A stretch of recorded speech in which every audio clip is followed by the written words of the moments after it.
cheering and they're begging American Israel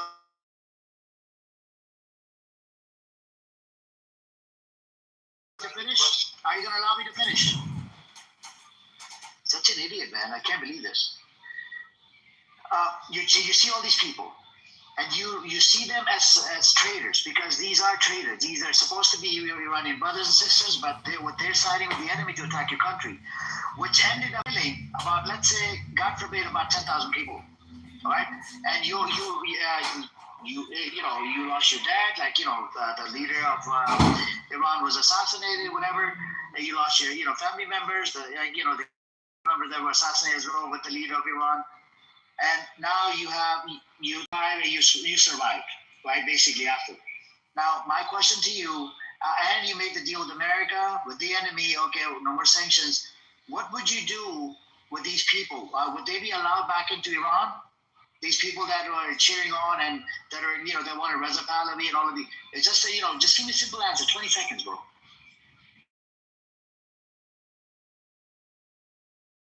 People say much a few times now.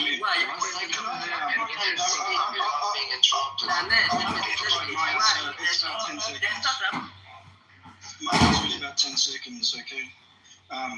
So that would be the decision of the Imam or Ayatollah at the time. But if you recurse to Islamic principles, in order of their crimes, in other words, if they've killed people, it could range from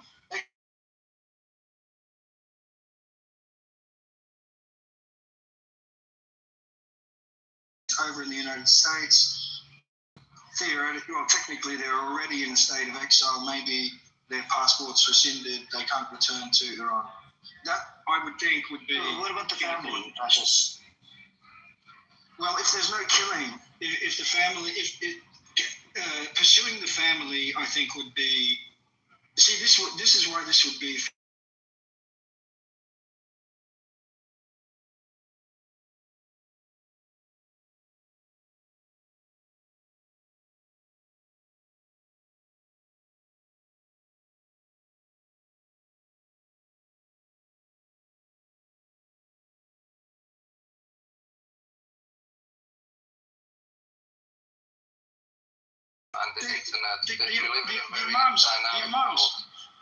The imams and mullahs, they're not stupid people. They will know the difference between a family member who's causing a ruckus.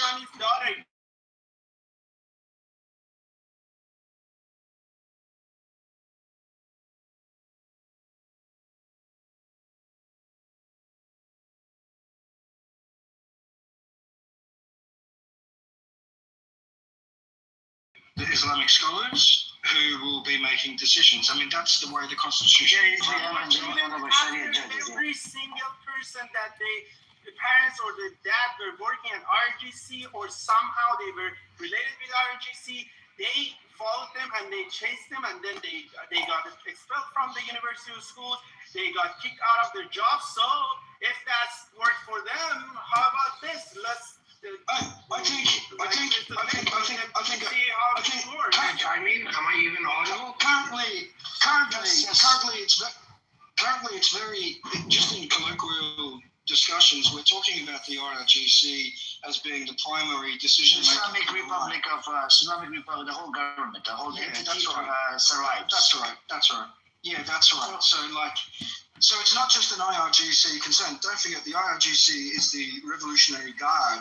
Their objective is to protect the regime. They have their military mandates. Sure, they have their fascist organizational structure. But these questions about what constitutes a traitor, these types of things will be decided upon by imams and scholars. I got you. Thank you, brother. Thank you. I want to ask Kay now. Kay is Iranian. So Kay, what take on this? What should happen to these people? In a room I was that they were trying to sign a petition for Lari's and his daughter. I was so against it. But correct me if I'm wrong, I see double standard. It boils their blood. Oh, they went after her daughter. Her daughter was at no fault. It's not her fault that her father is doing something. IRGC is doing the same thing tenfold. Do you agree? I got you. But what would you do if you were the leader of Iran, and you see all these people, they're cheering on, and you're asking your country's getting.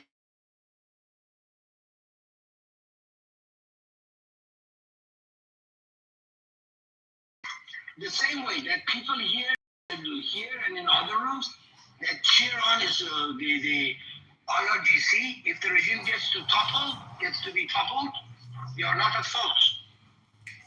That's the way I see it. That's their emotions. You cannot put people to quote, why were you happy about that? That's to me is I don't know about trying.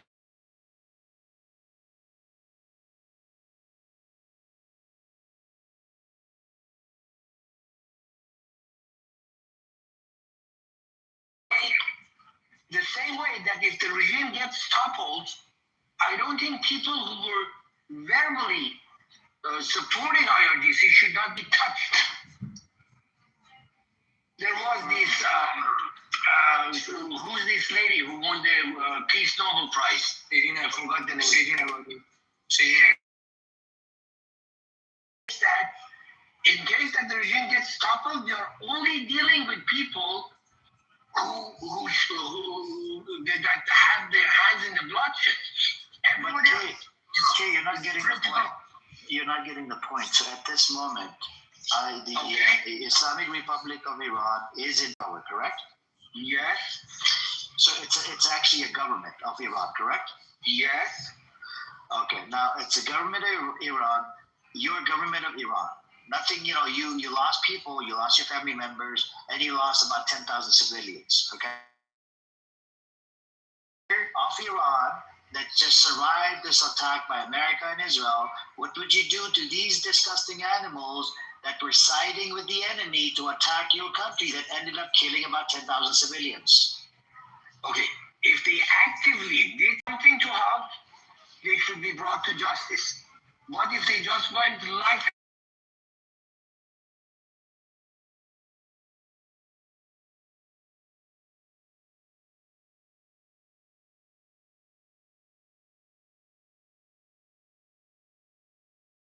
In my power, that people who express their ideas, maybe your idea is to support IRGC, fine, that's okay. But kids, it can't be. I didn't add both sides to the thing yet. But you're adding the second side. I'm just focused on this regime that's right now. It's running the show for over 40 years. It's running the government, and it is a government, right? It's a legitimate government that's running everything inside.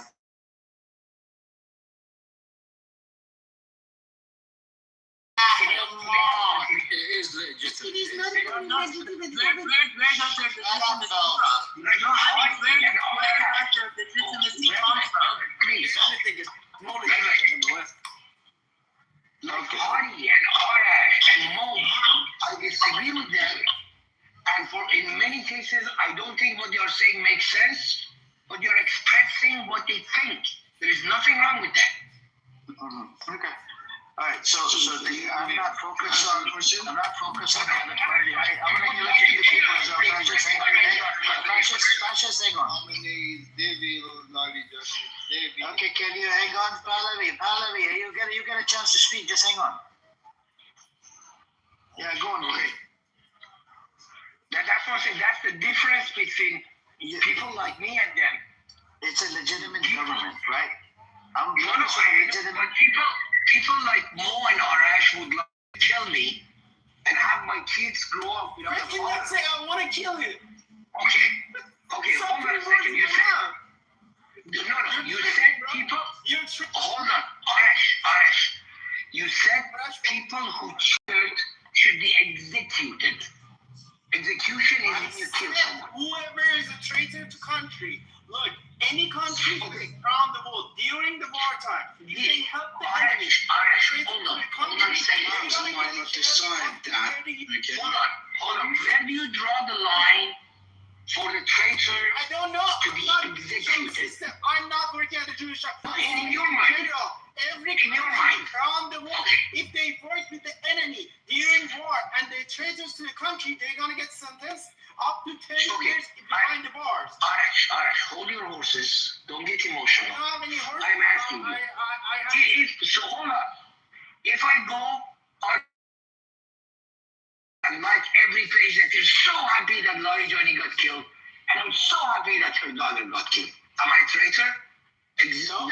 To be executed? You're entitled to your emotion. You're entitled to your opinion. But if you help the traitor's country, What if I go post? Hold on a second.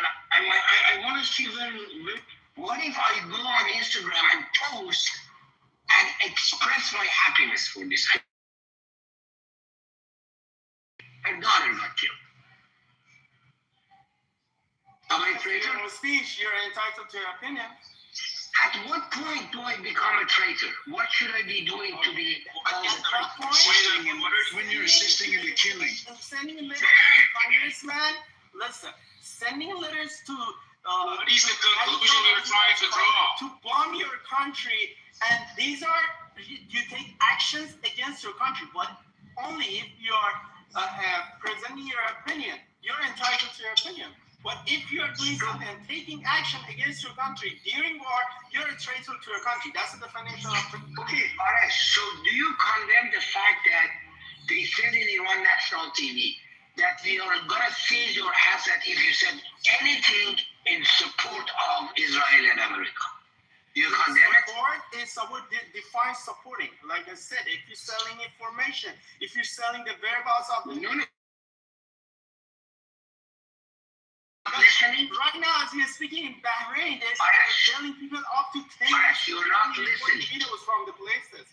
I said if You're you're not listen, helping them, yes, but I already responded to you. Why do you want to get Arash, listen to the question, listen to what he's saying. To the conclusion because it has become a two-way conversation. Yeah, I wanna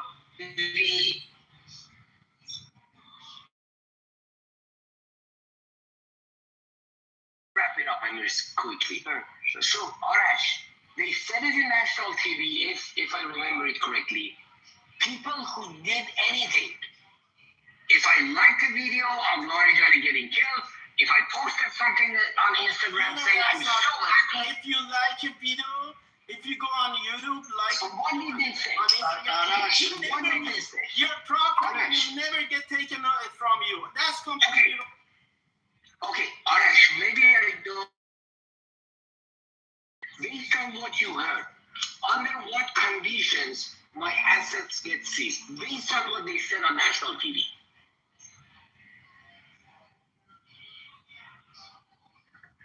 Arash, did you hear my question?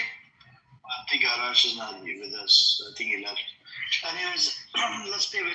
I'm gonna give it to a new person now. New Just person from a Iran. second. In national TV, they didn't say if you roll.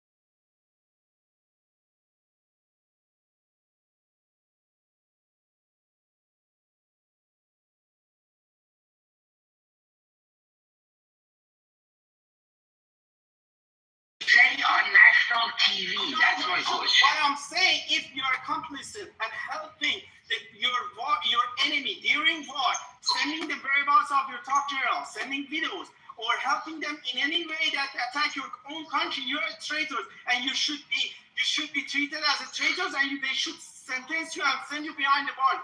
As simple as that. Why are you asking so many questions? We'll go over the video in a bit. Okay, I need to pass the mic, man. I need to pass the mic. Because it's one question, 20 seconds. No, we're gonna get to you. Okay, that's fine. We'll get to the question later. I want to give it to the new people.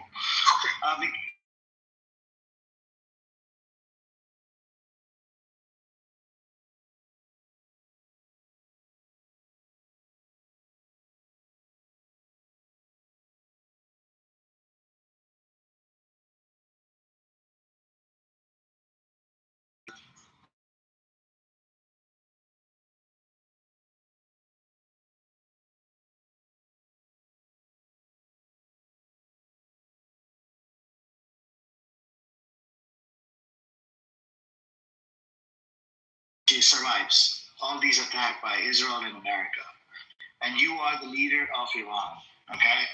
And you lost your family members, and you lost 10,000 civilians on your side inside Iran, okay? Name by name, you have all the names. You lost about 10,000 of them. You see people that are siding with the enemy in America. You see people inside the country siding, cheering about, cheering on that it's a good thing that these people died and this people died. And while you have 10,000 civilians that are killed, what actions would you take against these people that are cheering, that are in outside of Iran, that are siding with Israel and America, with the enemy, where, for years and years you said death to Israel, death to America, but these people are siding with the enemy to attack your own country? What action would you take against these people? So some of these people, some people might be a citizen of a different country, so they might be United States, so they might be cheering for United States, right? So there is nothing wrong with that. They might be Iranian American and they're siding with United States. So that's like one possibility. The other one is like I don't have more answer than Kay. So I think he framed it perfectly. Whoever does not involve in actually killing any other people shouldn't be executed or shouldn't go to trial. The same way that we treat the IRGC side. Okay. So whoever didn't kill like normal people, they should be fine. The problem I see with your and Kay's answer, just because you're support, you're still responsible for it. So let's say I ordered the killing. Let's say I order a killing. I ordered it. The guy did do his business. It means the person that ordered it, he's going to be held responsible as well. So the Kay's example, Kay's answer and your answer, I'm sorry to say that it doesn't make sense to me. Because they're both responsible. He's on the point, so that's why they are not saying that they will be criminalized. So their passport will be confiscated. They are no longer considered Iranian, and their properties inside Iran will be confiscated. It's not like they are going after them. So from now on, not from now on, from this war, in the mind of Iranian government and Iranian people, these people are no longer Iranian. They are just American. So they cannot go back. If they want to confiscate the Iranian passport, I have to initiate it. So as long as that's they cannot confiscate your passport. Let me explain. They cannot take your citizenship. There is no longer. If they do it, that's against the law. But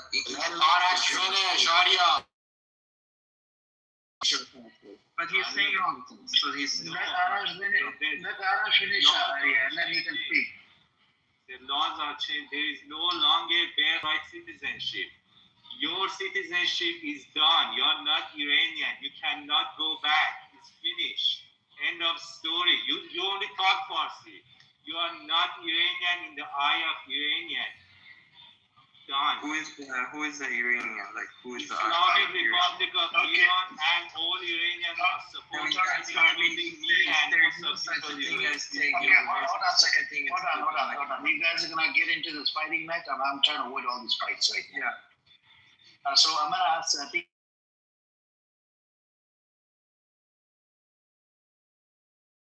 Would you agree with what Kay said? I think anyone who verbally also supports IRGC, they have a responsibility because, the weapon in their hand and kill people, they might kill a few people. But those who are, whitewash them, those who galvanize them verbally in social media, etc., they have even more responsibility. So as it pertains to the vast majority of Iranian people who oppose the regime currently, I think the regime doesn't need an excuse to punish us or terrorize us or oppress us. They don't need an excuse. They do that. But if you ask me, what would you do if the regime falls to the regime supporters and IRGC supporters? No. That wasn't a question. Okay. Oh my gosh. The question is very simple. The regime survives and you're the leader of a regime, and you have 10,000 people killed on your side by Israel and America, and you have, and some of them live in America, some of them live inside Iran. What would you do to these people? That was a question. It had nothing to do with that. Try to answer that question real quick. So who was that? I want to answer this. Can Benny go? When you're ready for an intellectual answer, come to me. Whenever you're Okay. Give me a second. Let's go to Sina. Sina's been waiting as well. Go on, Sina. I will keep it very brief. If we look at it from the perspective of legitimacy or treason, the answers are going to be all over the place. But if we look at it from the framework of power, we can arrive at the conclusion that if you're the leader and if you survive, you will do what you could. You will do what you will have the power to do.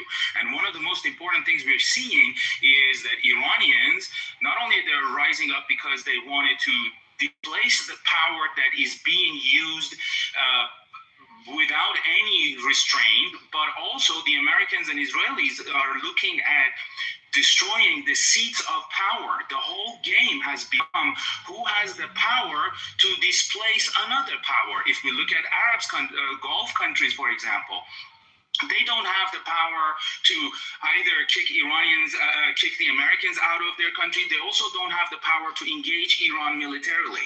Look at Israel. Israel could never directly face Iran. It didn't have the power. Iran did not have the power to defend itself. If we look at the power, which definition of power is being able to make other people do what they don't want to do.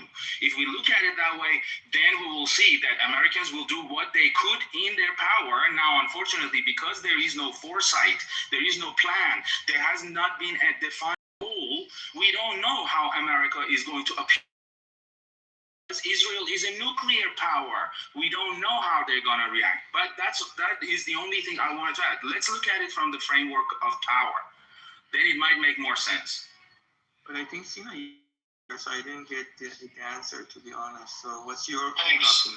Can I answer? Yes, Benny. So I think it's pretty clear, like, these people are traitors. They should absolutely be executed at the very least. At the very most. Their assets, absolutely. No, I'm being serious, man. These fucking Bahrainis, they're traitors. Like, can you imagine? You're being bombed, right? And you're out on the street protesting against your government and cheering on the government that is bombing you because you have some kind of affiliation, ideological affiliation with them. These Bahrainis are absolute fucking traitors. They should either be executed, have their assets seized, and have their citizenship revoked immediately. I don't care if they come. They should absolutely be punished for their treacherous act. These fucking Bahrainis, you cannot accept it. Well, then what? Then we will remember this. Anyone that has ever been to Middle East, remember this. For every person you kill in the Middle East, you create at least 5 or 6 enemies for yourself. And your problems will become more and more and more complicated. Let me make the case that the reason we are in here is for the past 1,500 years, everybody just wants to accuse everybody else of treason and they wanted to execute them. Execution, if you wanted to call it that, is legal murder. And a person of conscience can never agree to legal murder. No. If you're a traitor to your nation, you should absolutely at the most be executed. I'm all on board with withdrawing their citizenship, like denaturalizing them.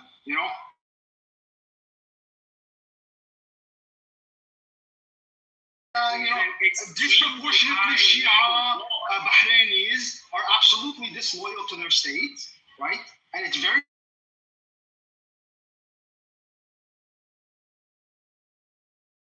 absolutely unacceptable.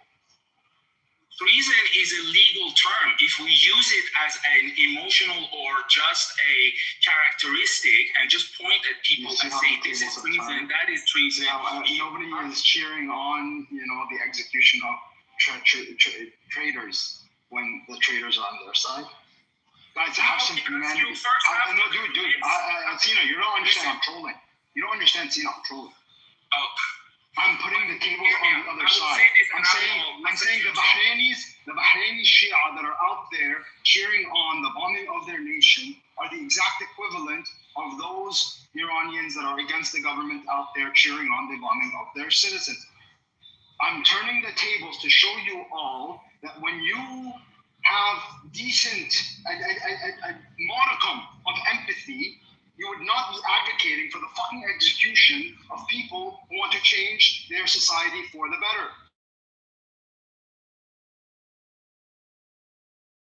And certainly not their fucking family. Are you fucking insane? Like, you want to go after women and children because a man is fucking protesting against his government? Are you fucking insane? You people, like, step out of the political bubble of Clubhouse and apply this to the real world. These are innocent people we're talking about. These are normal people we're talking about. Unbelievable. Thank you, Benigo. Thank you, Benigo. Thank you. As far as I know, there's no particular policy of the Iranian government just to pursue family. Because you want to hear Fadi's answer and go on. So there's a country out there, Amir, where it will try to take your citizenship.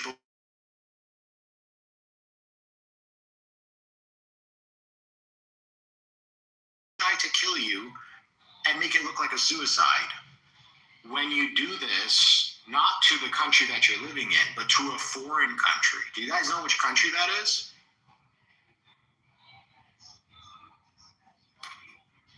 2025. A proposal was introduced in the U.S. House of Representatives that, if passed, would have granted Secretary of State Marco Rubio the authority to revoke the passports of U.S. citizens believed to be providing material support, quote unquote, which is open to interpretation, for anti-Israel critics, warned that could have been interpreted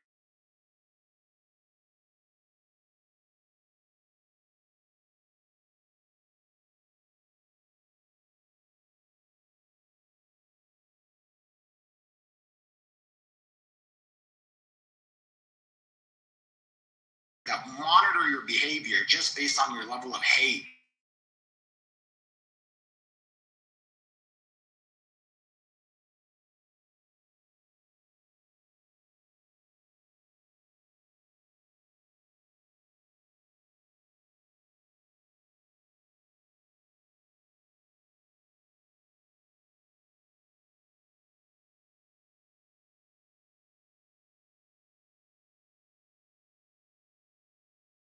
Those guys who take part in that and hope for the downfall of their country.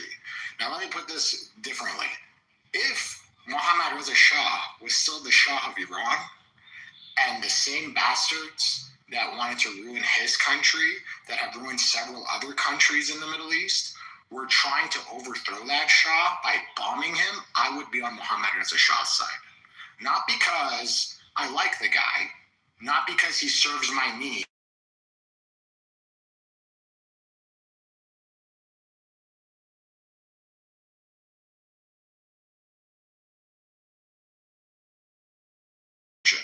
At a minimum.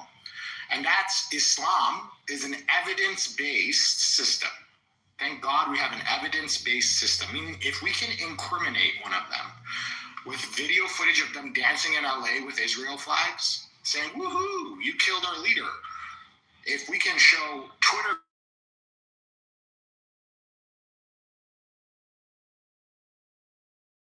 respectfully cheering on the enemy, that their country is getting bombed, at a minimum, they should never be allowed to be back in that country.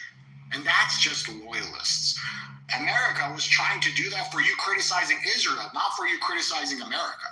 So think about how fucked up these guys are, all right? Now, the very people that have a stranglehold on the media and control the narrative and have cost people from the last 7 years 100 million lives, I know that doesn't matter to you because it's not Iran, but for the humanitarians in the room, at a minimum, if you feel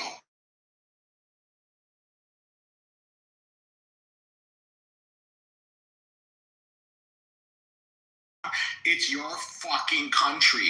So when Velvet says, oh, there is no government in Iran, what kind of delusional moron are you? that it has its own constitution, its own parliamentary system, its own election There is no system, its own legitimate leadership. government, not government. You can, what do you mean legitimate government? What does that even They're mean? not-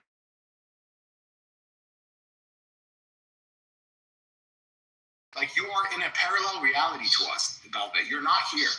So, at a minimum, I would revoke those citizenships. There's no need to be passionate about this. You guys don't want to go to Iran because it's an Islamic republic? Don't go to Iran ever again. Stay in your Western countries. Iran doesn't want you. But for us that bleed for our country, that want to be with our men, that pray for the safety of our people, that worry about the ones that are giving their life to preserve the country and not get balkanized, yeah, we deserve to go back there. Because we really do want to see our country prosper. And despite our country having problems, we are against foreign invasions that would utterly destabilize the country. Now, if there is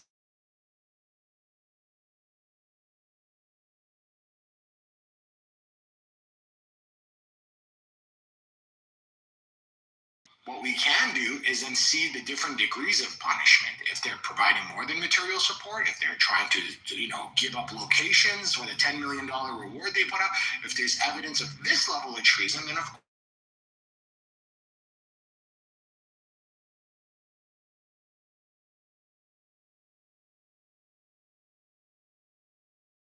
But at a minimum, if you're going to dance around in LA thinking that the government of the US has done something for your country by bombing it, at a minimum, you should never be able to set foot in that country again. Until that Islamic regime that you hate so much falls, and maybe the next cuck leader can let you in, if Iran doesn't get balkanized, of course.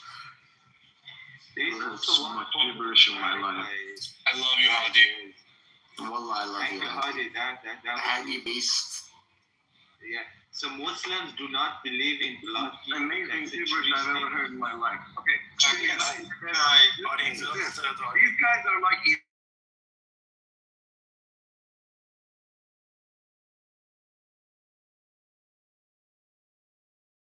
whenever they're in danger. When they're in power, what Iran? Iran doesn't matter. Iranian people don't matter. Iranian resources don't matter. Iranian benefits don't matter. What matters is Islam and what's best for us.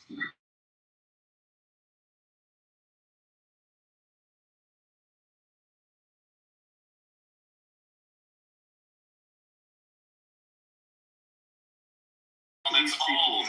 It's not a country that's ruled by Zionist nation. It's not a country that's ruled by Zionist countries. He's talking on both sides of his ass. That's what he's Are doing. you fucking retarded, bro? No, he's retarded. They're talking about Iran and Iranian. For 47 years, I've dealt with these guys. For 47 years, 46 of those 47 years, Iran didn't matter. Now, all of a sudden, when they're in danger, oh, Iran and the Iranian people are so important, and you guys are so traitorous.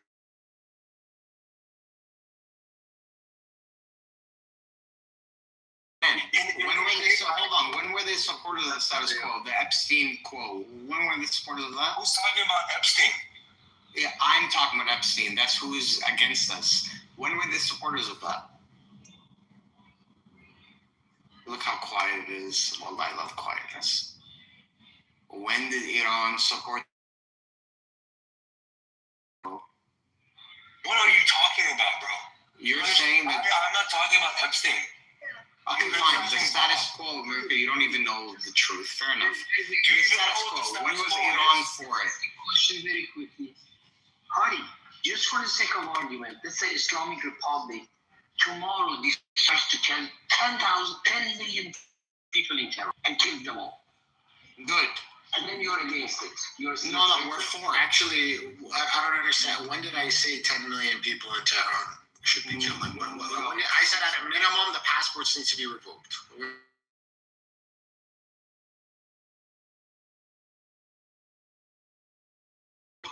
To end the lives of other Iranians, then that is punishable. Well, then that has to be tried in court, of course. So there's no like open fire on whoever they think. You have to take them through the Islamic courts. There's two witnesses. There's online presence. There's any kind of material.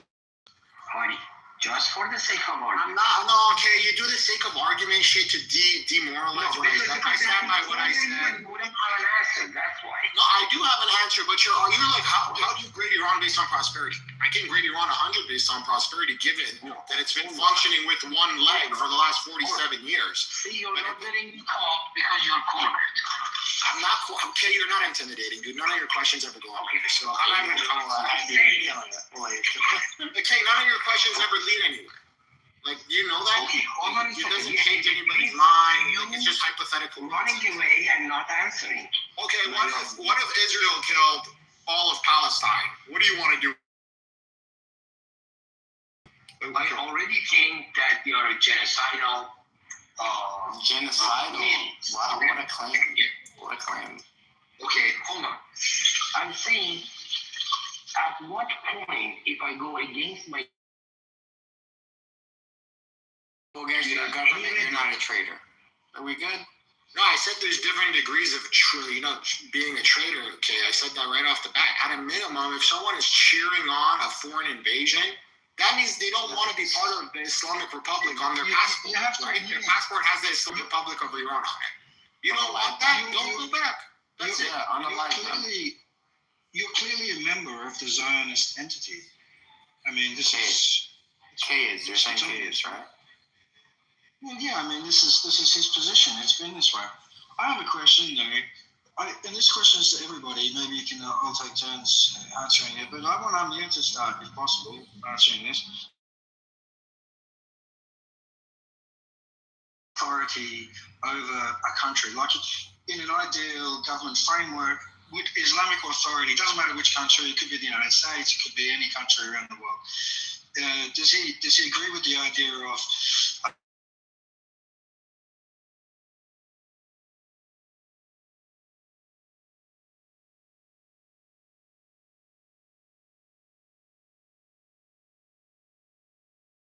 Yeah, you mean the Sharia system.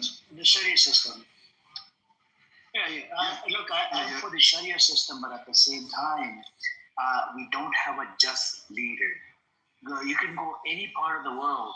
All of the leaders we have, they have bloodlines. And I need a just leader. So you're saying Ayatollah Khamenei was corrupted? I mean, you didn't know that there was something happening in Syria and other places? I mean, we talk about.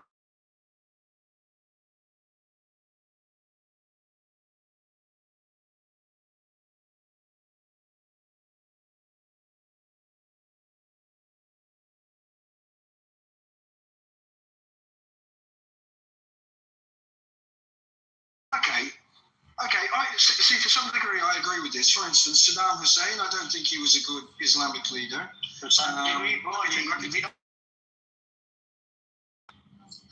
Well, I mean, to my thinking, anyway, the best. I just keep coming back. The best system for Islamic governance is the one that Iran currently has.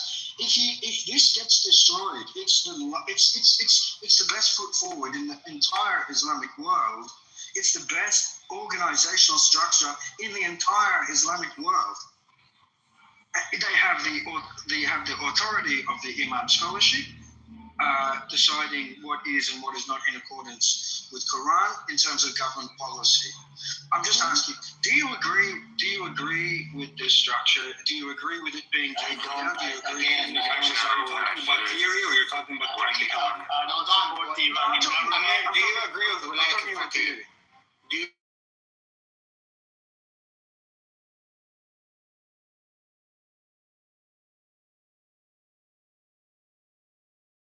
Okay. Oh my. Yeah.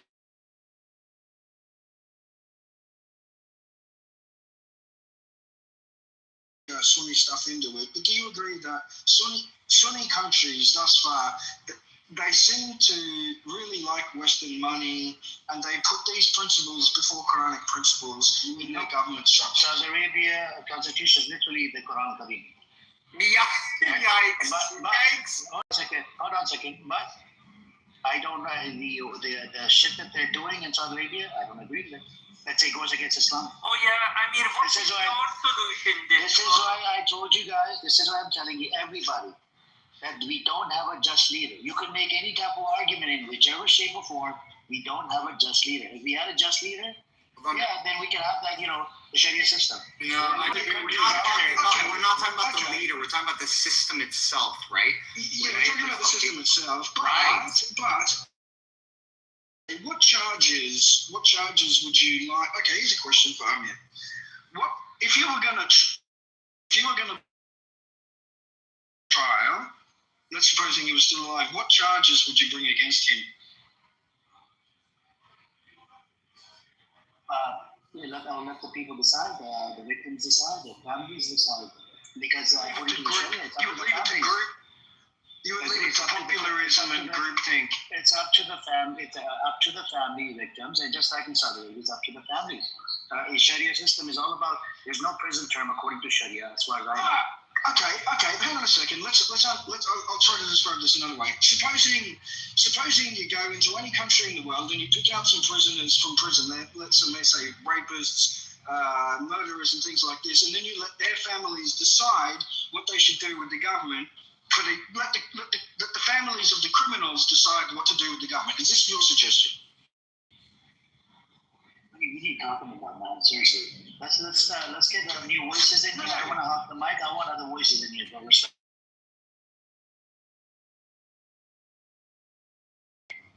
answer his question. Why don't you answer his question? I just did. We don't have a just leader. We're not talking about the leader. We're talking about the system. Okay, the system, the caliphate system. Yes, I believe in it. What do you? Where do we go from here? So you agree with us then? I agree with the caliphate system, but the issue is we don't have a just leader. That's as simple as that. That's the end of it. Okay, guys. I wish we had a just leader. Let's just change the subject. Okay, let's just change it. We don't have a just leader. I wish we did. Let's just change it. Okay. I have a question. Why do you hate America up here? Yo, let Sadaf speak, guys. Everybody Sadaf to speak. Let it speak. Yeah, go ahead. Okay, guys, I have a question. Is Bob Persian? Yes or no? Yeah. Bob, I have a question. What's your red line for this war in Iran? Red line? I think the red line was crossed by the government. 30,000 people in 2 days. 30,000? Okay, so you don't have a red line. Like, you don't care if this goes for years. Did you see the body bags? Did you see the body bags? I saw things, but this is not answering my question, so please stop. Like, answer it normally, and as an adult, you can answer this question normally. Velvet, I don't give a shit what you have to say. Anyways, so my point is, what is your red line? Are you okay with this going for 10 years? Are you okay with this? What I have to say. Why are you asking me a question? I want you to answer it appropriately. Like, stop answering it with a question. Like, answer it with an answer. What's your red line with U.S. and Israel military intervention? Okay. So, yeah. Okay, Taco. Thank you. My red line would be the toppling of IRGC.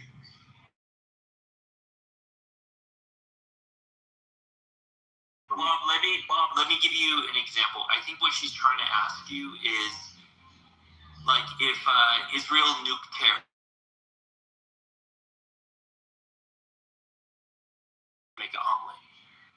Yeah, the main thing is if they, like they said, they could have hit the infrastructure, they could have destroyed the oil facilities, they should have bombed, carpet bombed, they could have done a lot of things, and that would have been the red line. But as they said, and as they are performing, they're not doing that. And because they're not doing that, it's very hard to hit the red line. Their hypothetical question is bullshit, because their hypothetical question is bullshit. Bob, you're filibustering. Listen, the question is, at what point would you say the foreign intervention has gone too far? Answer that question, and answer that question only. Thank you. At this point, that's what I'm trying to tell you. If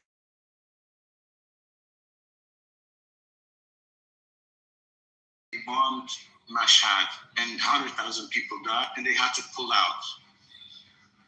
The ramifications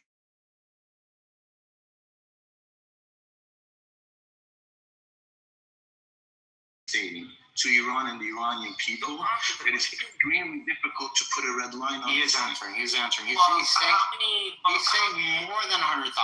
He's saying red more line. than more than 100,000. There's no red line. Yeah, Exactly. He's saying the only red I'm saying when the red line is, Hamza was the red line is the red line isn't for 10 million. Bob, The red so line you're is nuking, Bob, just want to make sure, so nuking Tehran, you're okay with that, right? well, anything that causes the United States and Israel to withdraw is going to be catastrophic, So, and that's so the red line. if they nuke Tehran, Any red line, you're okay any with red it, right? line that causes the United States and Israel to Okay, so, right?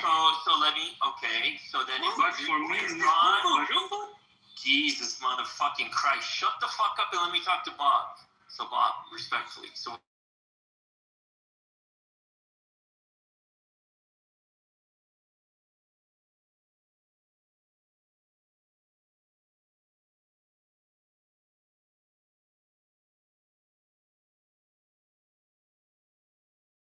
to me is a United States and Israel withdrawing before finishing the war. you can't fucking admit that nuking Tehran would be a red line for you, killing 12 It would million be a red people. line. Then you Nuking fucking say it then. What does it have to do Yes, with withdrawal? because all The these, question because is how any many kind of civilians are dying. any kind of red line, How many civilians are dying? any kind of red. U.S. and Israel don't have Iranian people's interest first. It's incumbent upon you, if you're Iranian, to say my red line is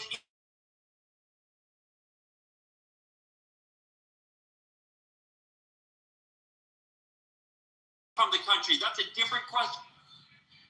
Because when you're talking about innocent civilians, the government has killed a lot of innocent civilians. You're The government reframing doesn't care it about innocent always in civilians. terms of The government in Iran does not give a shit about innocent civilians. You're reframing. You're in a slippery fish.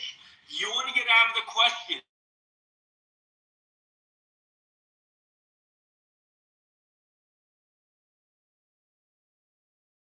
I'll give you an Okay, go ahead. Go ahead. My red line would be if they hit the infrastructure and they kill civilians, that would be my red line. They're already doing that. Civilians No, already died. no, they're not. Civilians have died. Because look, if the situation is they're trying to get the IRGC, and if IRGC you're going to get collateral damage, you're going to get collateral damage. If they're killing innocent civilians,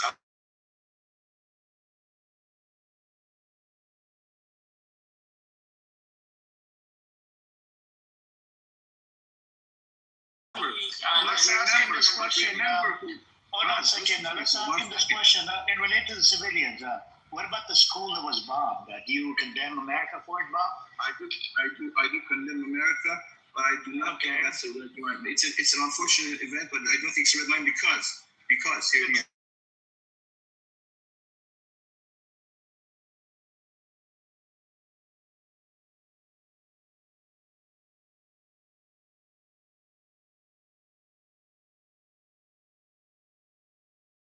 War, the last 12-day war. Israel was the first one to attack the Iranian embassy in Damascus, Syria. How do you do a red line? Hold on a second, Bob, listen to the question.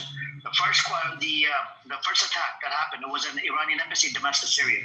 Look into it. That was the first time Israel did the attack after 7th October. And guess what? Iran then attacked back, but Iran didn't do any damage like they did.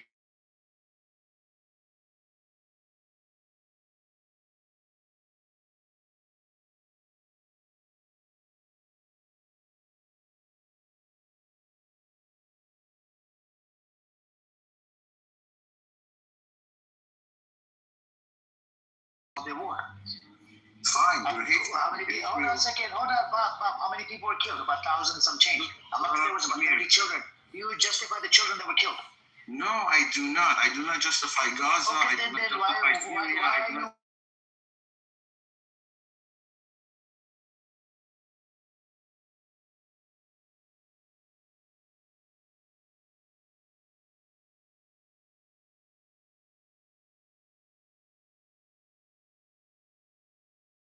not. It's invaded by. It's invaded again. What are you talking about? Like it makes no sense. Like you're welcoming. You're welcoming. It's on your country, which it's so rich from people coming from outside the country. The Iranian regime is a foreign entity. To you. That is to you. It doesn't matter that you're not a foreign entity. You don't speak, and even I don't speak for all the people. This. If United States and Israel had not attacked, if there was no war with America or Israel, they actually did the IRGC a huge favor because the people were being armed. And the people were going to go after IRGC, and they were going to do to Khamenei what they were going to do. They were going to make what happened to Italy and Mussolini after World War II. They were going to make that.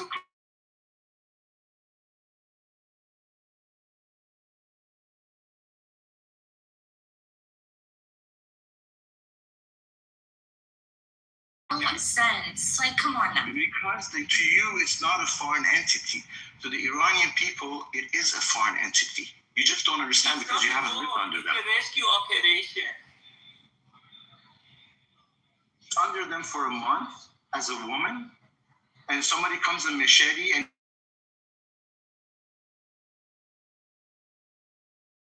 talking like about red lines. Then you would be talking about red lines. If you're someone on the ground. Why are you so upset that I asked you a question that exposed your morals? I'm not so out of touch that I'm living in the West. No. I'm not so. No. I'm not so out of touch that I'm gonna. No. I'm not gonna cheer bombs on people just because I'm not affected. So embarrassing your gender is what you're doing. That's what you're embarrassing. Period. So I don't care. No, your gender is like if you live with your gender. You're embarrassing the Iranian.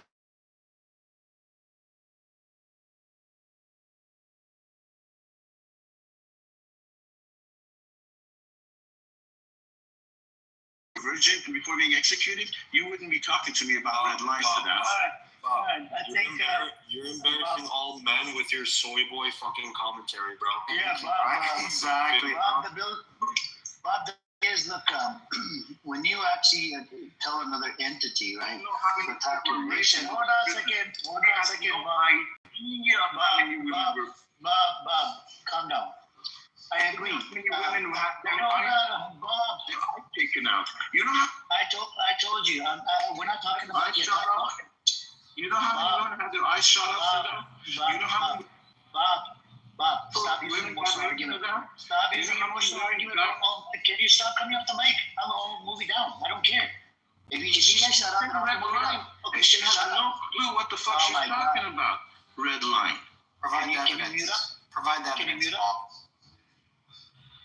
I trigger people with one question. It's crazy.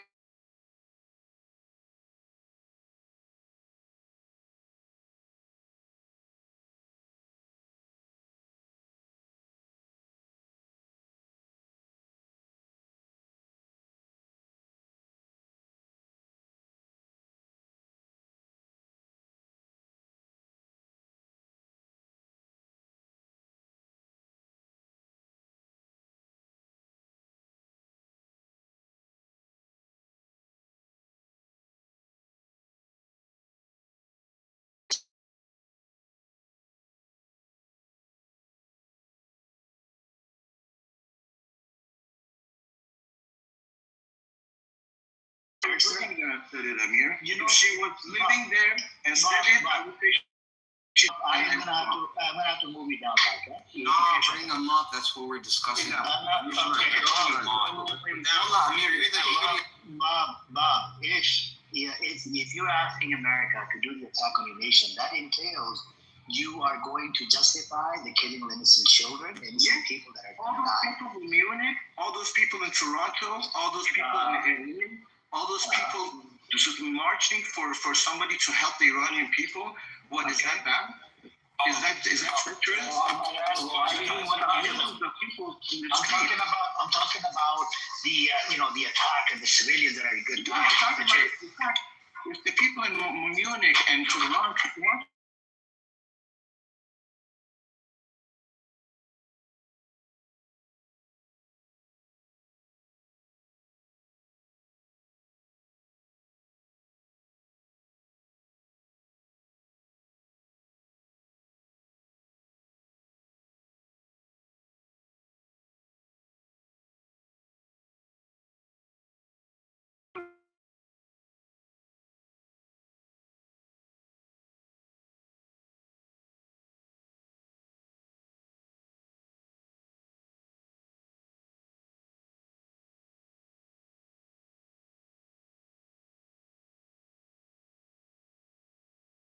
totally.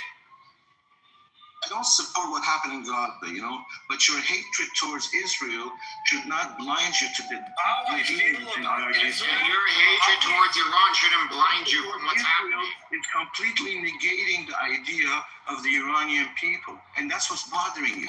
What's bothering you is the war is making a deflection from the Gaza torment, and I agree with you. It shouldn't be that way. The Gaza issue was a mistake, and the Gaza issue was a war, was a crime. The IRGC issue was just a mistake. The IRGC issue was just a mistake, IRGC killing 30,000 just a mistake. Bob, just a mistake. Let it go. Bob, let me give you. Bob, hold on one second. Bob does have a point.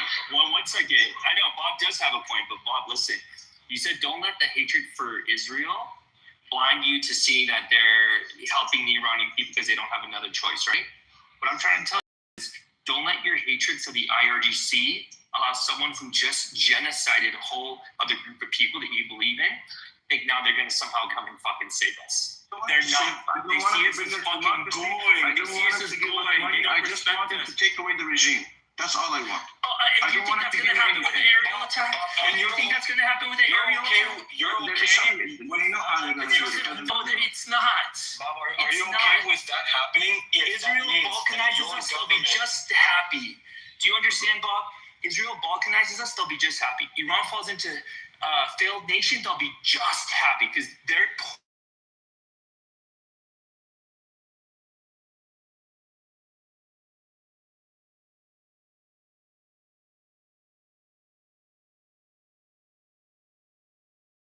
Even though they did to North Ireland, and they faced all these incidents.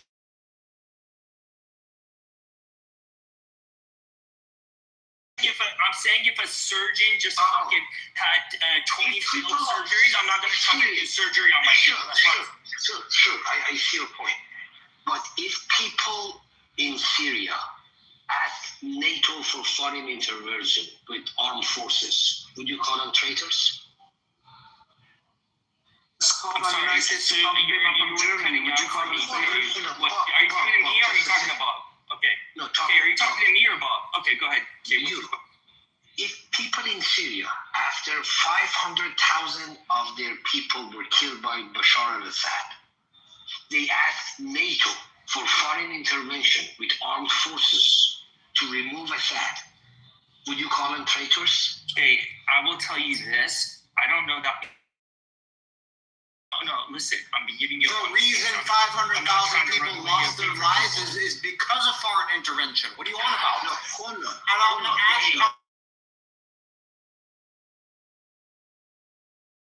500,000 people lost their lives because of foreign intervention. You don't know the definition. One second. Oh, is it Bashar killed 500,000 people? Is it Bashar killed 500,000 people or the foreign intervention? That's not true. That's not true. Hold on. In any country in the world, name XYZ, that's the name of the country. The government of that country kills 5% of their own people, which is 500,000 people. The people of that country ask NATO for foreign intervention. Are they traitors? Yes or no? Okay, please. let me answer very honestly, because you're asking me the question.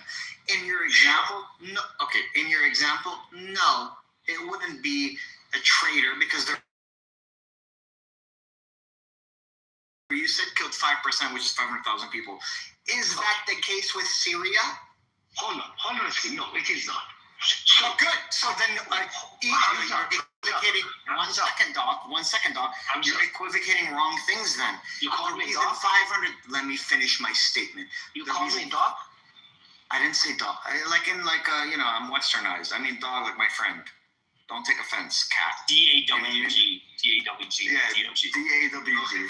Very good. Like Snoop Dogg. You know Snoop Dogg? Like that. Yeah, that's what I mean. This guy gets offended. Okay, fine. Okay. No, the reason 500. Usually Shut the fuck up. Now I call you a DOG. Shut your mouth. Let me finish my statement. No, let me finish.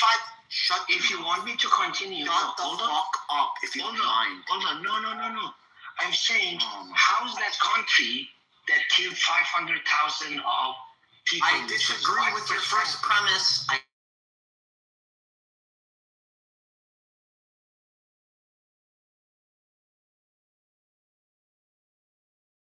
Because of it. Oh my God. What do you want, bro? Can I speak, Kay, if you don't mind? Can I speak? No, hold on a second. Hold on a second. I'm trying to move as fast as possible, and most of my question doesn't need an explanation. Usually, it does though, because you're equivocating. Hold on. Forget Syria. In a country, okay, the government of that country kills 500,000 of their own people. I disagree. Okay? In a country, that's not the case with Syria, and that's not the case with Iran. I'm not talking about Syria. I'm not talking about Iran. Iran itself. Let's say in a country in the world this happens. Then I agree with your dumbass premise. I agree that's wrong. So but that's not equivocating to the reality of things. No, it's not equivocating. Whatever you're saying. So stop fucking bringing up the example like you're right.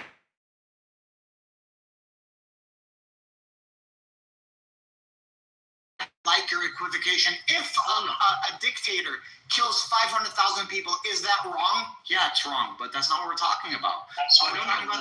We're talking about foreign. Shut your mouth for 1 second. We're talking about foreign Shut up. I told you had functioning brain cells, but you're such a cunt in your life.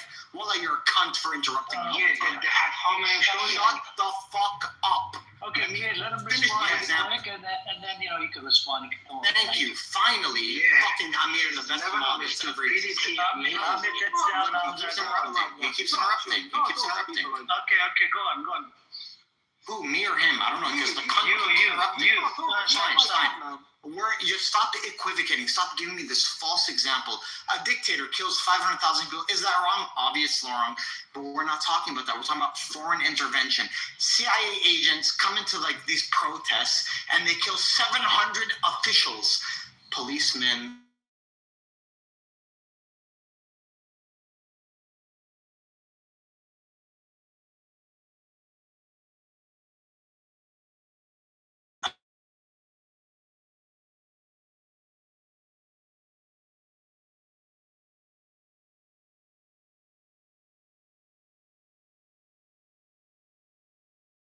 Shoving like that is bad for your balls, man. So I got big balls in my life, but go ahead. Don't worry about my balls. Okay, hold on a second. I'm saying if a government kills 500,000 of their own people, I think they agree that that's a bad thing why are to you do. so worried about it? Okay, hold on a second. Hold on. Calm your tits down. So if the people of that country ask for foreign intervention, are they traitors? Yes or no, please? Can you give me the context? No context. That's all the context. If there's no context, then yeah, it's wrong, dumbass. But there's context to everything. You're so dumb. You're so limited in your thought. You're such a fucking moron, bro. Okay, sounds like you don't know the meaning of that.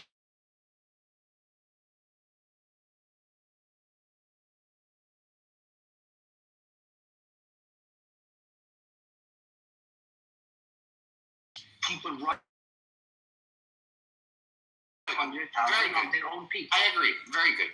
Okay, so those people ask for foreign intervention from NATO. Are they traitors? Yes or no, please? Can you hear me? Yes or no, please? Hamza? Am I audible, guys? Sorry, what's your question? I was talking about. You're just asking stupid questions. What's your question? Okay, I mean, if you dictator kills 500,000 people, is it wrong? Yeah. No, I agree this is wrong. So you're not listening. I'm saying if the people of that country ask NATO for foreign intervention, are they traitors? Yes or no, please? You got your tongue? Bro, which people ask for intervention? The guys who live in California? The people who live in California? The people.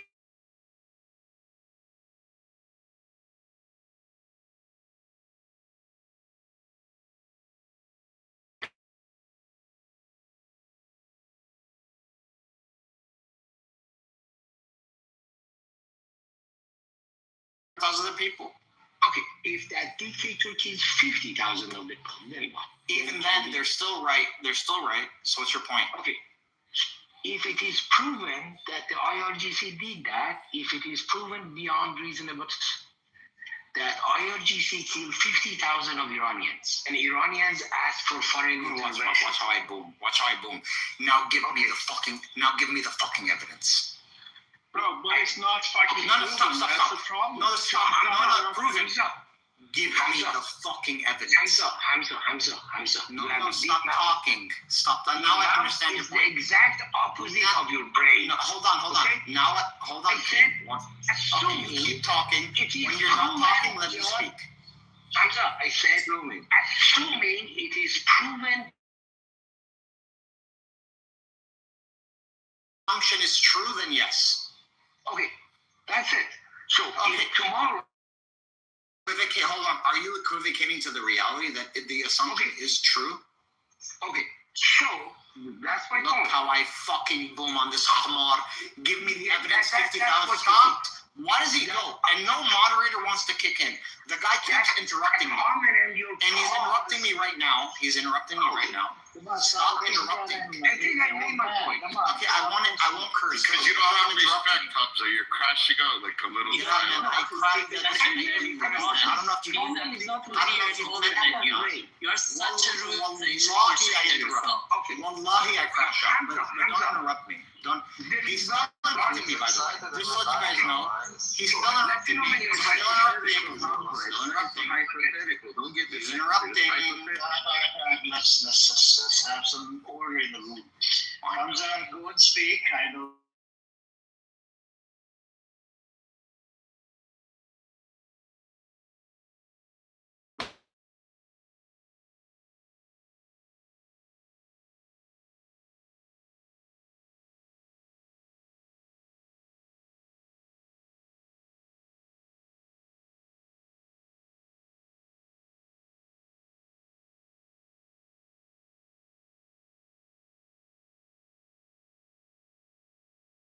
Old man, come on. I don't give a fuck how old he is. He's Respect him out of his age. Come on. Respect. All right, fine. Such a rude person. He's that big woman. He's older than you. You should be ashamed of yourself. He's like your father. You idiot. You should be ashamed that you He's like your father. You idiot. Okay.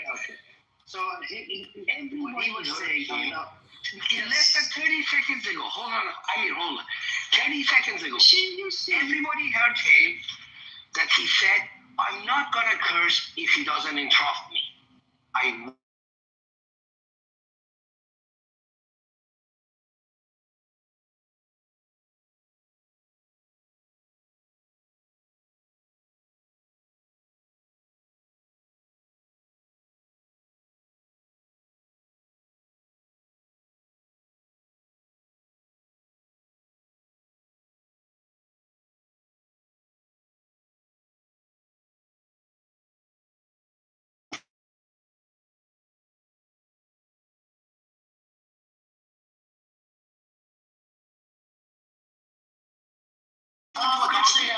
come on, man. Why should I listen to a donkey? He can speak all he wants. If he has no evidence. He was just making the argument for you. That's it. Are you talking What about argument?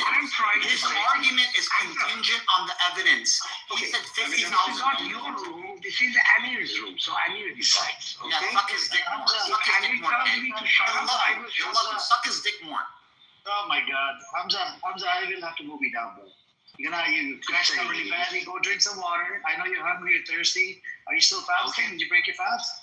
It's the same time zone. Did you break your fast? I did break my fast. Yeah. Okay, calm down, man. Calm down. I will. I was having Guys, I'm just asking for evidence. I got it. We don't look.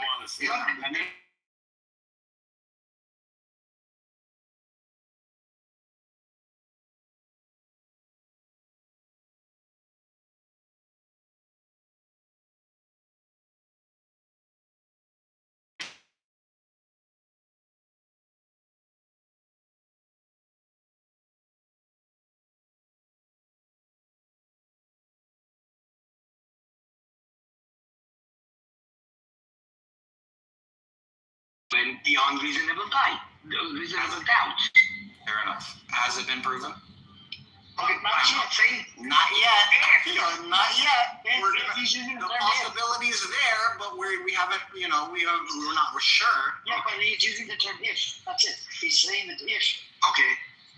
But he's basing. This is my problem. Can I He's ask basing his. Hamza, can you listen to me for 1 minute? What did you put here implying that they are like I'm not talking about anything. Aras. I think this conversation, brother, I don't think you can handle the smoke like that. Leave it. Yeah. These guys are too excited to have money.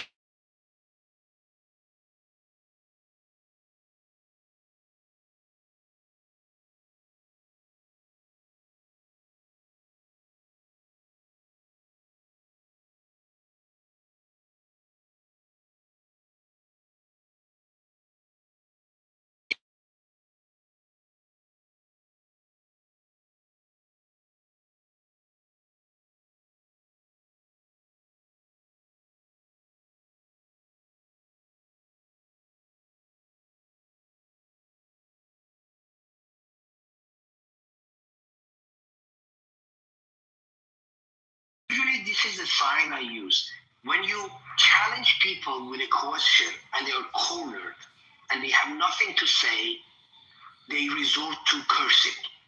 Like this guy said, I'm not going to curse if he doesn't interrupt me. He asked me, is there a strong evidence? And I answered, no, I don't have any evidence. And then he started cursing. He broke his own promise. And that shows me that he doesn't have any functioning brain. That was my turn. All right, so Yeah, I didn't promise can I shit. just add one point? In terms of the number.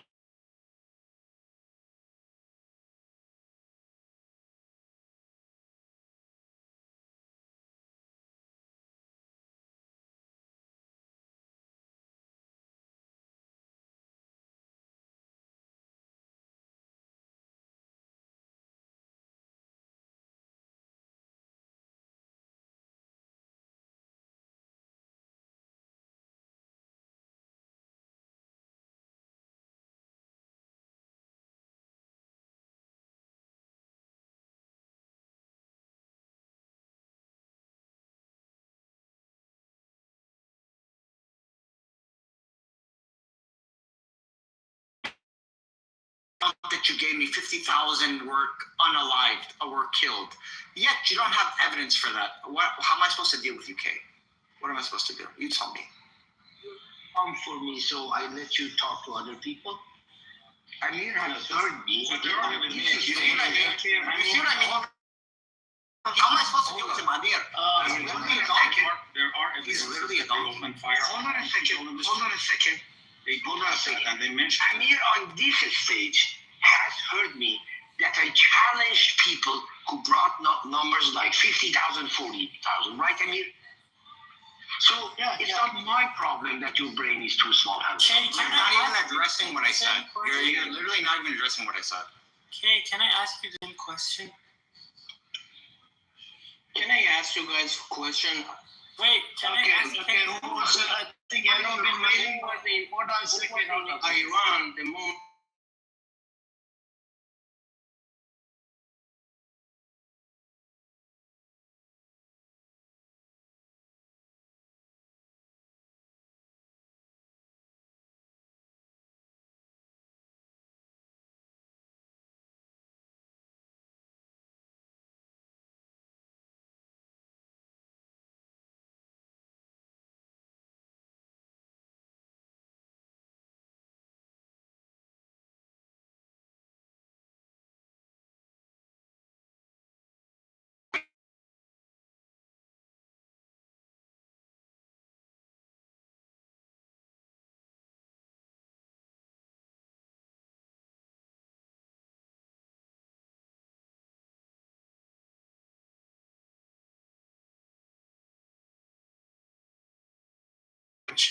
you find out that those 50K is a lie or like based on like propaganda, like the thing that happened with Iraq that they told everyone that they have massive. Then all those people are traitors. Well, after 1 million people died, you realize that those people are traitors. That's like, it's a war crime. Such a great point. There's beginning, like, if you call for a war and military intervention, and you realize I never did. that people are dying. I never did. You never did, but your questions are defending the war at the moment.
Proof, and you are asking for humanitarian intervention and bombs. No, when you did see I my do that? point?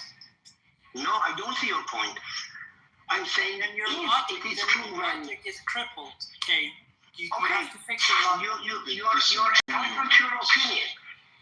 Don't you think it's You're disingenuous entitled to characterize penalties against an Islamic country, death penalties which have been issued? Don't you think it's a bit disingenuous to characterize these as humanitarian issues?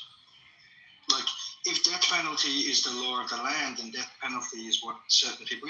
Don't forget, there's 20 million people in Iran. 50,000, even if it were 50,000 death penalties in Iran,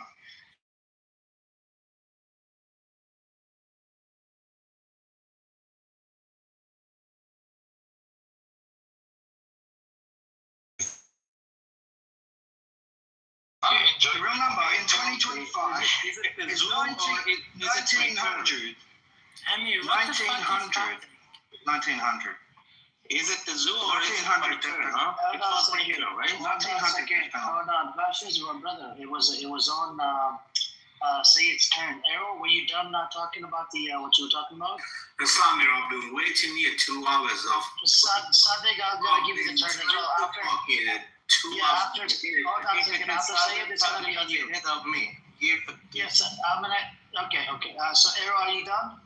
I'm just gonna talk 10 seconds and then I'll. Okay, quickly make the statement and then I'll give to Sadiq. Then. Yes, like people like Kay are defending these facts based on assumptions and like calling it as if and all that. But the question is,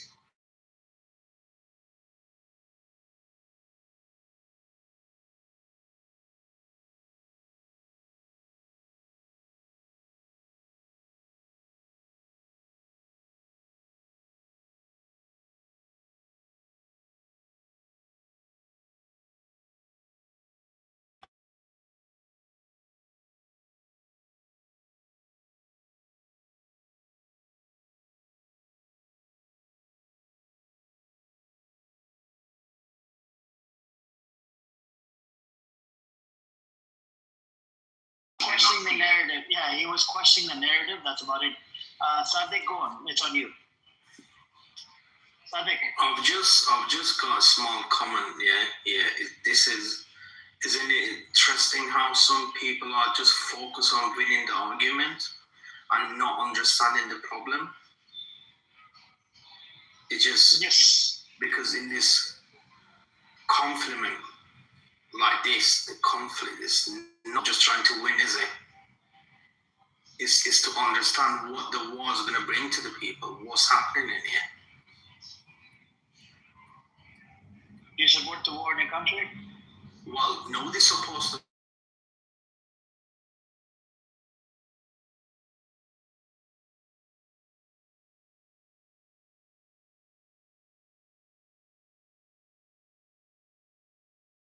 Would you stay and just get hit, or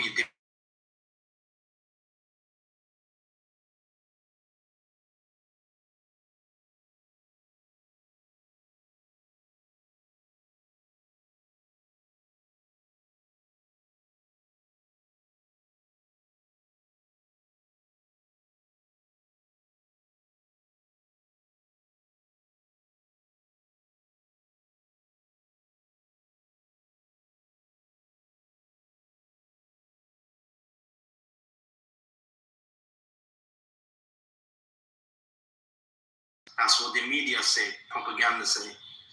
The nuclear Iran is a global threat. Yeah. But on the other hand, the people been killing in the street in Iran. But from the Iran perspective, this is just a survival and sovereignty for them.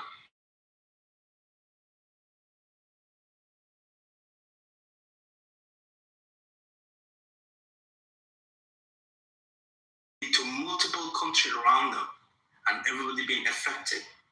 This is already a regional war and everybody know it. So what's the key point here?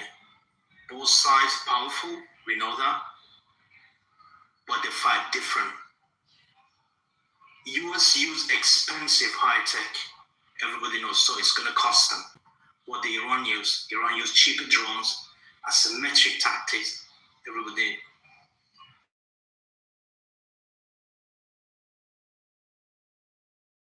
Prices going up, global market going up, everything unstable. Strait of Hormuz, one of the most critical checkpoints in the world. If that closes, the whole global economy feels it. And we all know it already. Price in the gold, oil, everything going up, the energy, consumption, all are going to go wrong here.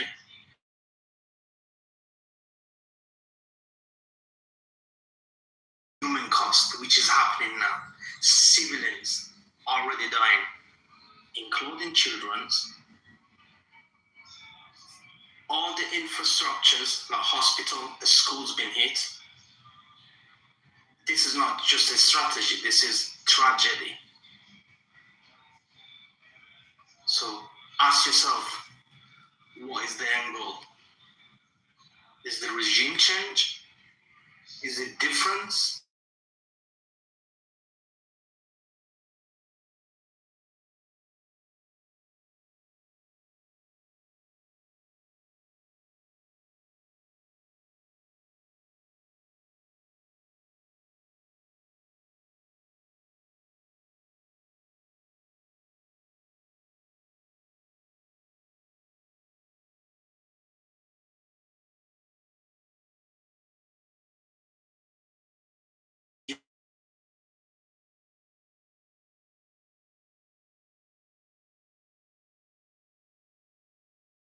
It's still happening.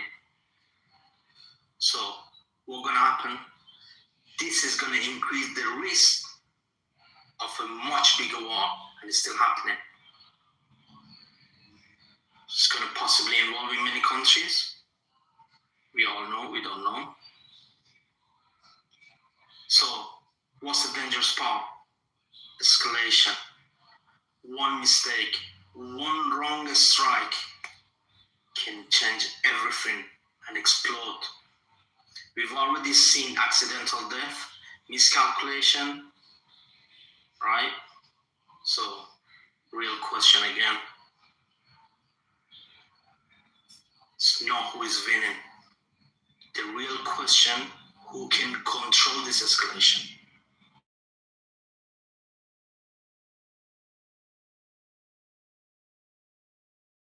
I'm just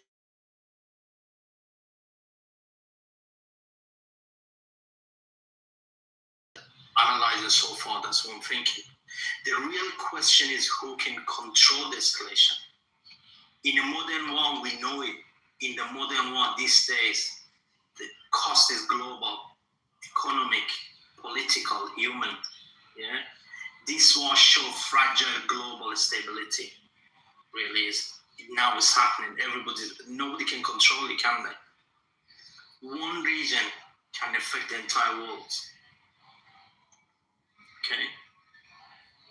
I want to go behind the headline, and talk about strategies, This is not about territory. This is a leverage. Every missile launch is also a political message. Iran's not trying to defeat the US directly.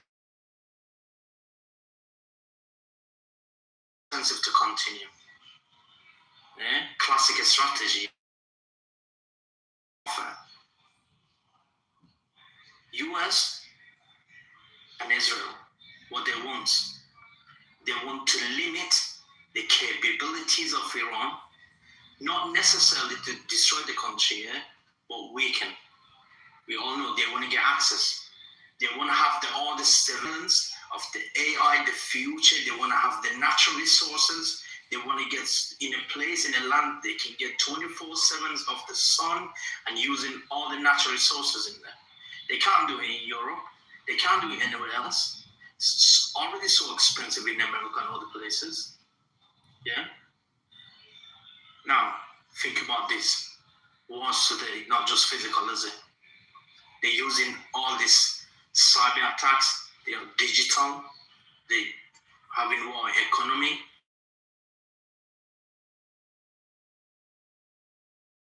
Muslim or you Shia. No, this is all bullshit. Cyber attacks are happening quietly in the background. We all know it. Social media part of a battlefield. Narrative are being shaped in real time, really. What people believe is becoming as important as what happens. And the key point, time. We're losing the time.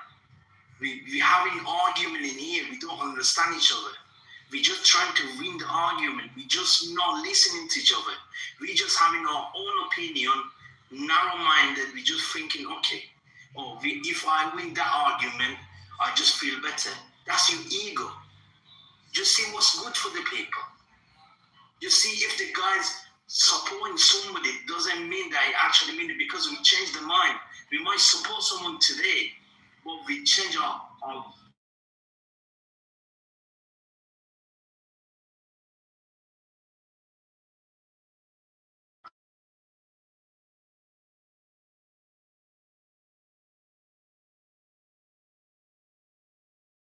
people just argument about something that's not, we don't deserve it. It wants to ruin the peace. I got you. Can I talk now? Hang on a second. So I think I agree with you. There's problems, right? People just they just want to win the debate. They don't want to listen to the. I mean, look at what happened to Hamza. Multiple times crash out. We set a precedent in this room that we can even curse people even after saying that we're not going to curse them.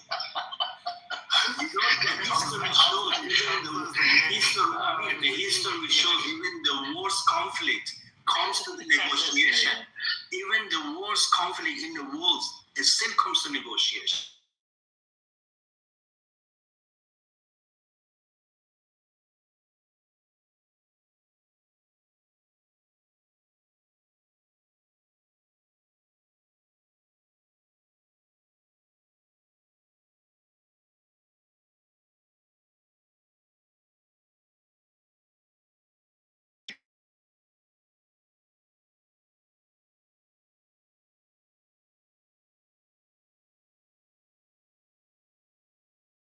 You can go, and then who wants to? Actually, it was Sayed, by the way. Sayed is next, and then Arash. Go and Sayed. Brother, why are you keeping me? I'll give you the mic, Arash. Just hang on. We go on a second. No, you go first and last. Arash, I'm okay. Hey, Mercy, thank you. You go first. Okay, sorry. I mean, I have some question from the guys, and then I want to think about this Sadek. Is it spicy? A little bit, huh? Is it gonna gaslight people? I hope there is.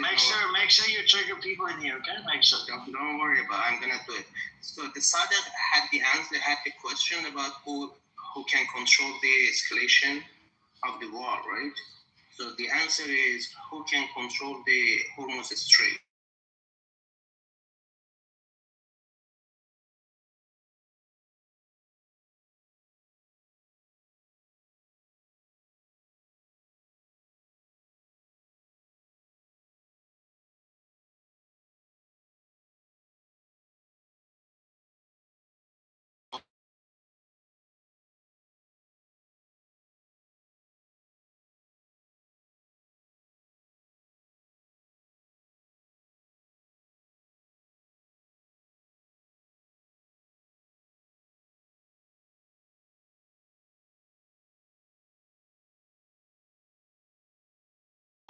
come you are agreeing that the people get the foreigners, and then you say that because we are a regime, we have agreed to the people that they come and then kill the people. They bomb infrastructures. They bomb all the hospitals. They bomb all the medical centers, and then we say, okay, they are okay because it is the war. How come we have to do that? One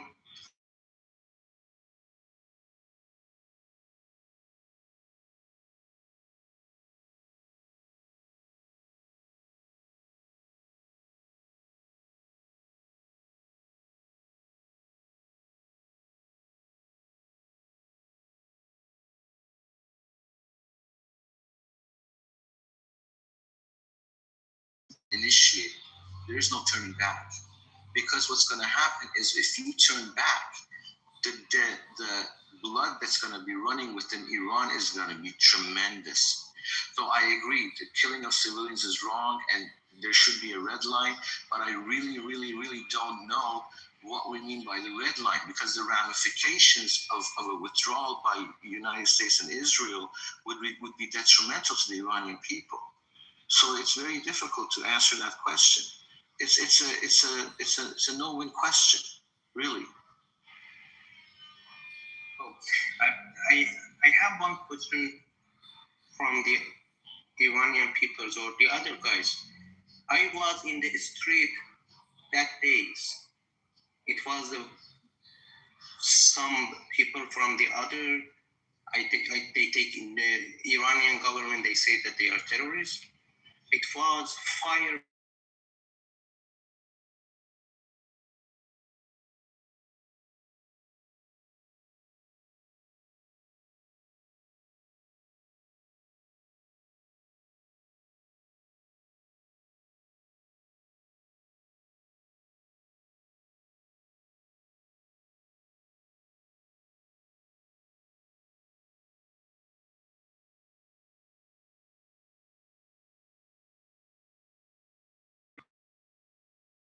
By Russia and China.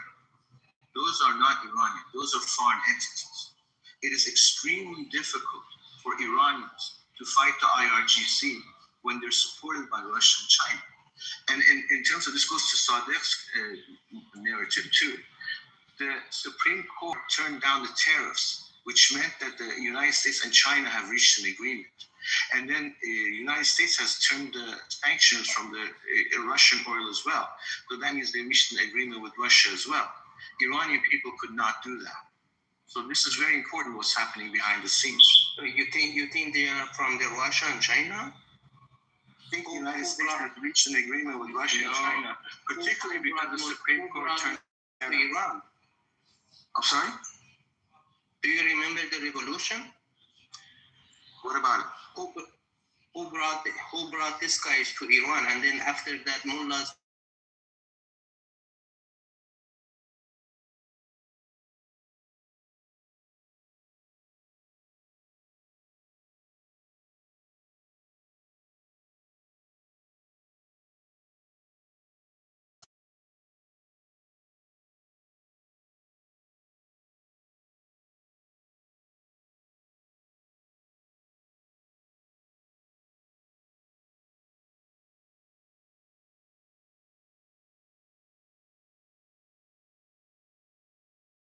for the United States, and they just took it back.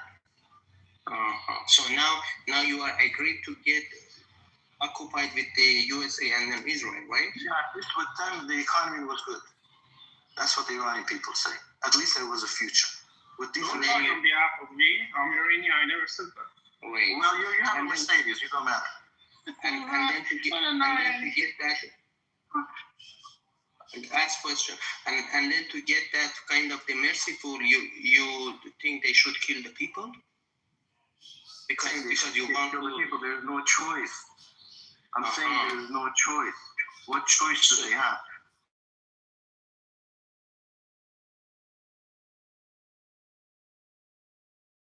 You're fighting with somebody. You tell me how do you fight the IRGC if you're people unarmed? How would you do it? You tell me, and I'll agree with you. How I'm gonna do it? If I want to fight against them, I'm gonna take the weapon and then go against them.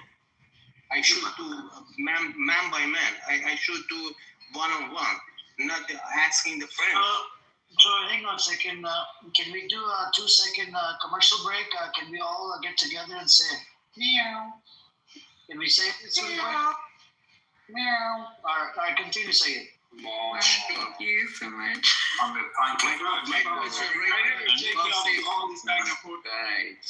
Guys, Bob says that if you have fight with somebody, your friends can come and then kill their brother, right? Their sister, their family, everybody, because it is their fight.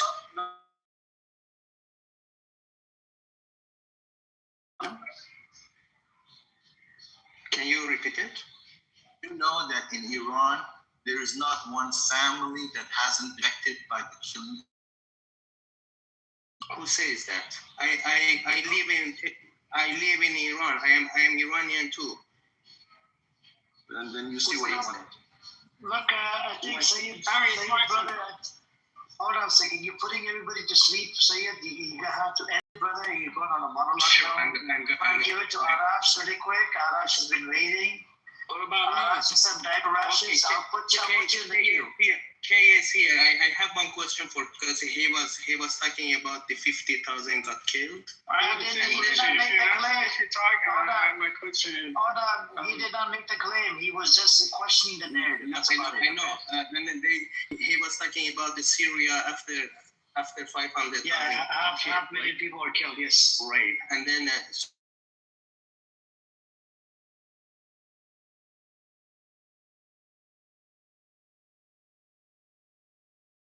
Case 500,000. That's it. It was clear there was.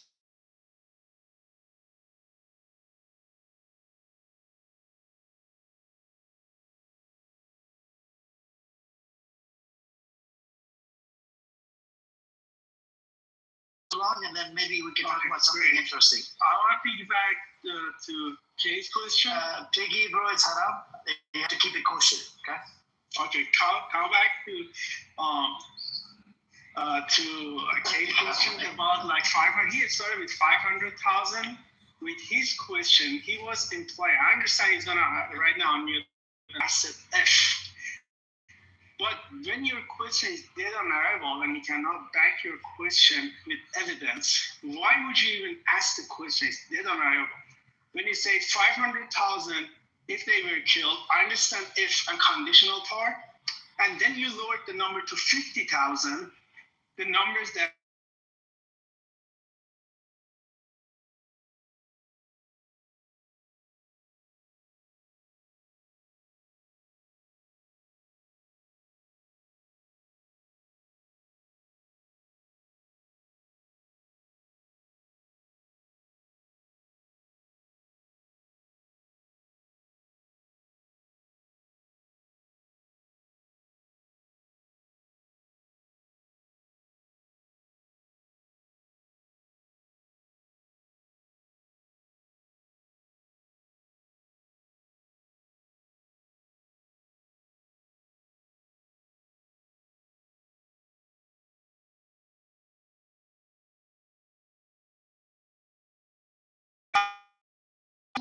Yeah, hold on.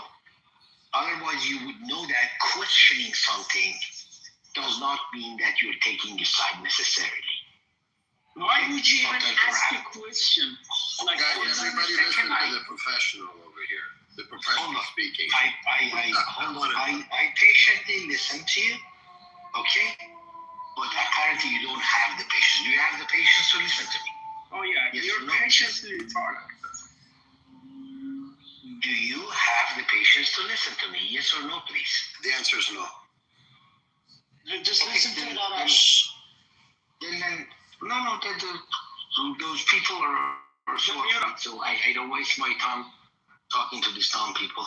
If you cannot even clearly say that I have the patience to listen to you, basically reading between the lines, nobody wants Okay, to talk to sure, you. Like, sure. why?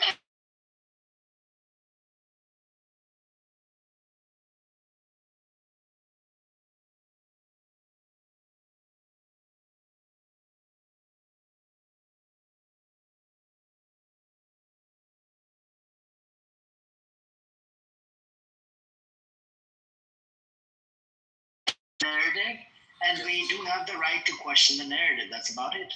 Hey, what's up, Shape? How you doing? Good. I'm being professional because KO. So let me explain something real I got quick. you. So, regarding the number of people who got killed, okay, the people on the side of the regime take what the regime says, 3,117, knowing the regime has lied a lot of time. And they are not sure, but they take it because that supports their narrative. The other side say 50,000 because that supports their narrative. And both sides don't have solid evidence behind it. That's the problem. I'm done. That's it, bro. So why didn't you ask the 3,000? If you want to be fair, why don't you go with the other side narrative? Okay, Arash, you just question the narrative, okay? Arash, yes, you may have.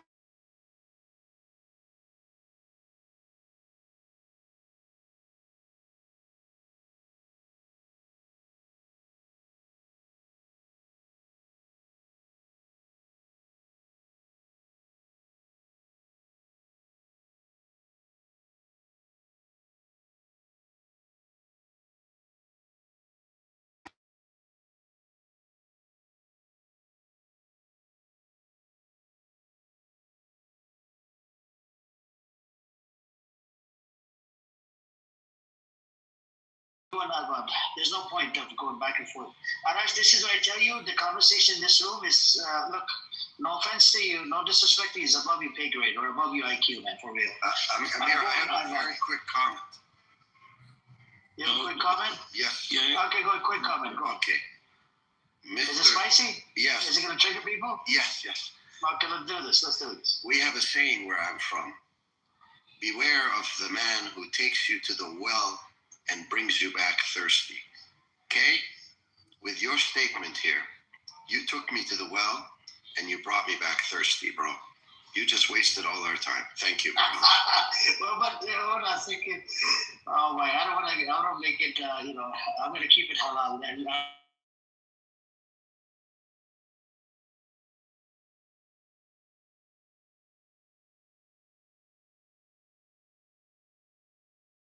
Don't be afraid of a man who read.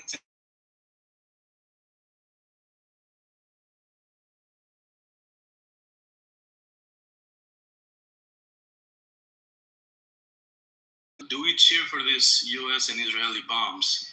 The question is, what are their intentions? Well, they want to replace your regime. What are they going to replace it with? Or what would make them happy? Well, a government which is friend with Israel, friend with the United States, and willing to play the petrodollar game. Which means at that point, you're going to have to give some of the sovereignty. Now, are you okay with it? And all the Iranians, are they okay with this future, so to speak? Of course, your economy will improve because you joined the gravy train, like many other nations, like the Gulf nations. But do you want to do that? Do you want to participate in this blood game where you're enslaving Muslim countries with this petrodollar scheme? That's what they want from you. Do you want them to liberate you?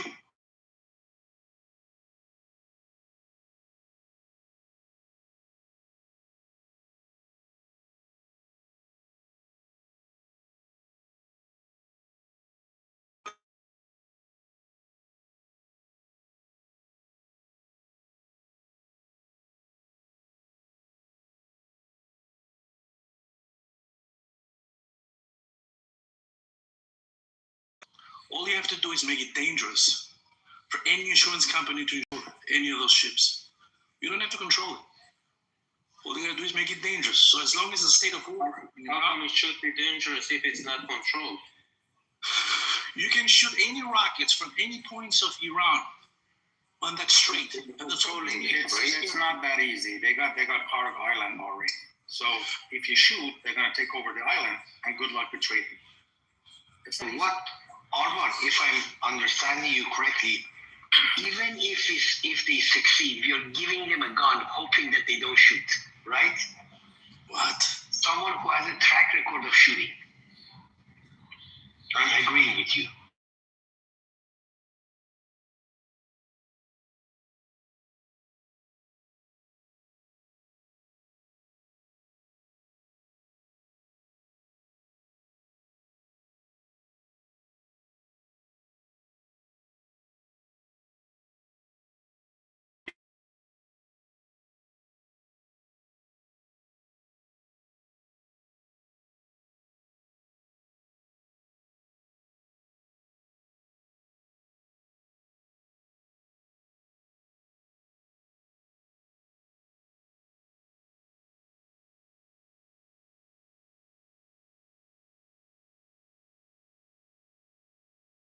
And that's where K is coming from.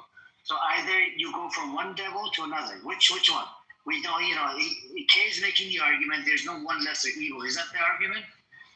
In America we have you have to vote for one lesser evil, correct? Yeah, there you go. That's the case, yes. Apparently the only thing that is listening to me carefully is Amir. Thank you. We have to decide to choose between bad and worse. Which one we should decide, huh? The urban attitude.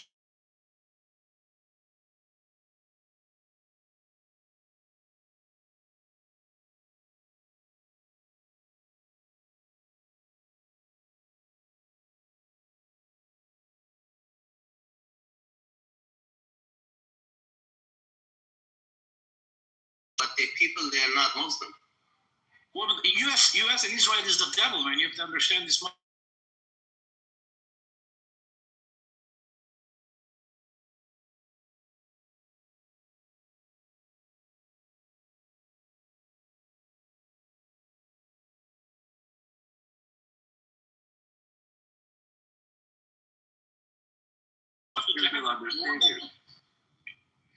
Who says it is Jahannam existing?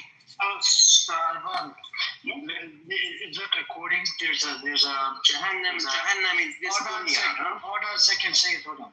There's consensus, right, by the mainstream media that shows like 40 to 50% of them are Muslim or something. Now the government status says 99% are Muslim, right?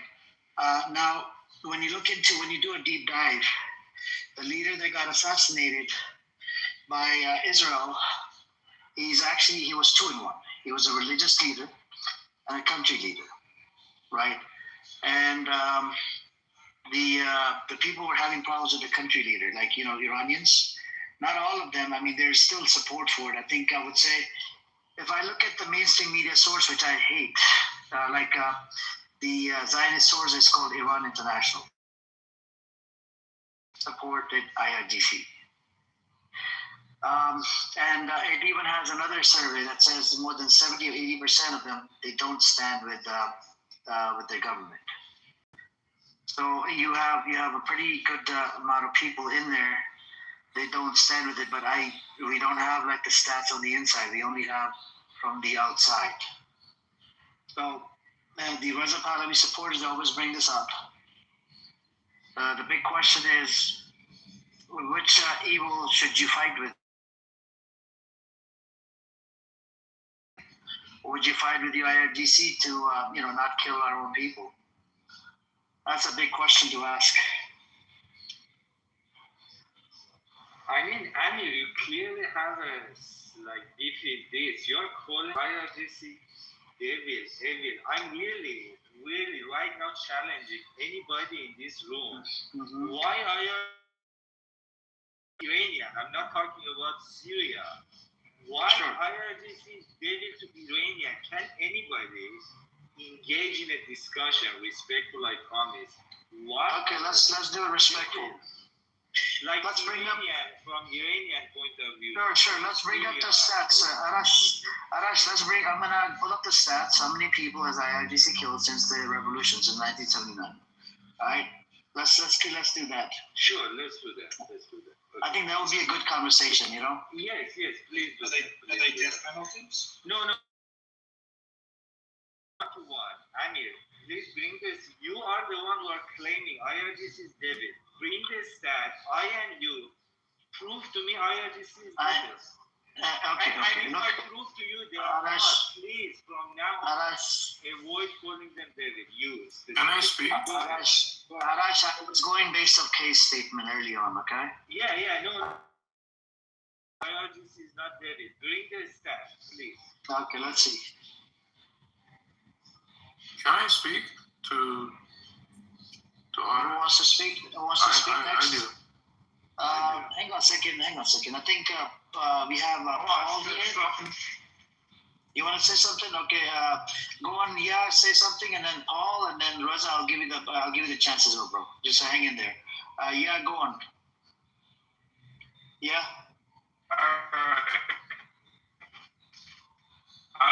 Let's see this, right? No, not Jew, you know. Are you Jewish? Are you a Jewish? I don't know. Are you Jewish? You have the what is this? The candle thing called? No. Well, anyway, the fedora? Right? Yeah, you have the fedora on your picture. You know why? You know why them attack? Hold on. You know why them attack Iran? Not because weapons of mass destruction. Not because they're terrorists. It all have to do with the dog staying.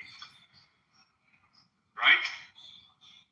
It's all about the first right. Bro, respectfully, brother, I can't understand what you're saying. Your voice is cutting. Let's maybe I'll come back to you. Yeah, maybe when you get in a better area, bro. All right. Okay. Okay, Paul, did you want to say something? Paul, do you want to make a quick statement? Yeah, I just read that 2,500 American soldiers on amphibian boats. Okay. All right. Thank you. All right. Now it's on you. All right. No, I just wanted to speak to Arash. He was kind of challenging an Iranian to come and debate him. Sure. Let's do this. Let's keep it civilized. Arash, so let me ask you this, Reza. Do you support Reza Pahlavi? No, I don't. You hold like a centrist position. You're not on IRGC or Reza Pahlavi side. I don't know if you could call it a centrist policy, but I guess for your intents, yeah. Do you support the attack on the country?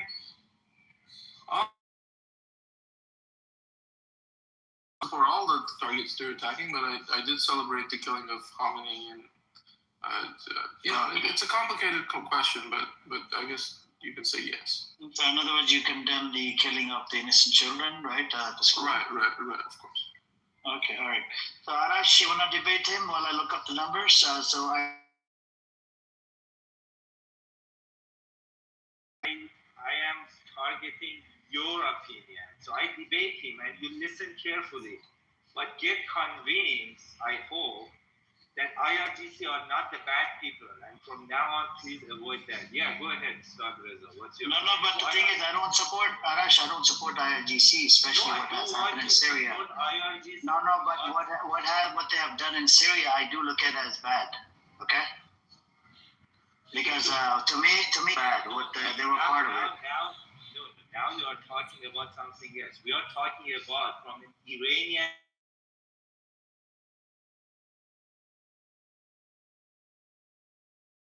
Outside Iran. It's completely different. That's the whole point of nation. That's why we completely different. Hey, Arash, are you going to talk to me? Part of you, Amir. He's saying Syrian people are not humans. Only Iranians are humans. So if they get let's just.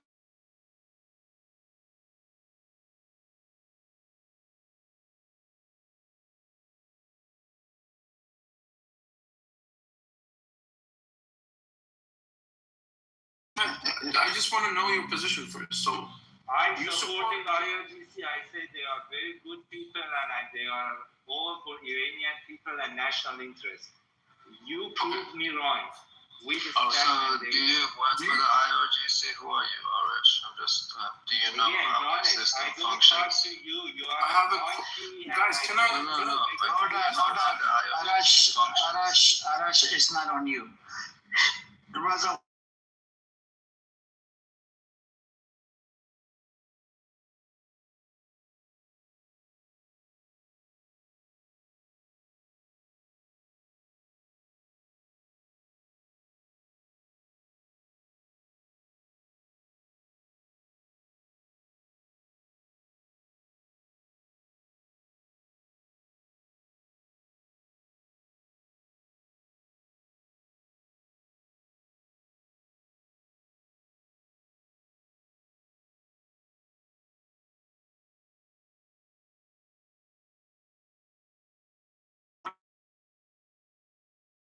uprising for leak IRGC docs.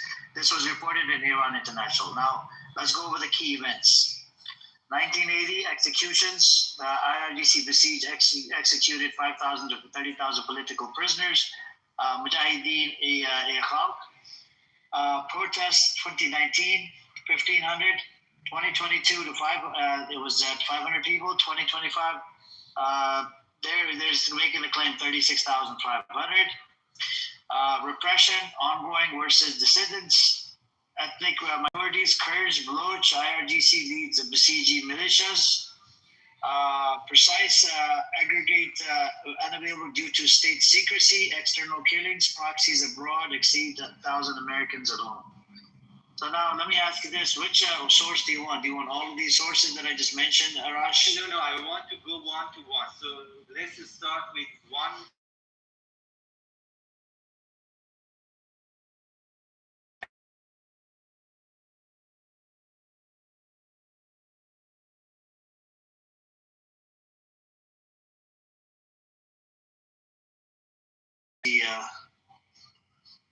But why are you doing this him? Amir, put me in the queue. I thought I was gonna. Sure, in a bit.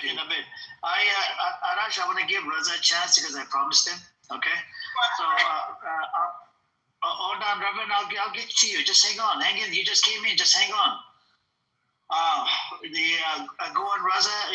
Arash, you can just debate him for a second. I need to pull up the sources. I need to read the sources. I think it's a little bit of a waste of time to talk about numbers, like how many people they've killed. Was it 3,000? Was it 10,000? Was it 30,000? I mean, even if it killed 1,000 people, it's still divided. Yeah, exactly. That's what I'm saying. Like they killed plenty of people, and the exact number doesn't matter as much, right? Like the idea. I look at the Saudi government to be demonic as well. They have killed a whole bunch of people.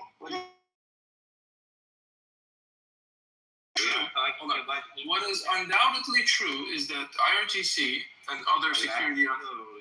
Hold on, let me.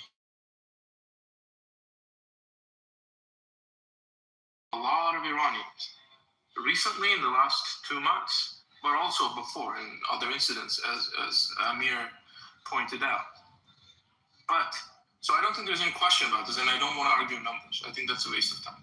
What I want to ask you is, if Iranians want this regime, if Iranian people don't want the IRGC to be in charge, what can they do? What are some of the steps they can take to remove this regime from power? Can you answer that question? Okay, so you're derailing the point. No, I'm not. I'm just asking a very pointed, specific question. Why? And I said I don't want to argue numbers. Reza, I have been playing this game for a long time. Listen carefully.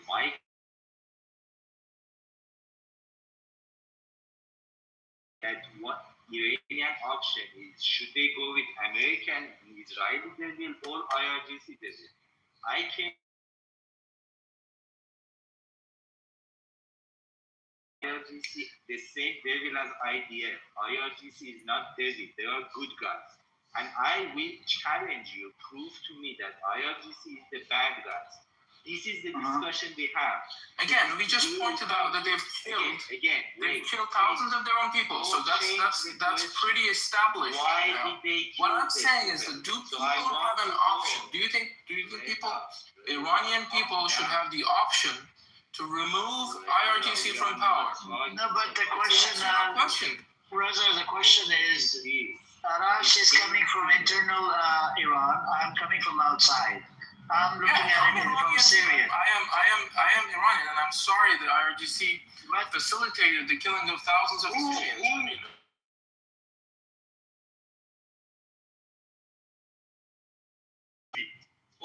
The gag brutal to say we want to freedom for Iran. Guys, we can't just internet. Wait for your turn. Okay? It's not on you right now. But alright, the point I was trying to make is that the people don't have a choice. They don't want this regime. Like they don't want what they're offering. Hold on. They don't want. It's not on you, bro. Wait for your turn. When people try to demonstrate peacefully, when they try to protest. Okay, Reza, can you their message is clear. Arash, Reza, can you prove that the IRGC is evil? Yeah. So you have a paramilitary group that's supposed to serve. Provide an example to Arash. I mean, I think this isn't very useful, sort of. No, but I'd like you to provide an example to Arash. How is it evil? You have to example. I need just 5 seconds. I need 5 seconds. Look, these people who got blinded by IRGC, how evil and demonic IRGC is. I don't know why they got shot. I don't know the case study. I don't know what actually took place, which protest it happened at. Because in America, they have rubber bullets at the protest.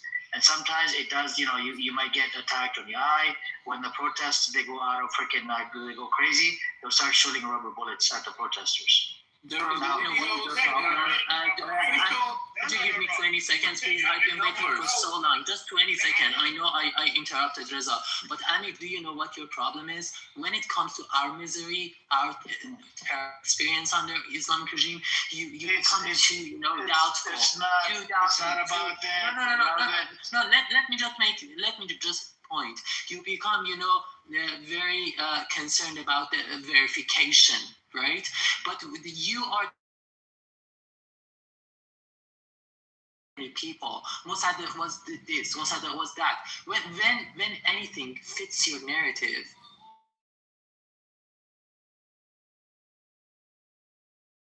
I did not, bro. Respectfully, use the same. I don't claim that Sabak was not bad. Sabak was bad. Sabak did torture some people. My point is that double standard. It's not double standard. I still allow you your voices. In my opinion, I give you my opinion. That's about it. I don't kick you out. I'm not biased. If I was biased, I would start kicking all of you guys out. Yeah, that's the thing. It's for 10 minutes. 15 minutes of time to talk. But so for instance, when the It's not coming off the mic. It's on Raza.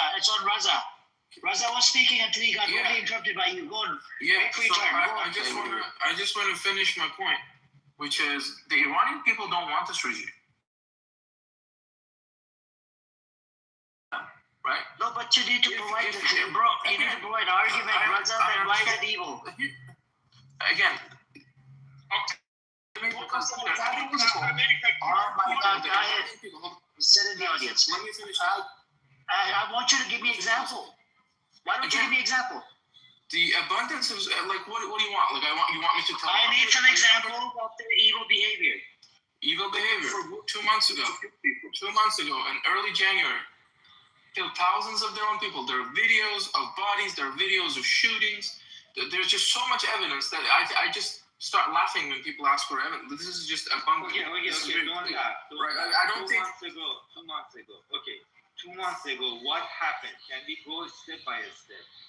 What happened and how IRGC is the bad guy here? Can you explain? Can you tell me what happened? I just want to know your point. It started from Bazaar, right? Let me tell you. Tell me what happened. Yeah. So, Iranian government has the law that dollar will be just one price from now on. There is no subsidy.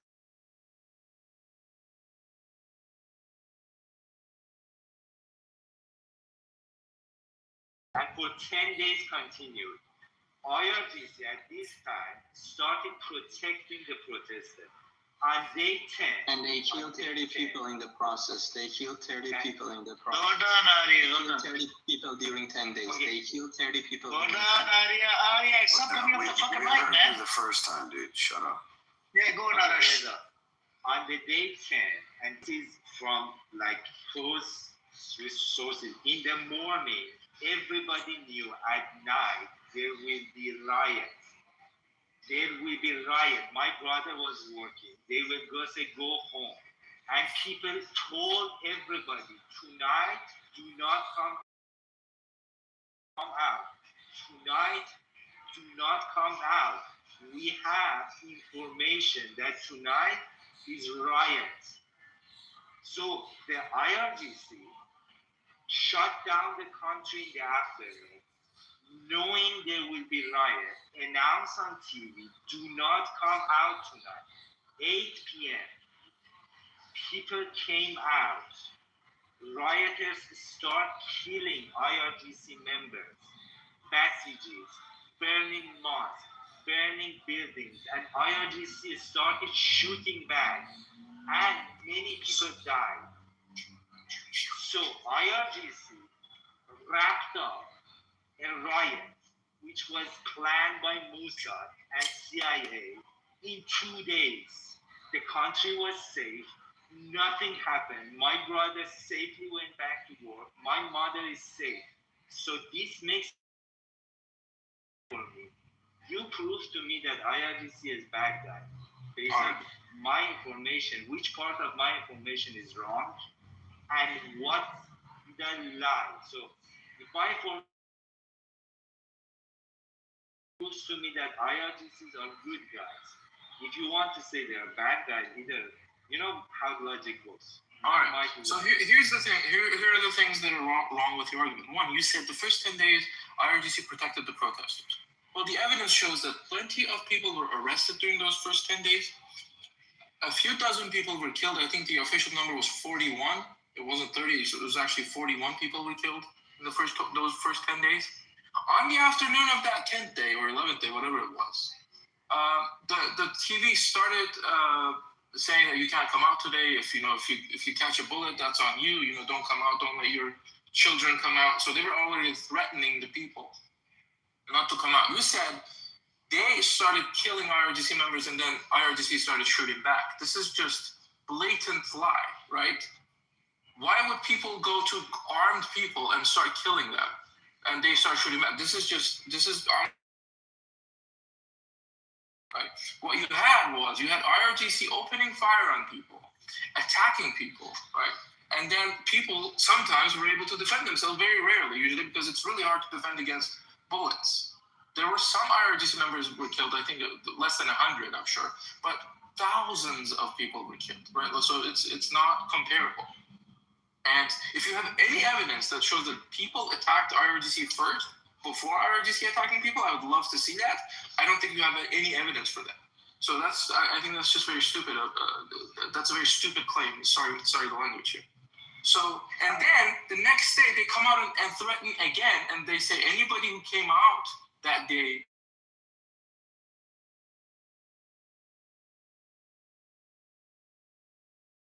they're still criminals, and they will be treated as criminals. And anybody who was killed, we have to kill them because.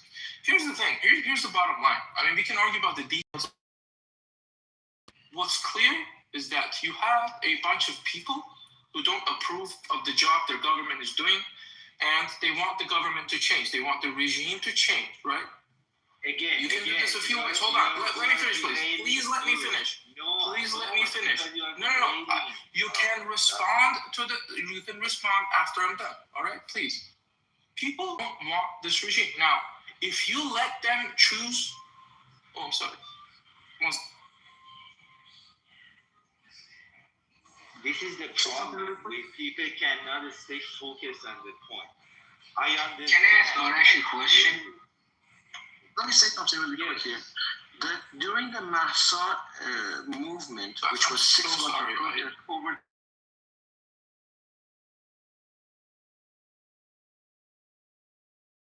Go ahead. Okay. So the people don't want this regime. Now, you can do this a few ways. If you can do this democratically,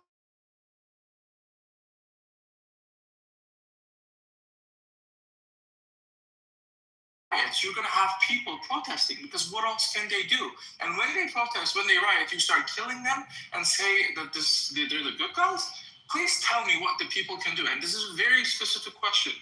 If most of the people don't want this regime, what can they do? How can they topple this government without violence? Please tell us how, so we can do it that way. If you're not going to tell me any ways, then I'm left with no choice but to protest, to riot, to take it, to take what is mine. If you're not going to give it to me peacefully, I have to take it. And then you start firing at me, and you think that's all right? Okay, so let's again focus here. So on the day 5,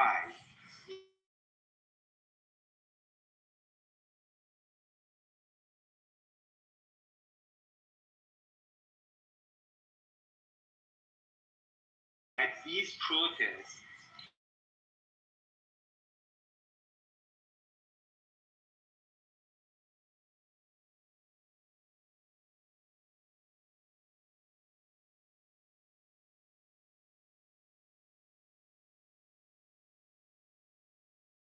the United States police people, like sometimes they kill one person.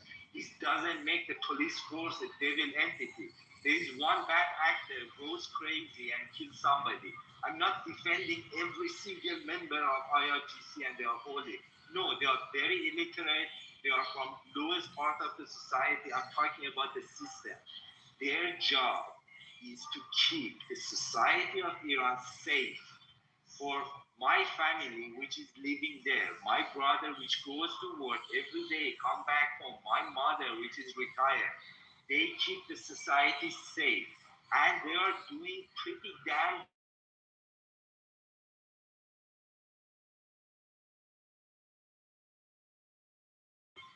Now, that is their job.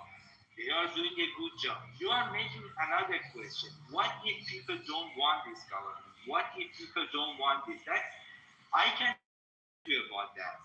What I'm talking right now, and I want Amir to carefully listen to this.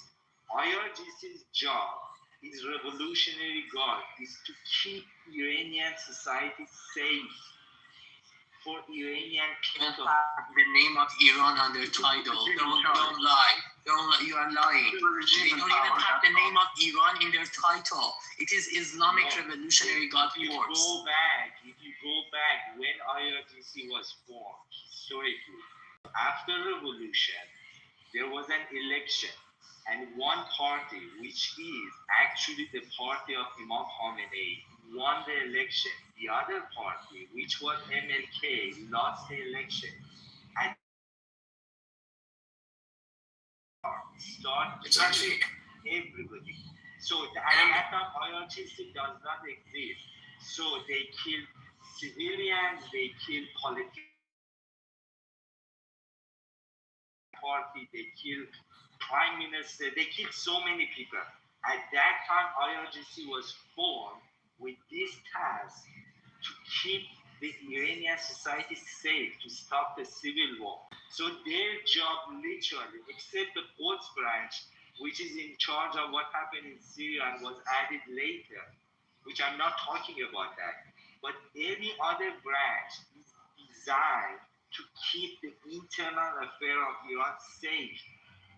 That is why IRGC formed. This is their charter. They are designed to keep. They're a military organization. Militaries don't keep people safe. The police is supposed to keep people safe. That's why there's all over the world you have.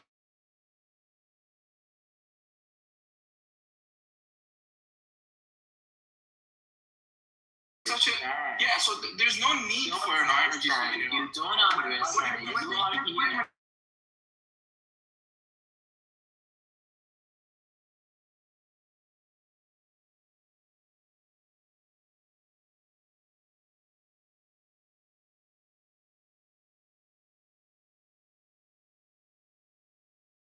Republic, but this is what we're talking about. It's not just specifically about IRGC. Okay. We have a regime, hold on, we have a regime that people don't want. Now, how are we going to get rid of them without violence? Can you tell us? Would they resign voluntarily, or do people have to riot? If they won't resign their power voluntarily, and People have a right to want a government that they elect. I It's absolutely the people. Let me say something here really quick. Let me say something really quick. Very easy and simple, right? You have a people that don't want the people in charge. How do they get rid of them? I can answer that. Grab it, look.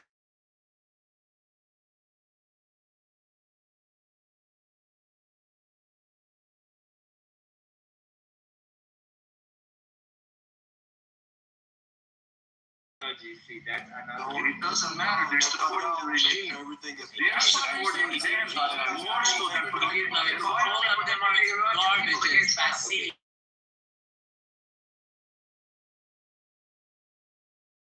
Speaking, why did everybody else come off the fucking mic? Yeah, so yeah, sorry. So here's the thing. We're not just talking about IRGC. Like, why are you narrowing it down to IRGC? The point is not just IRGC. We're talking about the Islamic Republic. That's what we're talking about here. Okay? It doesn't matter which branch of which paramilitary. We can't talk about it. I don't have problem, but first, let's make details in the devil in the detail. No. If you you can't with a straight face say, "Oh, the morality police is not IRGC; it's a separate." Yeah.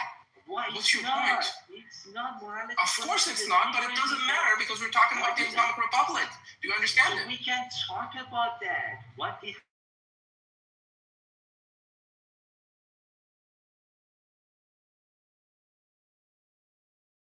IRGC, the devil entity, same as IDF. What happened in Syria? That is devilish behavior.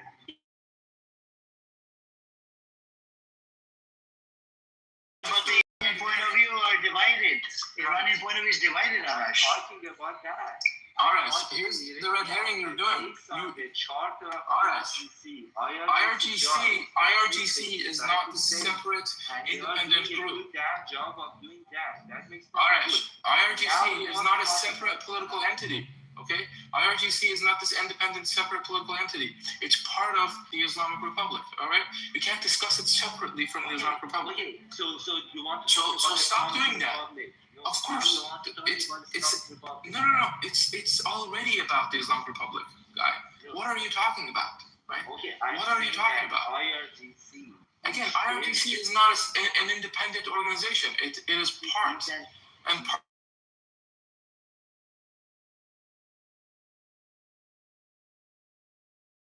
It's a military arm, okay? You can't just be talking about the arm and not the entire body.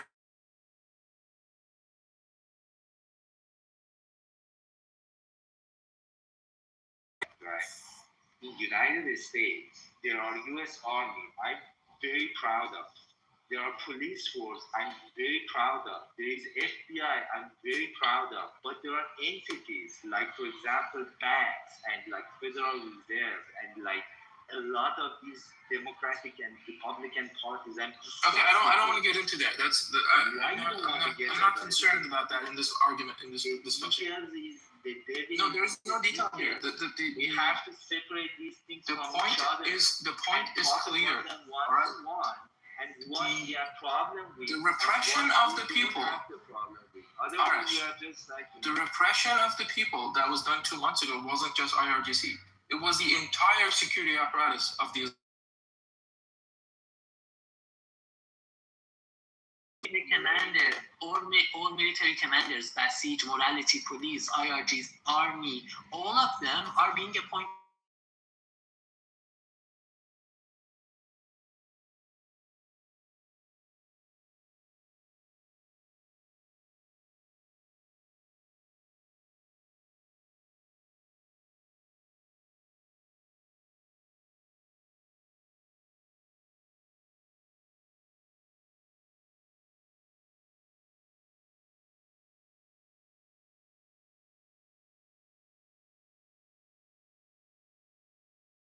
If people don't want it, Shah has to go. Now the people don't want you, leave.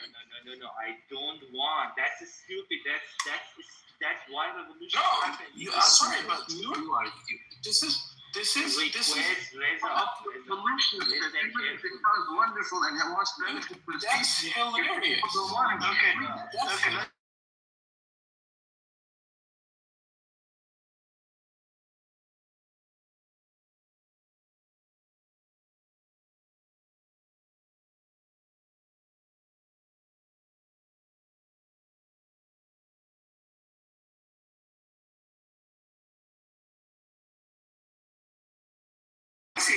question was okay. That's the hypocrisy is just so clear that even your own friends are laughing at it. Okay. Please stop. Okay, hold on a second. So, Velvet, you're gonna make 1 point. I'm gonna give everybody a chance to make 1 point and let.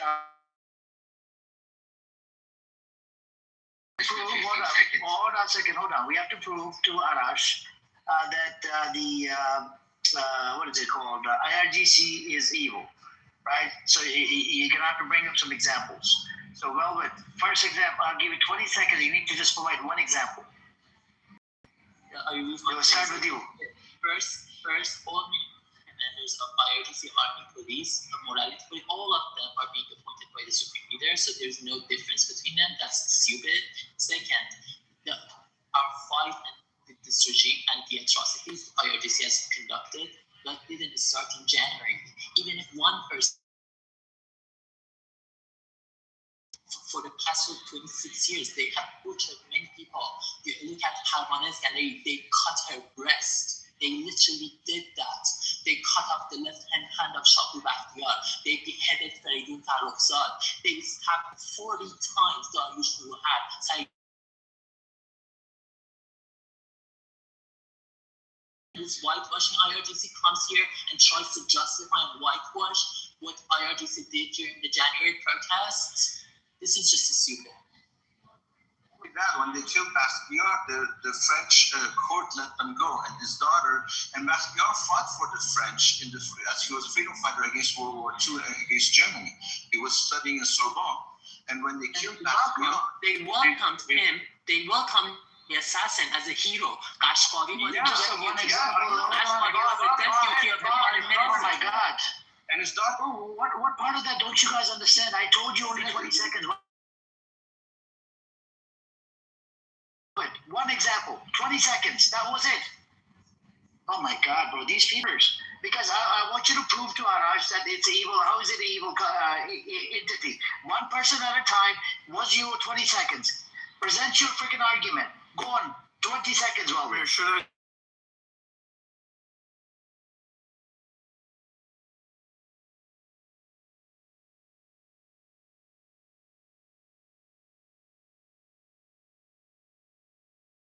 And 18 years after, when he came to Iran, the deputy of the foreign minister and the IRGC commanders went and welcomed him in the airport. The videos are on the YouTube. Go and fact check me. That's why they are evil. Go and fact check me right now. Okay, Arash, respond to what he said, and then I'm going to give it to Kay. So back there was kept by intelligence service of Iranian government, not by IRGC. Intelligence service is some.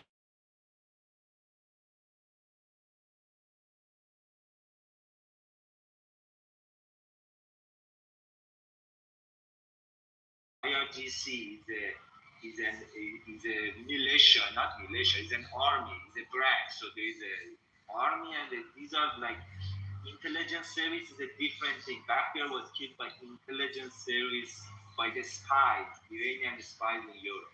It's nothing about IRGC.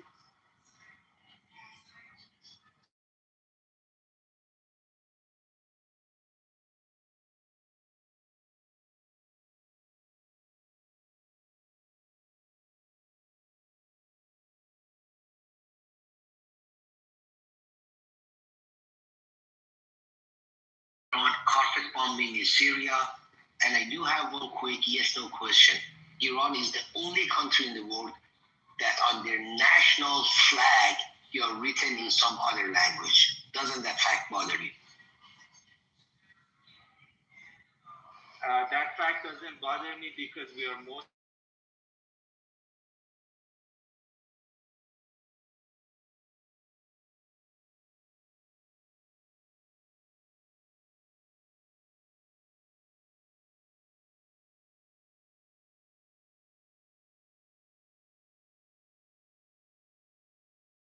Allah.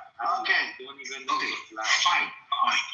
It's Allah written 20 times on the flag. Didn't you know that? Oh, I mean, you Actually, mean the 22 center. times. Oh, you mean on the top and bottom? Yeah. Yeah, 22 times Allah Akbar. But that's besides the point. Wait, that's mostly Iran.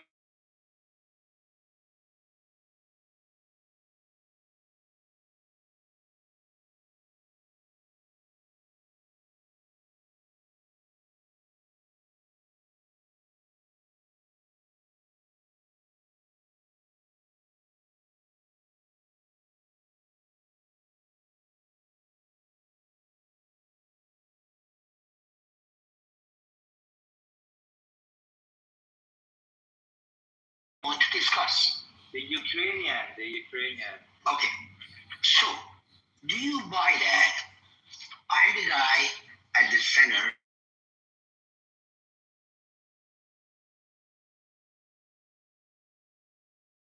Planes are going around. And there is a plane that everybody in the world, not only that guy has way more information than I do, can go to flightradar24.com and check the GPS and see a flight is leaving Tehran, going to Ukraine, the GPS, the speed, the altitude, and everything matches that passenger plane perfectly. And there are not that many planes. Iran's airports are not that busy. It perfectly matches. Not only that, but also it is elevated. And missiles that want to hit you, does your mind buy that they mistook that for a cruise missile? For 3 seconds, 3 days. It's okay. I gotta give it to fascists as well.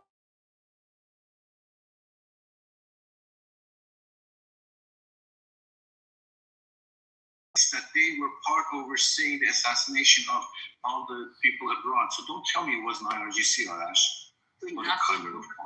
Ayman said, Rafiq Dus, Amir, let me tell you that. Amir, just 10 seconds, give me to me. Rafiq Dus was Ministry of IRGC. Previously, Amir, are you listening? So let me respond. Just listen to me, 20 seconds. Amir, please let me tell this.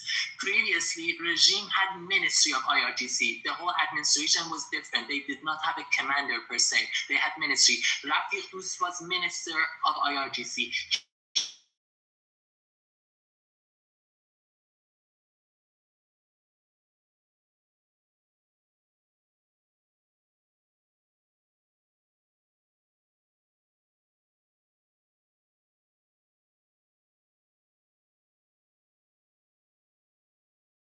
So,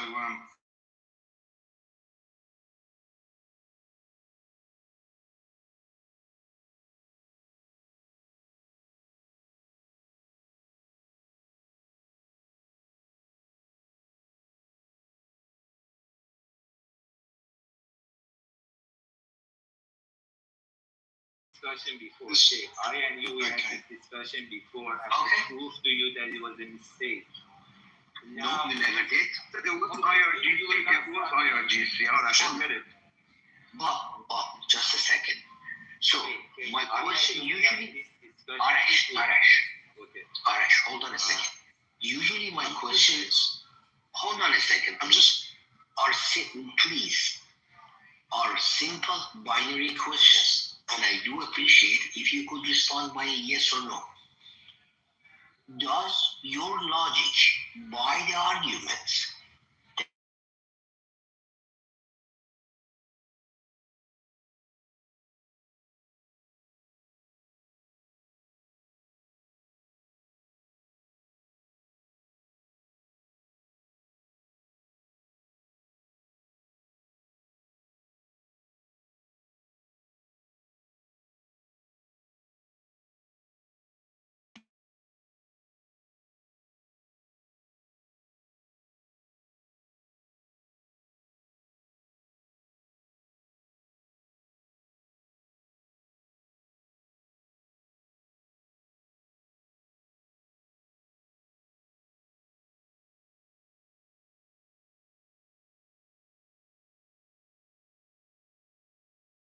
People that are anti-IRGC, because I want them to prove it to Arash that how is it evil? They're provide an argument. So next person on the block was Danish.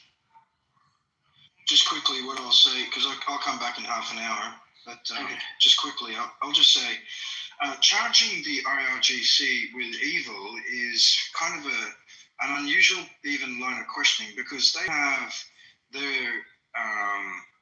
have their authority, which is given to them from the imams and the mullahs to perform a certain duty.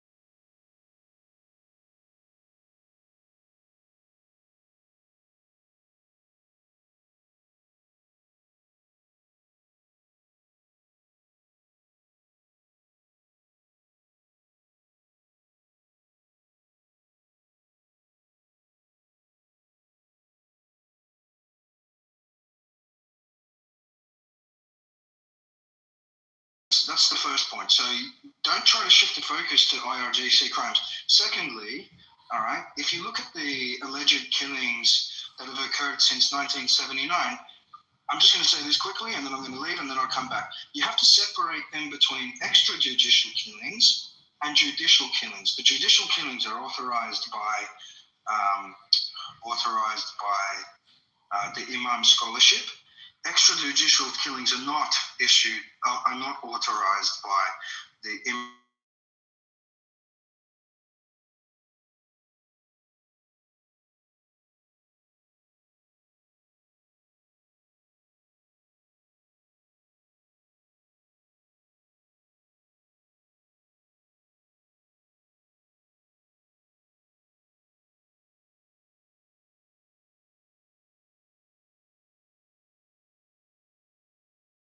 Against the current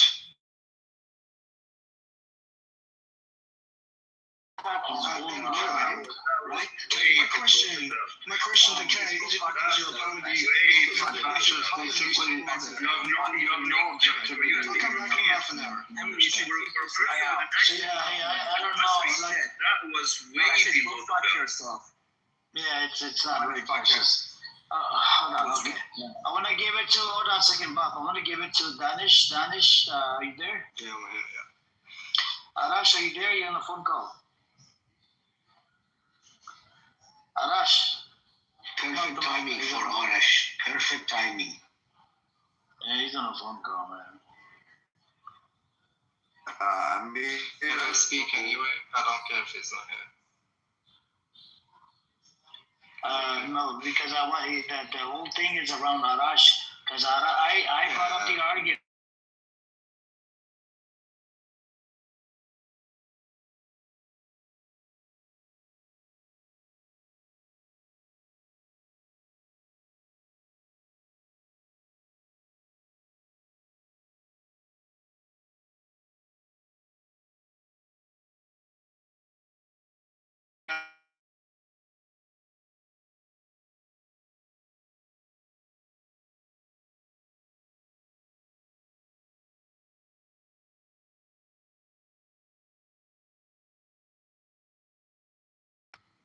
Can I? That's what I'm saying. I don't know. Anybody but Israel. Amir, can I contribute to the conversation and say why I believe? You hold on a second. Hold on, it was Darish's turn. Arash, are you there, Arash? Yeah, I just he's back. They called me. Okay, you're on the hot seat today. Yeah, I know. You're gonna be attacked by a whole bunch of people, so Danish, it's on you. No, I'm defending that. Just let me share this good news. I just had a call from Iran. So last night was Charshab Suri. They were all propaganda. People are coming out, and my mother was so quiet, nothing. It's all good. Iran is safe. So I'm just going to try and explain to Arash why. You gotta make it quick, Danish. Don't go on a fucking monologue, bro. I hate your fucking monologue. I haven't monologues. spoken for a long time. I hate your fucking monologue. To make it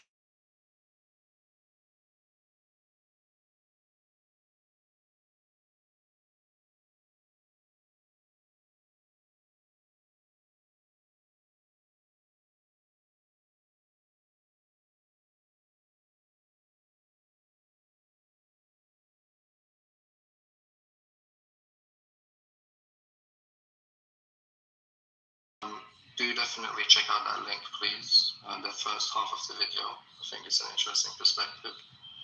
And Arash kind of actually admitted it himself, didn't he? He said that the IRGC are illiterate.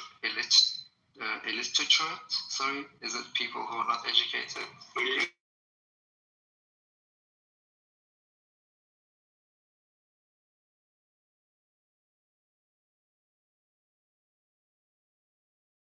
And they're not able to actually, protect the country properly with the very force that are supposed to be protecting the country. They're not even well educated or, logical people or reasonable people. And we saw that. We saw that in the January protests where their incompetence showed. They killed a lot of innocent people, thousands of innocent people. And when you have a regime like that doesn't account.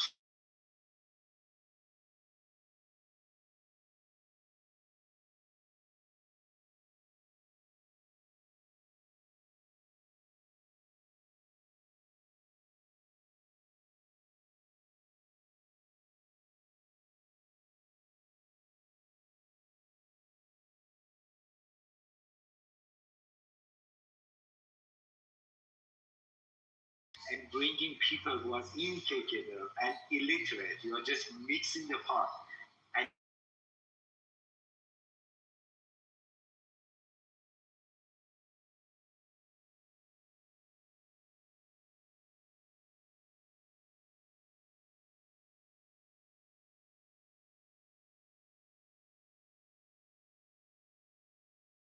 And it's obvious to me that they are learning.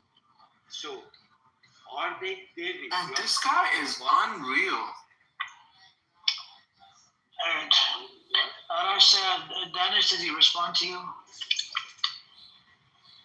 Sorry, he's saying better and better. That part was the best part. Nobody have a debate, Amir. I don't. Okay, that's right. That's right. That's right. It's on audio, bro. Come on, man, guys. So yeah, hang on a second. Better. In 2009, they killed 200 people during the Green. Arya, just one example. Yeah. Okay, so I'm just saying like better, and he said better and better. So 2009 they killed 200. 2018 they killed 1,500. 2021 they killed 500, and this last time, according to them, they killed 7,000. According to some other references, they killed 32,000. So the other thing, I don't know. I was on the call again. Like someone called me from Iran, so I was on the call. So I don't know how Kay get to the details of the Ukrainian flight. But I just want to say for 3 days they said that we don't know what happened to the airplane. It might have been, They denied. They denied. They didn't say we don't know. They said they denied. Hold on a second. Hold on. I asked you just for one example. You gave like 5 examples. I wanted one. No. I think it says better and better. I just explained the trend. But now my example. Okay, Arash, do you agree with these examples? Yes or no?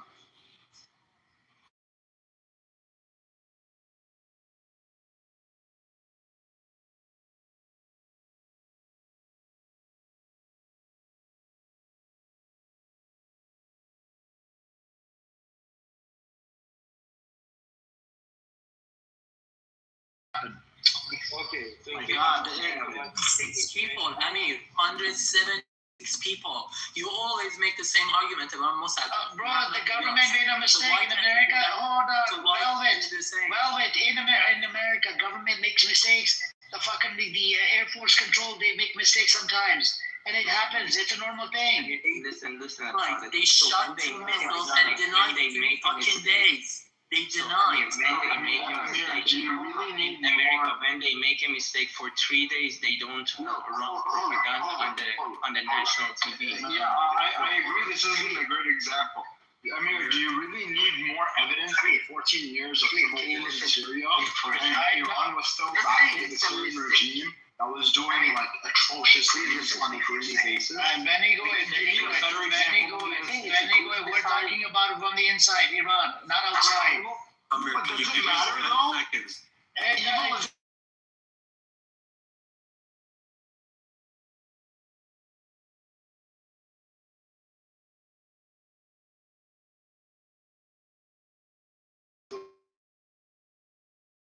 No, I need something more. How many people killed? Amir, the Persians are going crazy in this room. You need to control them. Listen to me.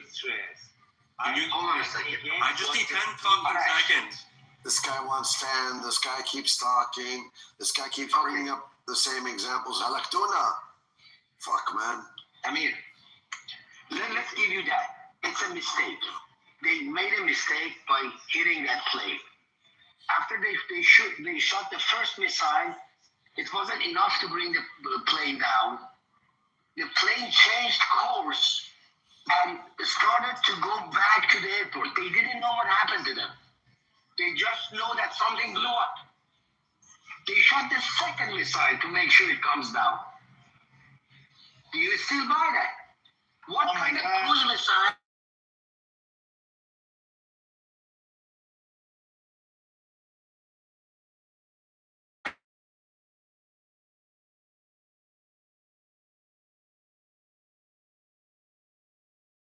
Is killed, but you guys keep going back to the fucking airplane. This example, the reason I used it because it is full of evidence.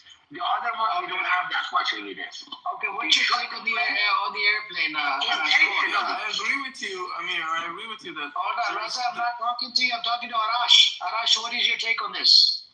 Okay, so my take on this is this: the Qasem Soleimani was assassinated by United States. Iran, for the first time in its revolution, attacked directly the U.S. bases, and then before that, Trump had threatened, if you attack us, we will hit your cultural center, 52 cultural center. So Iran was waiting to see how United States is going to respond. And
That's it. That means it's the evil.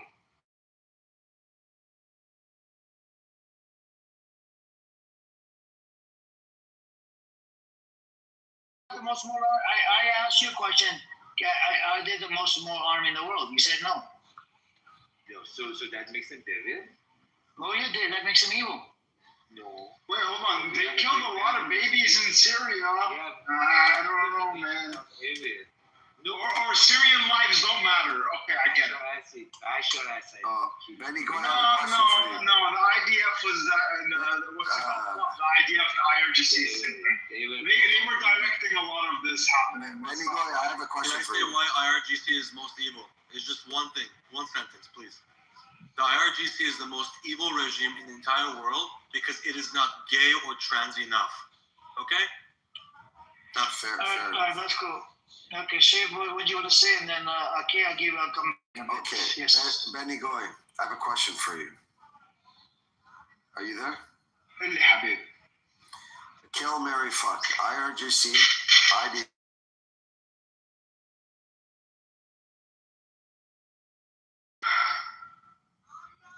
That's an easy question. That was a good one, huh? I can't.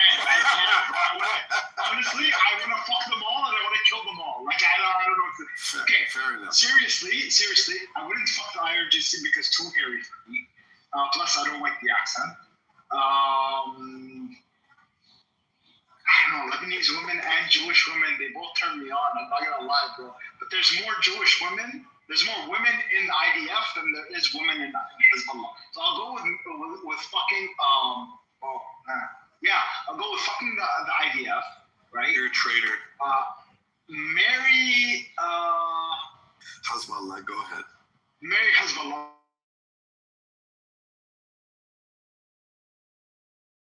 Kill the IRGC.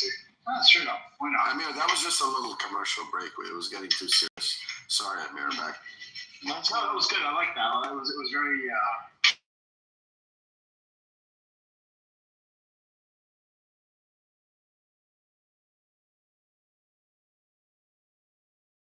And then I would have to go to Iran, get a trans surgery for the guy, and then marry him. What were you saying, Clark? I was saying there's some people who are blocked. They want to come back. They want to come back. Do you think that they might be terrorists or Islamophobic? No. He's good. He's good. Oh, who is it? Who is it? Mr. Khamenei.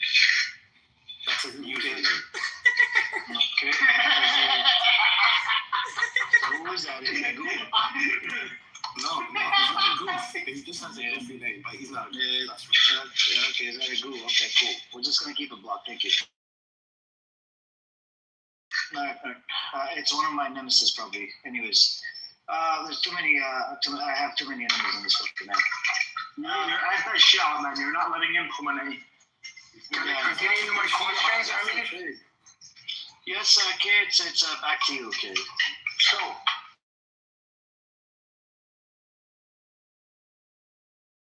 about it, let's say it was a mistake. Fucking hell. Fucking hell. Fuck's sake. Alright. Fucking hell. It's shit. Hold on. I have a better answer. Fucking hell. I have a better answer. The boat has sailed, and I come down, very good. No. I have better reasoning. I would fuck IDF because I need to fuck their people like their people have fucked my people. There you go. Okay. Right. Thank you. Marry Hezbollah because they're Lebanese and I can convert them and then fuck them. Okay, go on. It's on you. And then I want to give it to Wahab that just came in. Yes, no, please. Do you agree that they mistake or no mistake?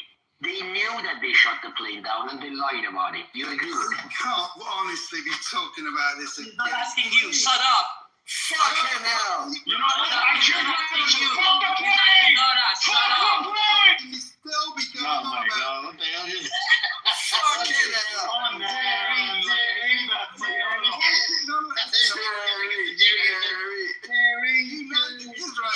Valerie, get a life, man. Get a fucking life. Can we please move on? Fucking hell. We are moving on, Rolf. The world changes. Rolf, give us one more.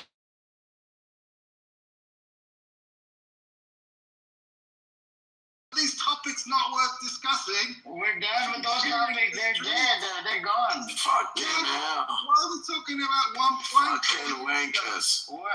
The argument was. I know. I was here 2 days ago. I know what the argument was. No, right now. Wait. Wankers. You didn't know he's dead? Just Are you confirm. not reading the newspapers? Are you not reading your Twitter daily?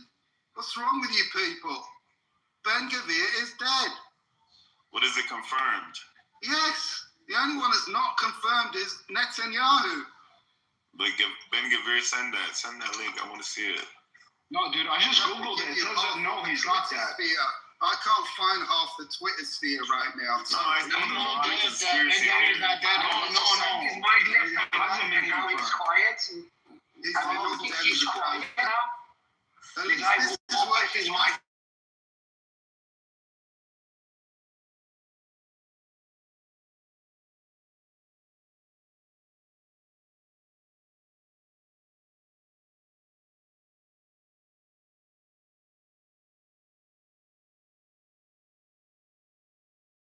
You hijacked the discussion. Rob, that's not the argument. Did you understand? Oh my God. Not interested in Rob, half of the cabinet of Israel.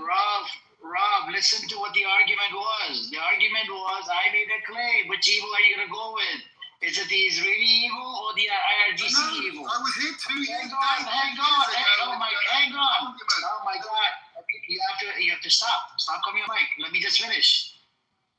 That was your, and Arash said, provide me one thing. I said, Syria. He goes, I want the insight from the what is it called? From the Palestinian.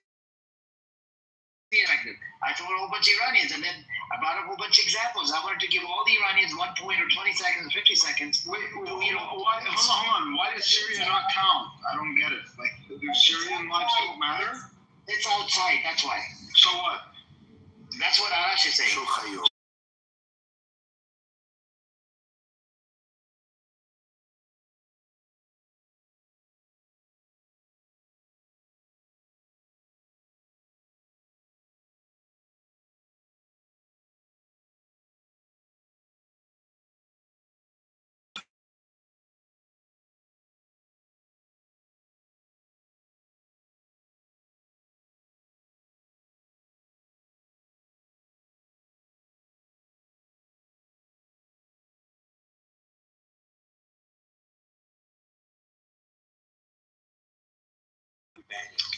When our morality are limited to our borders, this is a new concept. Oh, your morality does not count outside of your border. If you that's an accident.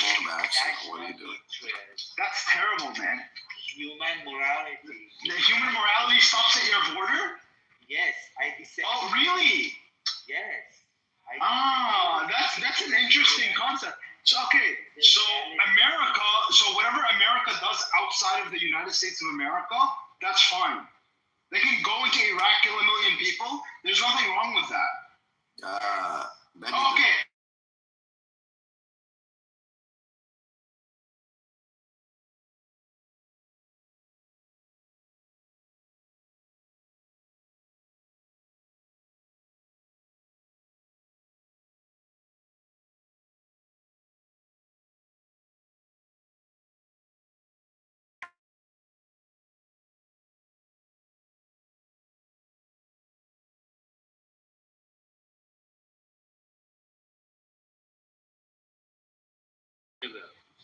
They committed a lot of war crimes in Syria. Dude, the whole fucking war. 14 years worth of war crimes. Where is the case? So take your pick, man. Where is JCC? Where is ICC case against IRGC? We gave you the reports. No, I mean, why it's not in the court? Not all cases go to war crimes go to court, man. Then that's you know. Actually, the majority of war crimes don't go to court. Where are the court cases for the war crimes that the Americans committed in Iraq? There is no war crime. Do you know why? Really? America did not commit any war crimes in Iraq? Really? Not is that your argument? They did not. What do you mean? Of course they did. They did.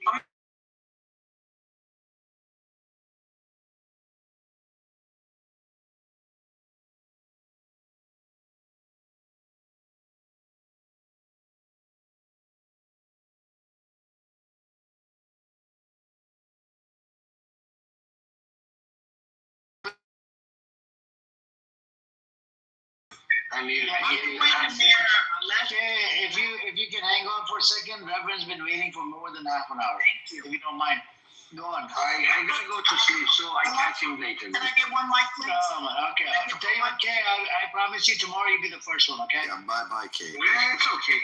Sure. Thank God. You say a lot of good things sometimes, you know, sometimes. Bye, Kay.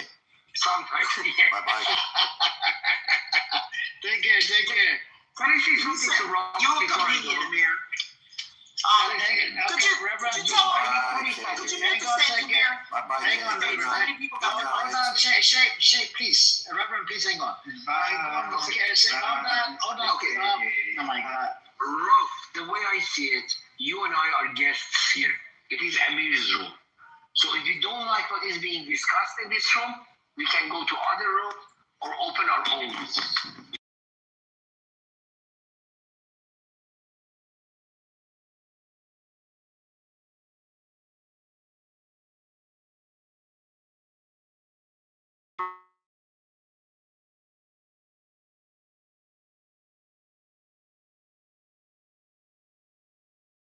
We're having a UN meeting. A UN meeting. Straight delusion, finally. I have been looking all over the internet for something credible about this so-called ceasefire that Trump is begging for. I cannot find anything. Where did you get this information? All I hear about is Cuba. I heard about him talking about taking Cuba. Taking it. That was his word. They're having back channel conversations and whatever with the Pakistanis that are coming in the middle as well. And then is there a link to anywhere to I posted the link in the morning. You're gonna have to scroll up to like I don't know, there's about 5,000 messages in there. Do you remember was it Fox News, AP? Could you mute up, please? Up to 200 people, so I don't know. I mean, 200 people. I don't know. You're gonna have to scroll up, see if you can find the link. I don't remember. There's so many links.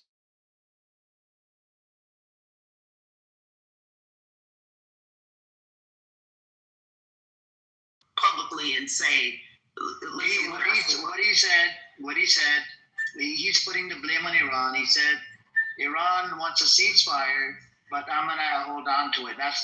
He's just making it sound like it's that he's the one that has the upper hand, which he doesn't. It's always the opposite. Anytime he says a statement, you got to take the opposite. Oh, so that's where the title came from. It's okay. This is your view. Yes. Of what? Not just my view. Everybody's view. What do you think about view? Why do you think he's doing the specialist view? The people who analyze stuff. The one that are into like news and debate and whatnot. Oh yes, I see what you. I'm being an analyst. Okay, I see what you're saying.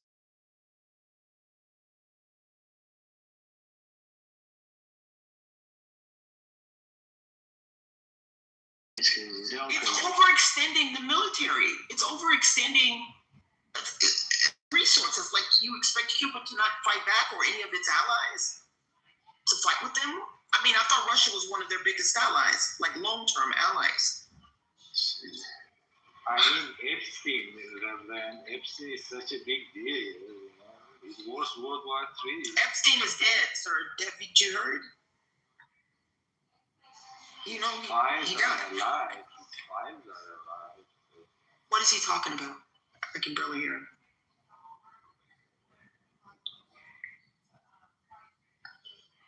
Yeah, he wants to take over Cuba. I think that's what Morning's saying. Do you want to come up to Mike Morning, respond to Reverend? Yeah, I mean, if you pay attention to what he's actually saying, he thinks it's a beautiful island and ripe for the picking. He's blocked embargo to them, so they have no power. You want to place the fucking vacation? No, sis, like, take the land. For what? Oh, you think he wants to get, like, send undesirable Americans there? I'm trying, there's no oil there. What is the purpose? He's not an oil guy. He's a real estate guy. Like, people miss that point very severely. He is about real estate. He is about property development, property investment. What do you think the Board of Peace is? It's a giant real estate board. Actually, the only reason, well, you have to keep in mind, the only reason that Cuba was not, like Puerto Rico, made a U.S. territory is because the population was too big and the population was comprised of yeah, but if you make it collapse, they have their power grid is out. People if you let me, so this was during the Spanish-American War. I'm aware, but we're talking about Trump. Trump did racism was more acceptable. So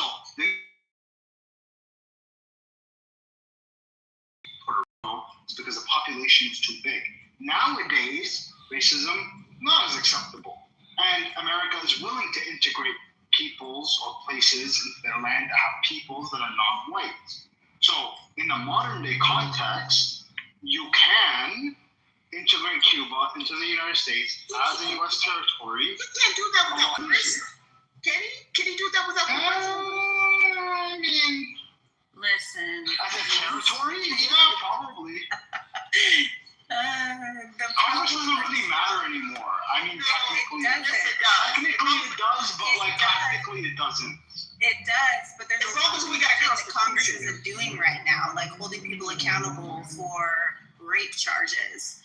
Well, I mean, Congress has advocated a lot of the. Why hasn't Epstein Island been?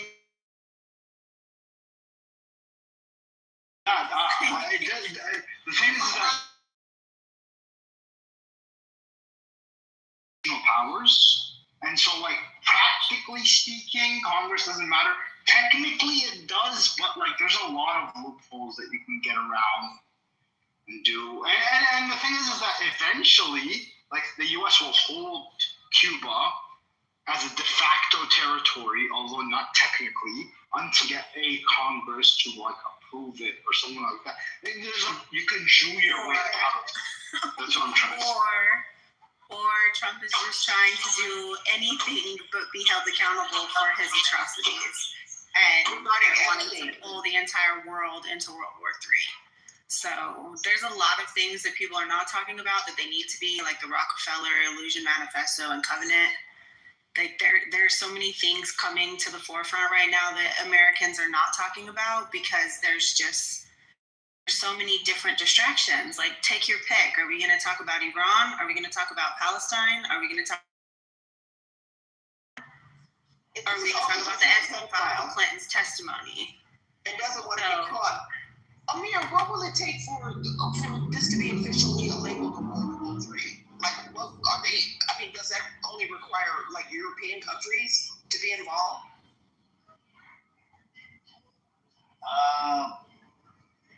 To be honest with you, I don't know. I don't think we're gonna have a. I'll call you when we UN, sir. Well, I mean, if you have China and Russia involved, then yeah, it would probably kind of be over. Well, Russia's not going to get involved because they just got a lot of their assets back. So. I mean, things can change pretty quickly. If you look at the progression of the world wars, I agree. Yeah, if Russia and China got involved, Europe got involved, that would de facto turn it into. Not friends, right? No. No. I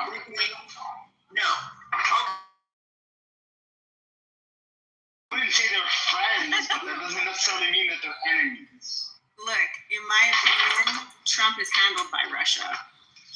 Look at his wife's lineage. No, he's handled. And look at his business ventures from before his presidency. He has plenty of business ventures all over the world. No, he's not handled by Russia. The only connections he has to Russia is actually through Jews, through the Chabadniks and through Jared Kushner. And isn't that enough? No, it's not enough. What do you mean it's not enough? Kushner's on the board of peace. Yes, because those very same Chabadniks and Kushner have business dealings all over the world, not just in Russia. Okay, but the agreement that Russia made in order to give the $10 billion to be on the board of peace, you saw what was in that, right? Yeah, but there was plenty of other people.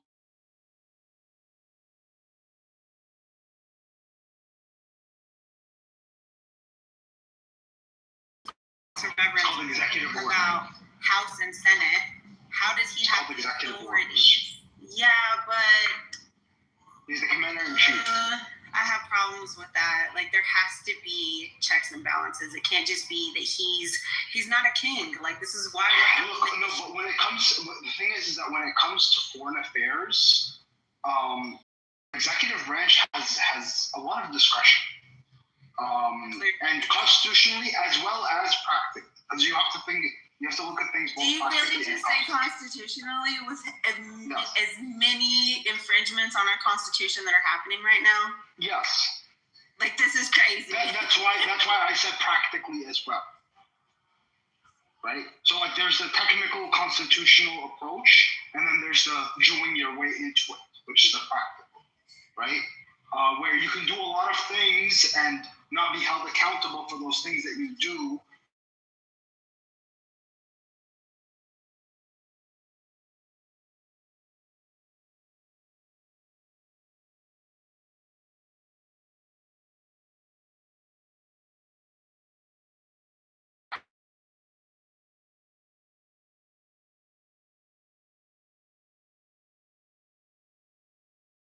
Not just limited to Trump, have infringed on the checks and balances instituted by the Constitution, and Congress has allowed them to infringe upon them to the extent that the executive branch has turned into a far more powerful branch of government than was originally designed. And that's the repercussions that we're living with. This is not limited to Trump. unique to Trump. Well, This is what a he did uniquely was stack the House and the Senate and no, everybody does that. stacked Congress. Everybody does that. Yeah, but not like he did. Everybody does that. Everybody does that. What he did uniquely, actually, was stack the Supreme Court. Okay, yeah. And why he was able to do it is because, coincidentally, enough Supreme Court justices.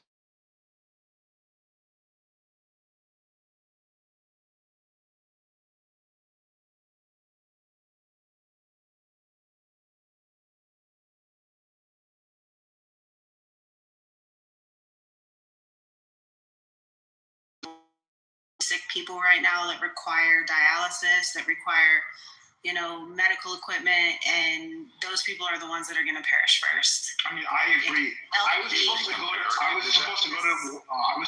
to Cuba prior to the whole Venezuela thing, and I made a good call on not going on vacation. That would have been tried. But yeah, it was the cheapest vacation destination. Yeah, it was the cheapest vacation destination, and I haven't been deprived. Way to minimize the point there, friend. No, seriously. I mean, I have been deprived of the cheapest destination. If I want to go to another Caribbean, I gotta pay another $400 or $500. I'm like, why the fuck would I pay that? Cry me a fucking river, okay? People are dying. It's more than a fucking river. It's a fucking Mediterranean Sea. Yeah, but why is it America's fault for their grid? Are you serious right now? Uh-huh. You don't know what they've cut them off? What do you mean?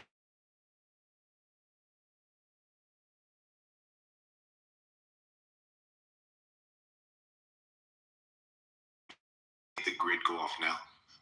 The fact that they're not getting oil or anything from Venezuela. Yeah. Oh, sounds like their government needs to figure something out. Okay, so you're one of those people. No, Zionists too? No, I think that if so you think it's just let people die? Just hold on, lady. I think that Venezuela can be used as a case study. That there was a rotten study. That there was a person that was removed, and now Tree seems like it's optimistic. They're opening up trade. In the government. They have they have Yeah, we're right in our fucking government right now. All right, brother. I'm just talking about Venezuela. Yeah, Mexico should come in and pick up the dollar from the pedophile. Mexico's on a whole other scale right now. You just said you're something else. You're something else. I don't want to have that argument.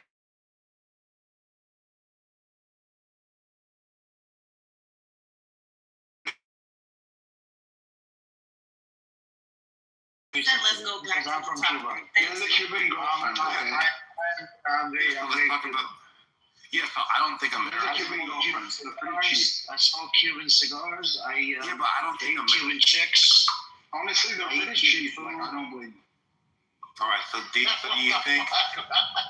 So like what you've heard, or so like what the breaking news of today, as far as all the munitions that have been placed on the coastline of Iran, do you think that America can do it by themselves, Amir?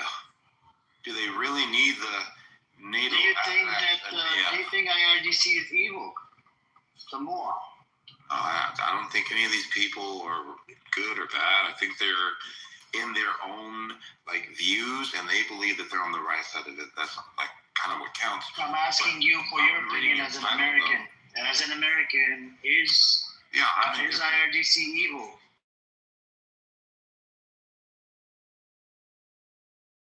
Is the U.S. government evil? Yeah, that's that's depending on your. Which one is the bigger evil? Yeah. Which one's bigger evil? You know how evil they are if you are someone. So. Okay. Why would Samoans believe that America's evil? Why would they believe that? Samoa has their own independent sovereignty. American Samoa is a U.S. territory that benefits heavily off of the American government. Why would they think that America is evil? Okay, all right, we're getting back to Iran. Back to Iran. So I was reading your. Is IRGC evil? Which one's bigger evil, IRGC or? I don't place those types of labels. They're in their own kind of views. So our perspective is that they are evil because our worldview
lesser evil. Yeah, so I would say that 93 million would be a greater evil. No, lesser evil. Oh my goodness. 1 million lives to sacrifice for the liberation of 93 million. Everybody. No, I didn't say liberation. I didn't say liberation. brother. Liberation. Hold on. I was giving you two separate examples. Which was Amir, you have to saying, brother. Hold on. Track what I'm saying. Which one is bigger evil? You didn't answer the question. Which one is bigger? I clearly said 93 million is the greater evil. What is wrong with this guy? Oppressing 93 million people or suppressing 93 million versus killing 1 million people. I said the 93.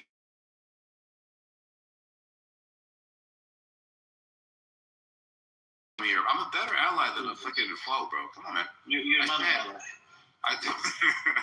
I said the 93 million, the oppression of 93 million is way more severe.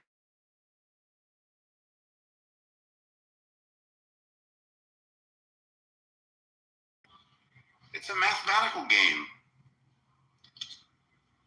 Yeah, and your title sucks. Like, America doesn't need anybody for like this fucking ceasefire. He's not digging for shit. We're clearly in the driver's seat right now. I'm just saying, we clearly are.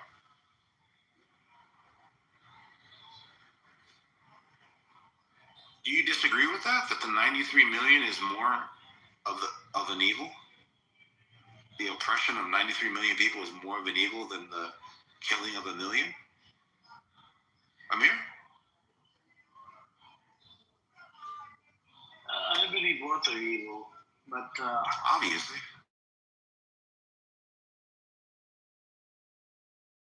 I have a question. You should ask Arash. Ask Arash. Arash, how are they oppressing 93 million, Arash? Where did Arash go? Is he here? All right, let's ask. Where's Velvet? Is Velvet here? Fascists, how are they oppressing 93 million? Fascists? Fascists is still looking for his government's testicles that they're still looking for out there in the EU.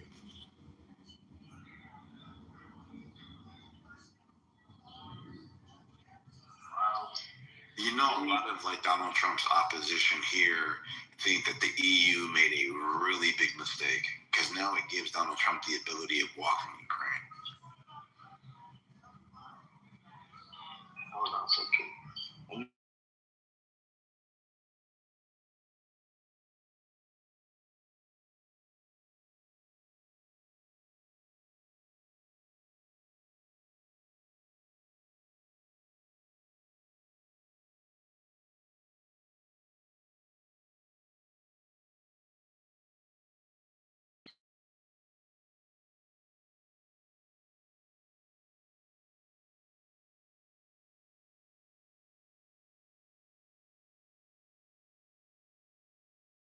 Maybe I have something to say. Like, it sounds to me like nobody's giving up.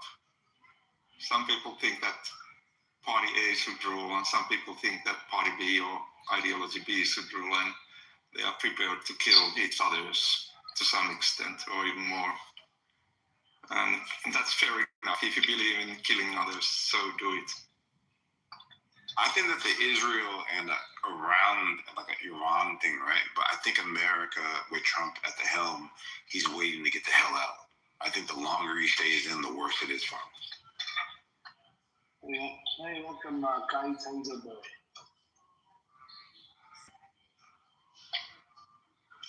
Hello. Is it Kai Tanzaba?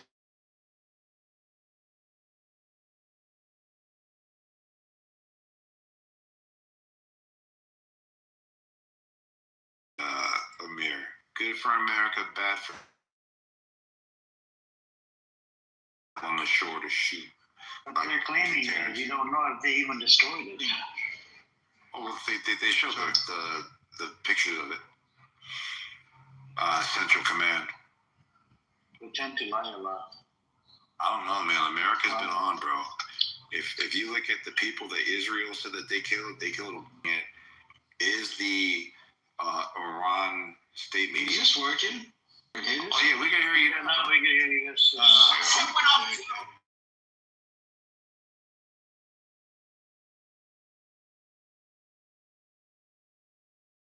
We'll talk about that later. I'm not interested in American politics right now. This room is about Iran. Amir, what was your question? The question was the big question for you is how are people being oppressed? People make mistake. Some of these Iranians that bring up example that they brought up the airplane example. There was a couple massacres that happened during the protest. What's your take? My take is, if it's in accordance with Islamic principles and under the authority of the imams, then that debate would be with the Quran itself. Like, I'm not going to debate the Quran's authority, or particularly the scholars' interpretation of the Quran, in terms of how people are punished for doing something wrong. Okay, what I will observe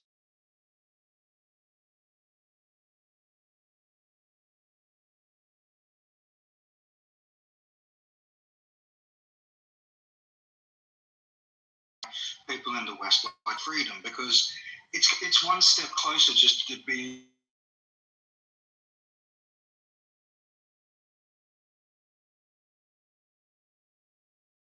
this lying disguise of democracy. In fact, in completely free trade, open, laissez-faire type organizations, people are literally bullying and oppressing each other. And the West is an oppressive regime in this regard, in my view. So if you're asking me what I think about the particular alleged crimes of the Iranian constitution, I don't think I would regard them as crimes if they are consistent with the authorities of the imams and their decisions with respect to the Quran. What about killing 32,000 protesters? Yeah, but I don't know what they did. What did they kill people? Because, but listen, Samara, if you listen to some of the testimonies of some of the people who contributed to this room before, I can't remember the name of the gentleman, but literally he's talking about these rioting people who went out to kill and harm other people. And if they got shot upon, if there was shooting involved in that, and these rioters, very likely instigated by CIA or whoever else, if they got shot, whether, again, it comes down to two things. There are extrajudicial killings that have happened in the Iranian constitution since 1979. And then there are judicial killings. In other words, what actually there is, and this is the other thing, when people keep talking about the evidence about the number of killings that have taken place, as far as judicial go, what is confirmed is that there's around 30,000 judicial killings. Okay, 30,000 judicial killings is like, it's just like saying there have been 30,000. Iran is a country that has a death penalty because they draw their authority from the interpretation of the Quran. And when decisions are made about a death penalty, right, you have to consider what did these people do to deserve the death penalty. So in the case of judicial killings, right, you have to regard this 30,000 judicial killings. That's 30,000 death penalties in a country of 90 million. In a country of 90 million people. Well, this is just like 1 month, right? So it's like an accumulative. Right. Yeah. Okay. Yeah. So this I can see. So what if this I will say? Yeah. Since 2025 and 2025. Just wait, because this might assist your agenda here. In 2025, there were 1,900 judicial. 2025, maybe due to insurrection, maybe due to certain crimes taking place as a result of the current political situations. But anyway, yeah, you go ahead. So if you believe what was said by Trump and by like people, the word on the street in Iran is, if you demonstrate, you will be shot. That's what they kind of attribute to the that's not revolution. True. That's not true. There were protesters. Hold on, there were protesters on the pro-IRGC side as well that were protesting in support of IRGC. That's fine. All right. So how come they weren't getting shot? So we don't get confused again. You're talking about, those protests are getting shot at, right? In 2 days, No. it was like what? No, I'm not. I'm talking about, like, if you look at conference, they're both saying that what they need is a revolution. The people to come out and demonstrate to overturn the regime.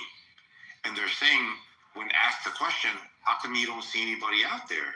Their response is because the IRGC has threatened them with death. For anybody who comes out and they say they got these roadblocks, they say like on each, they're all armed and they got like jeeps with guns on them, and that people are threatened to stay in their homes, and if they come out to demonstrate, they will be shot. I don't know, man. It's like we don't have any. So if you know and understand the Quran, there are punishments for treason. Okay, if the protesters merely wanted to replace the government wing of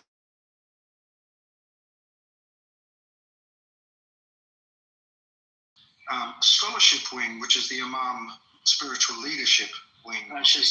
According to Sharia law, you can't just go around shooting people. You need to bring them in front of a qadi. Qadi meaning like the scholars, and then they decide what happens to the person.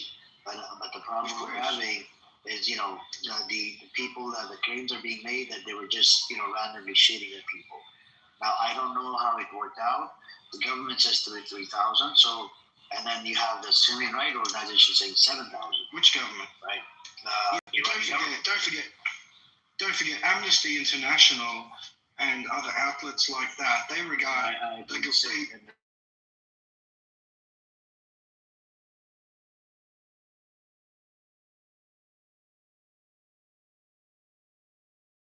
By the way, government said 3,000. You can look this up if you want. Yeah.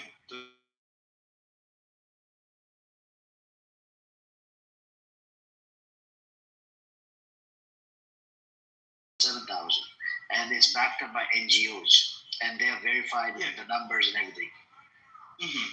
But these are not Muslim NGOs. These are not Muslim organizations which are evaluating. Does it have to be a Muslim human rights organization?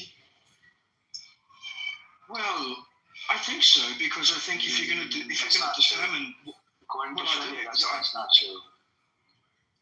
I'll tell you what. Look, in Palestine, you have the UN that's reporting the number, Amnesty and all of these other, and IDF even confirmed the number of casualties, right?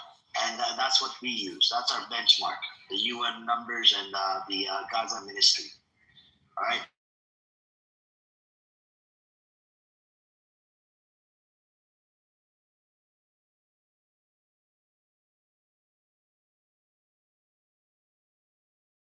UN, Benigor?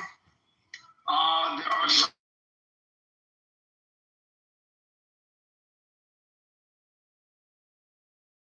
At the end of the day, all backed up by Syria, by the UN. 500,000, by the way, is the total number of deaths. That includes government and civilians. Like everyone. So it doesn't have to be Muslim. Where's he getting this? Where's he getting this 500,000 for? He's saying 500,000 people have been killed since 1970. Yeah, it's from the not. No. I said in Syria. No. Syria. Oh, Syria. Yeah, but you see, Syria doesn't have a spiritual wing to their authoritarian leadership. They don't have. You don't have to have a spiritual leader to, it's a similar type of thing. I'm just making a point. You can't compare the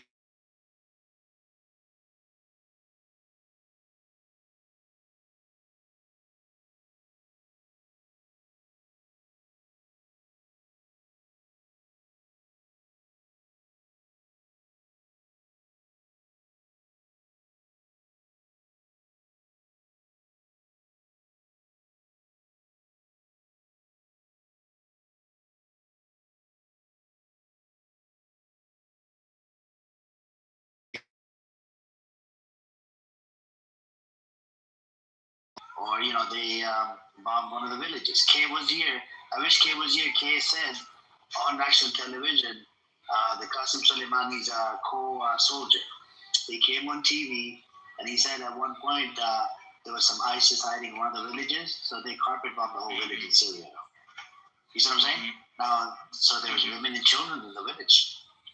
Now, my question to you, if IRGC has that record of doing it, why would you bring in religion into the picture? Well, again, if those attacks on another country were authorized by the Imam scholarship, then they would have their Quranic reasons for that attack. And as far as I know, right, there are verses in the Quran that can be relied upon for such an attack. Engagement according from Islamic paradigm. From Islamic paradigm. We can do some quick Islamic apologetics if you like. No. From Islamic paradigm, rules of engagement is you cannot kill children, you cannot kill women, you cannot kill rabbis, you cannot kill priests, you cannot kill doctors, nurses, journalists, all of these people. You can't do that. Okay? So if they did kill children, which they violated, they went against the Sharia. All right? The Sharia means divine law. And this is where, if the IRGC, and I wanted to bring this up to Arashi left, I wanted to bring this up to his attention. If the IRGC has done criminal acts in Syria, any form or shape, even 500, 300, let's say if they even kill 50 kids, or 20 children, 20 women, or 10 women, if IRGC has a track record of killing innocent people, it doesn't.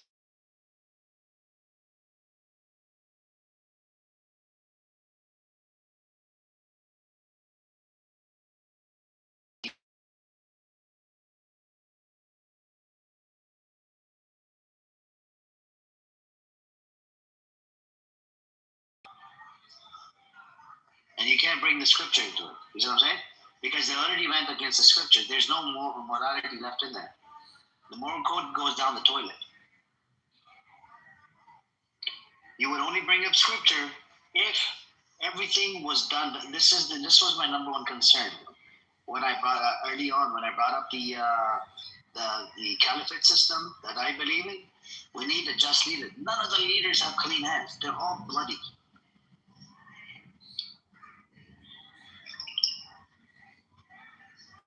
So I'm kind of against it when people bring up Islam into the middle of a thing and this and that, because all these leaders, they cherry pick stuff, what to choose, what to do, what not to do, and what is self-interest. I would have to abstain from that.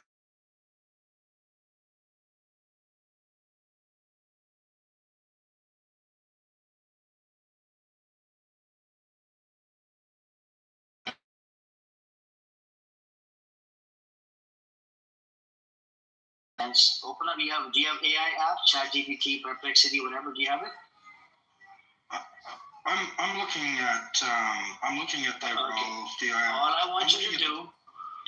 All I want you to do is look into the rules of engagement according to Sharia. Sharia means divine law. Fascist, are you Muslim? I think he is. This is why. This is why. No, I want to. Are you Muslim fascist? I don't give personal details on this. I'm not much of a personal detail. I think he is. Professional. This is why he supports Iran, right, fascist? You can be honest. Look,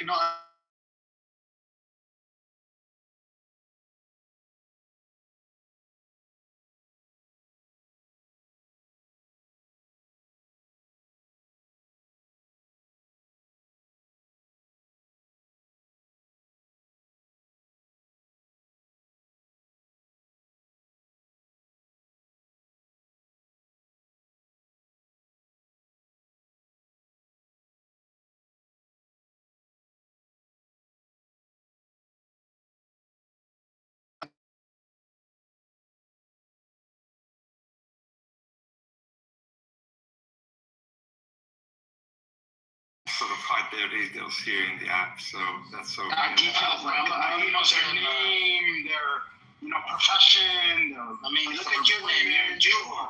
You could be Jewish. We don't know. But your faith? No, most people actually proclaim their faith on Clubhouse. I'm Muslim. I'm Shia. I'm Sunni. I'm Orthodox. I'm Catholic. I'm whatever the fuck I am. So are you a Muslim fascist? He's not even asking your sectarian thing. He's just asking, are you Muslim? What I will say is that when you're going to hell, bad boy. We're not. I think that was too. You're flirting with fascists, Benny. You're flirting.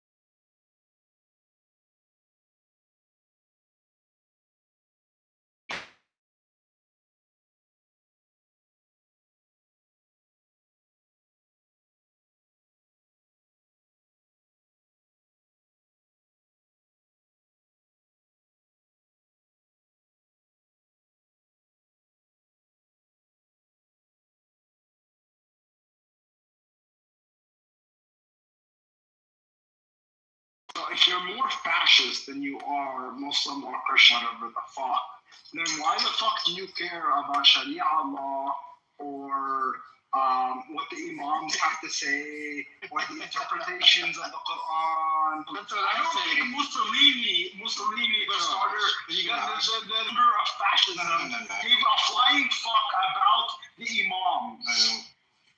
Well, this is the thing. He didn't care about the religion. No, Mussolini did not give a flying fuck about imams, bro.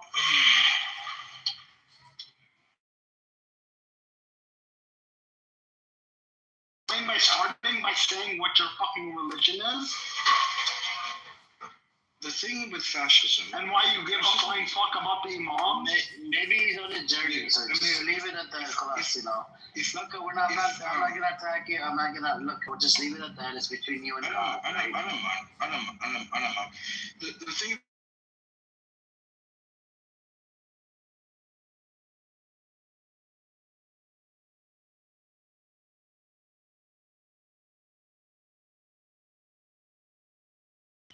Hitler used it. Hitler was a Nazi, which is different to fascism. So Hitler was a national socialist. So he had national priorities. He had patriotic priorities. He had genomic priorities. But he used fascism to ensure the outcome of those objectives.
Fascists, I would suggest you think outside the box. You shouldn't bring up religion when we're talking about Iran.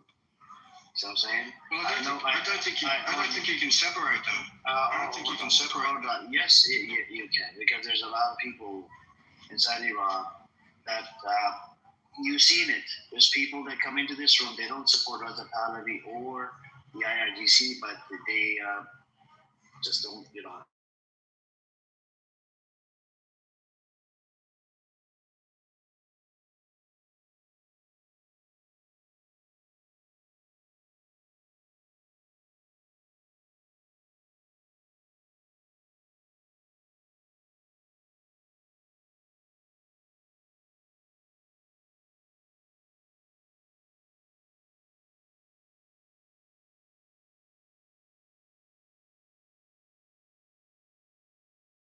No.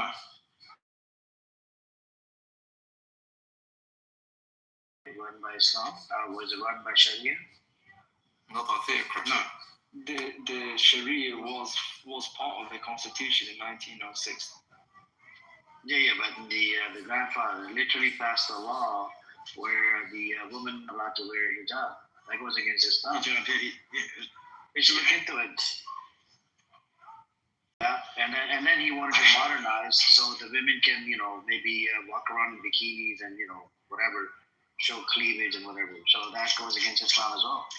There are many kinds of Muslims. Do you understand my point? The only point I'm making is if just track the conversation. So the grandfather, right?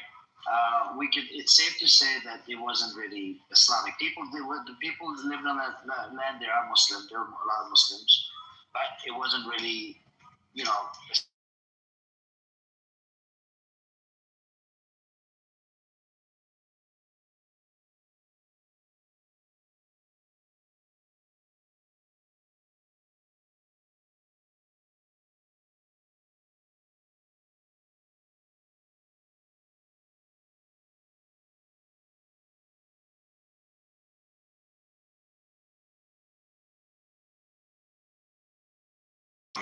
actually, none of the countries, they're just Muslim majority countries. They're not Muslim countries. Muslim majority. That's it. You can look into. I haven't found a single Muslim country that's like a proper Muslim country that's run by Sharia. I think brings up. You know what they did in Afghanistan, Benny Goin? They recently passed a law where a husband can beat his wife. Can you believe it? Yeah, I think that is permissible in Sharia.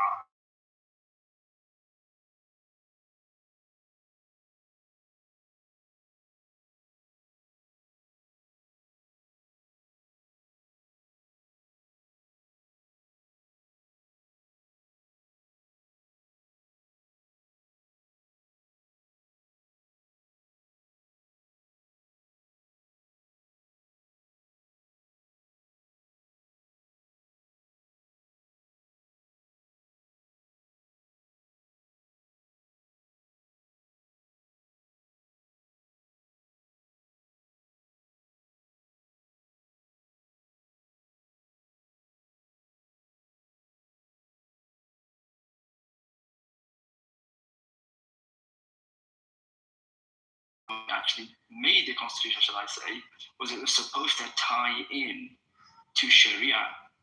So that was quite interesting in terms of part of the history of Iran, that's almost 75 years before the formation of the Islamic Republic. Actually, I'd put it to. What did you say? I put it to everybody on this panel, in fact, that if there ever is a caliphate that wants to effectively run a Sharia law type regime, where the Iranian model has some interesting social organizational structure there, because you have obviously, I've been repeating this and I'll just explain it again, but you've got the imams and the scholarship, and then you've got beneath them the government and the militaries and the different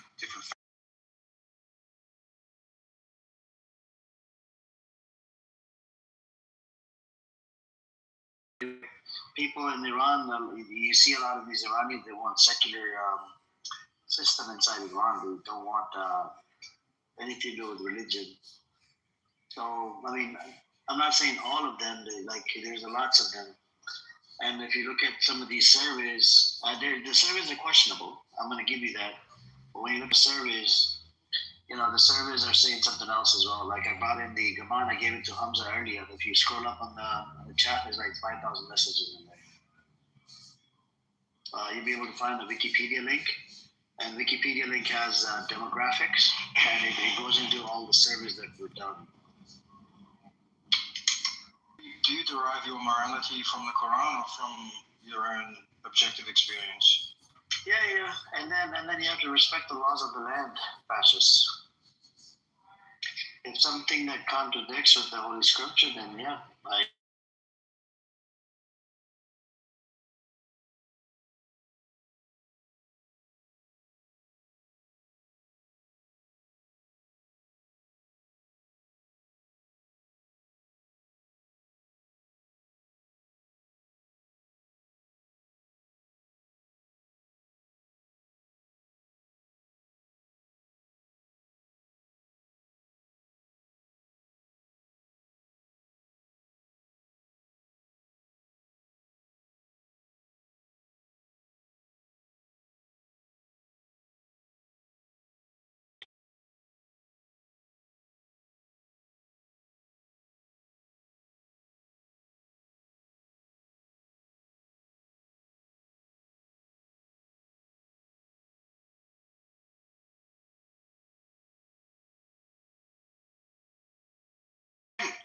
But you still meant the Zionist approach, which is exactly the same on Palestinians. Yeah, because from the Zionist perspective, So this no, hold on. Fascist, from a Zionist perspective, you're dealing with a different law code. You're dealing with a different scripture. From the scripture of the Old Testament and the law code of the halakha, you can steel man the position that the killing of women and children is permissible. From the Islamic paradigm, you cannot. And this is coming from me, a person who has left Islam, who was an ex-Muslim, was a murtad piece of shit.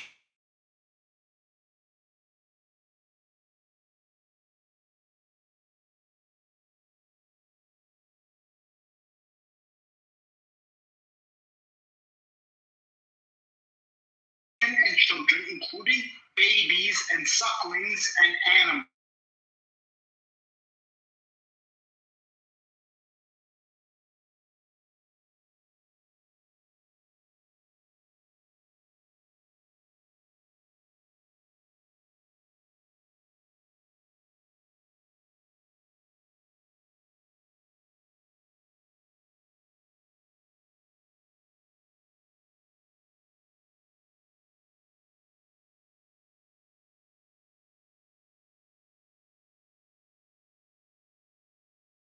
Not affected at all by the existence of the state of Israel. This halakha has always existed. This halakha will always exist so long as humans exist and Jews exist. And from this standpoint of this halakha, you can kill the innocence of women and children because it's literally in their fucking Bible. This is not included in the Quran. This is not included in the Sharia. Even me, an Islamophobic piece of shit murtad, can admit this.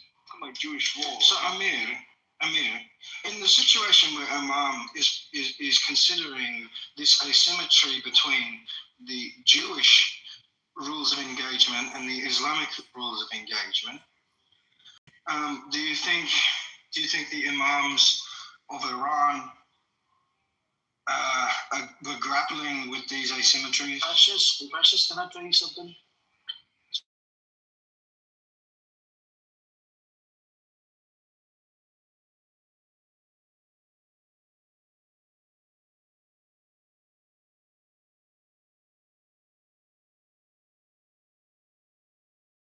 And all of a sudden he calls Hezbollah and Iran to the help. They come in to help.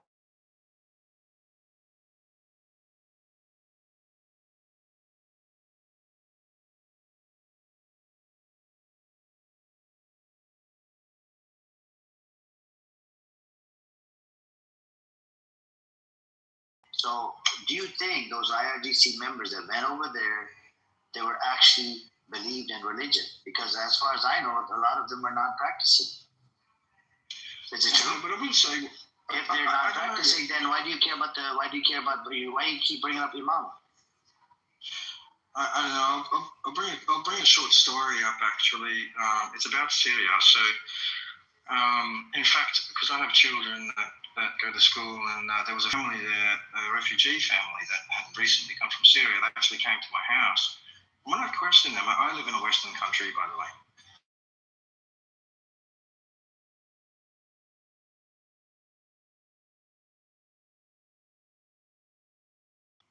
When I questioned them about their refugee status and why they were here, it actually turned out they were actually workers for the Assad regime. And so I thought it was interesting that the West were accepting.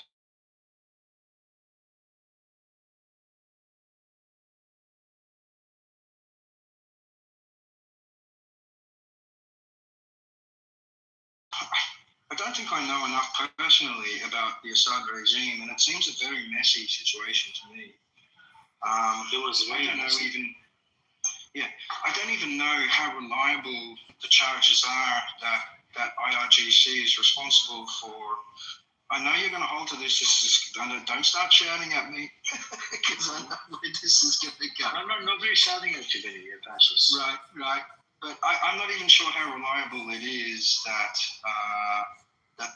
the IRGC carpet bombed. I know the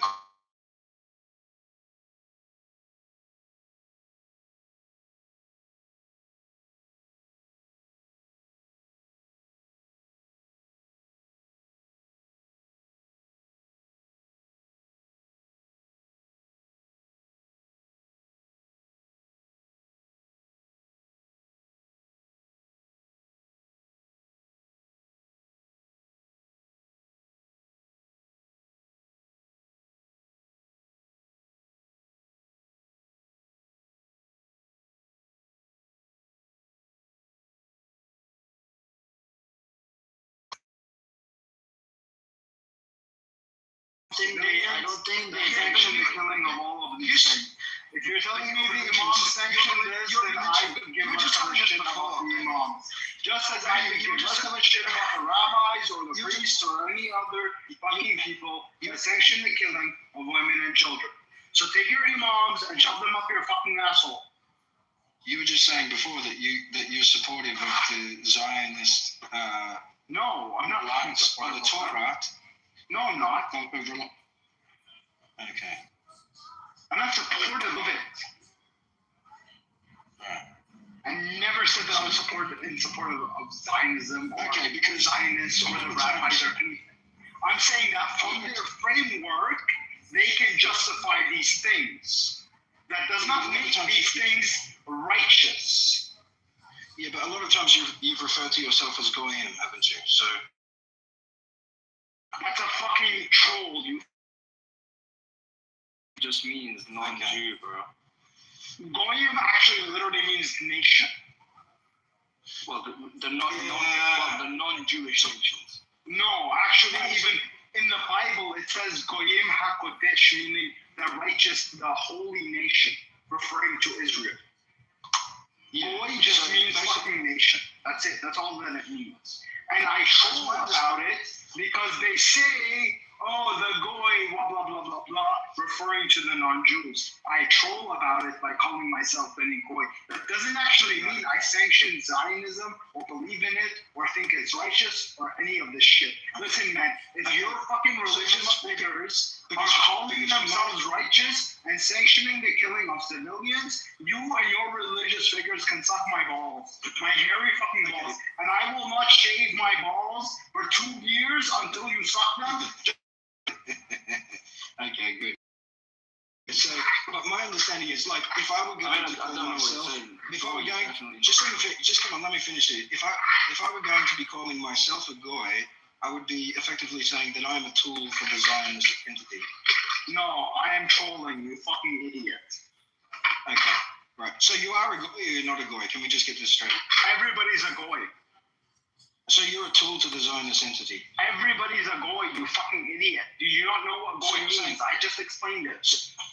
So you're saying they're the superior race and everybody's their tool? No.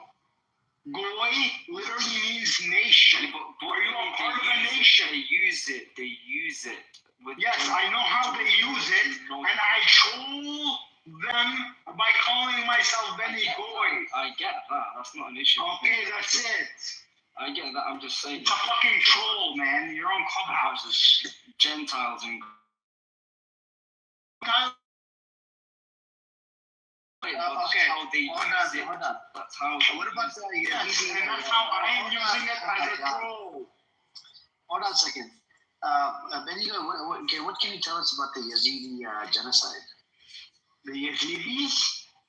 Yeah, Yazidi genocide. Who was responsible?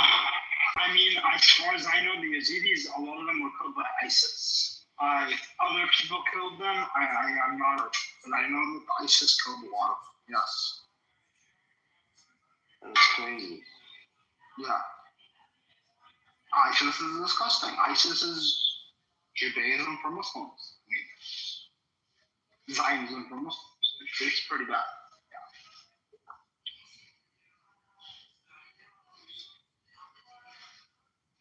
Yeah.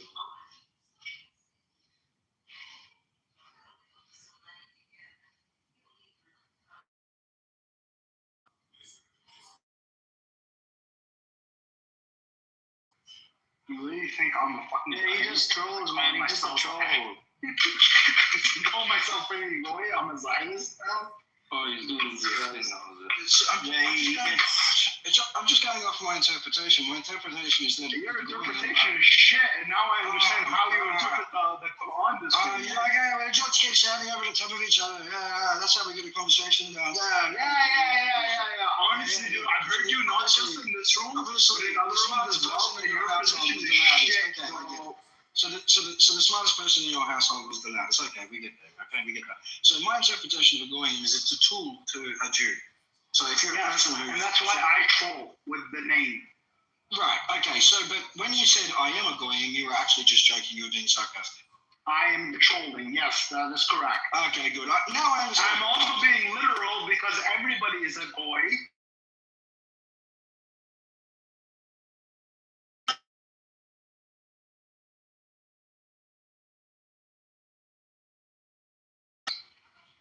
No, I'm an actual fascist. Yeah, I'm not a troll. Yeah, but if you're fascist, why do you bring? They like this guy. Hold on. If you're really a fascist, why do you always bring in religion? Like, I don't get it. Like, Fascism and religion go hand in hand. Amir, I'll answer that question if this Benny guy stops interrupting and shouting over the top. I'll mute to it. Thank you. Okay. Fascism is a social organization structure. It's designed around the effectiveness of solving solutions in crisis. It's a hierarchical structure, so you have someone at the top making decisions, and then you have a bunch of people underneath that who are working towards making the decisions, but ultimately the decisions rests with the authority figure. In other words, how that person's nominated, it could be through merit system, it could be through voting, it could be on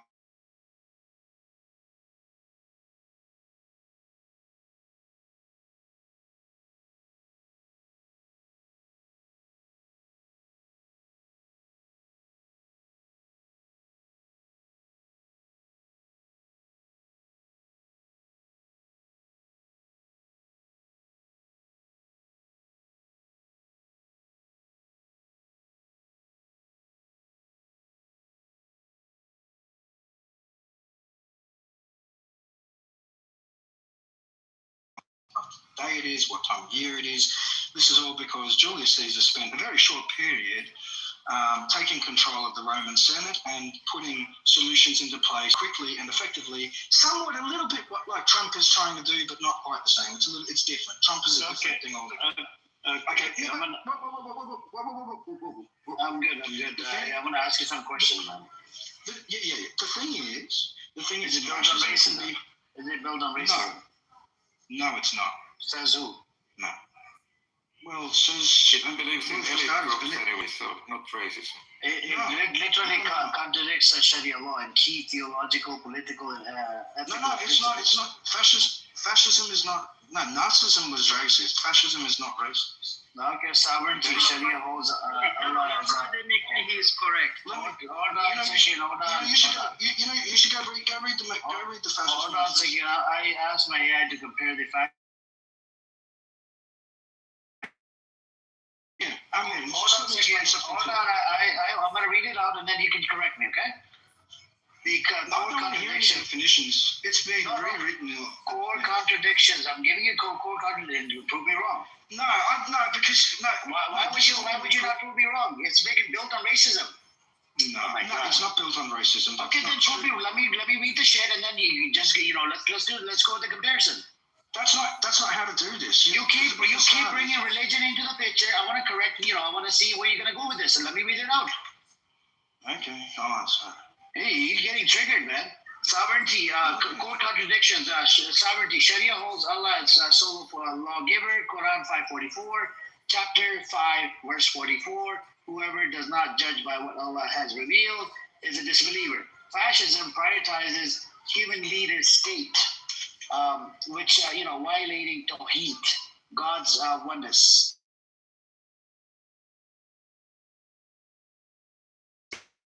Power via shura consultation, qisas retaliation, and caliph accountability. Fascism demands total submission, rejecting divine mercy rights. And then third one is racism and nationalism. Fascism, ethno-supremacy, like Aryan myth, clashes with Islam's universal ummah, and anti-racism. Farewell sermon, no Arab superior to non-Arab. Now, my question to you... None of this is true. It's not true. None of this is true. That's correct. So, not true. But it is a false impression if Islam is not Listen, let me address Amir. I want to say you're right, and then academically speaking, your definition is correct, right? But the issue is fascism always ended up in some sort of racism or mass psychosis. So the thing is, it doesn't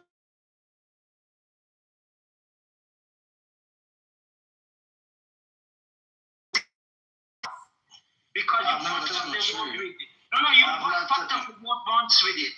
That's not true. That was, Okay, so do you see the symbol that is on my username that you're seeing there? It's like a bundle of timber pieces which are bound up, and there's like an axe thing on the top. Okay, so this is an ancient Roman symbol, and what it describes is, in fact, the opposite of racism. In fact, it's inbuilt into the symbology of fascism itself is anti-racism. What it's showing here is that you have a diversity of elements which are brought together for a unified objective, and that's the tool.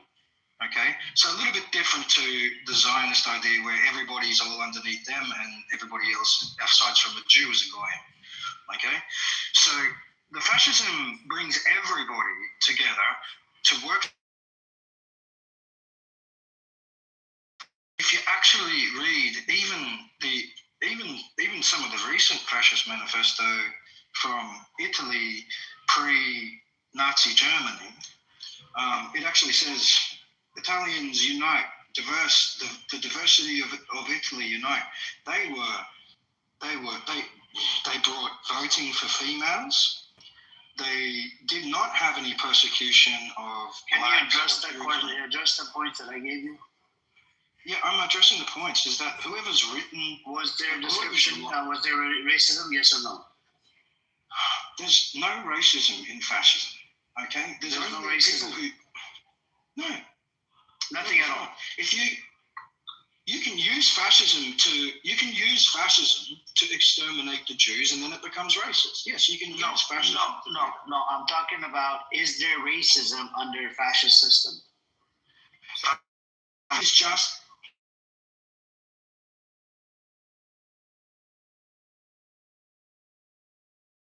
Human elements together for a common objective. That's it. That's all there is to it. Okay? It's just that it's hierarchical. So you have your decision makers are at the top. It contradicts with the Sharia law, by the way. Anyways. You have your decision maker. You have your leaders. You have So then, what you're saying is that it's inherently fraudulent, and I can tell you why. The reason. So you're saying, Amir, is that Sharia law prevents there being leadership? Always with Sharia law prevents there being a military. Sharia law prevents there being police. Sharia law. You're saying Sharia law. Yeah, you're saying Sharia law prevents police system. You're saying Sharia law prevents military system. You're saying Sharia law prevents university system. Hold on, fascist, bro. You got a monologue, man. It's a dialogue. My question to you, when I read it out to you, I'm going to read it out just one more time, just one thing out of it. Just one thing. I don't even know what you're reading. It sounds bullshit to me. Hold on. I'll read out just one thing. Okay? Sharia mandates hudud, punishments, but limits arbitrary power via shura council. And qisas, which means retaliation, and caliph accountability. Fascism demands total submission, rejecting divine mercy rights. Is that correct? No, it doesn't. No, it's not correct. It doesn't require. So do you have a council there under fascist system? Fascist system is the council. You have a leader, and then everybody works for the state. Hold on. So if somebody was to get charged, let's say with blasphemy, under fascist system, do you have a council, a shura council? There are no such details, I guess, but it could be that. That's what I just told you, bro. It could be that way.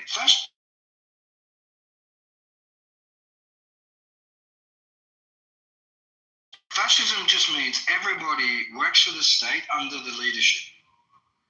That's the thing. There's no middle party to decide full with conviction that he is responsible. The middle party doesn't exist under fascist system. That's what I just read it out to you. But anyways, man, I would suggest you respectfully stop bringing nothing. Fascism on its own does nothing except organize the social structure. When it is used by different ideological groups, that's when it is harnessed as an effective social system. So it can be harnessed by Muslims, it can be harnessed by racist Germans, it can be harnessed by billionaire oligarchs. It can be harnessed by the police. It can be harnessed by universities. It can be harnessed by medical systems. I just read you a contradiction. Literally contradiction. I just literally read you the fucking contradiction. And it's freaking like, and I can read you more if you want more. It will do. And I like to, yeah, fascism. If you're going to read something, if you're going to read something, why don't you read us the Italian manifesto? I'm not going to base off yours, stupid Italian. I actually looked it up as a general. What is fascism, and how does it contradict Islam, the Sharia law?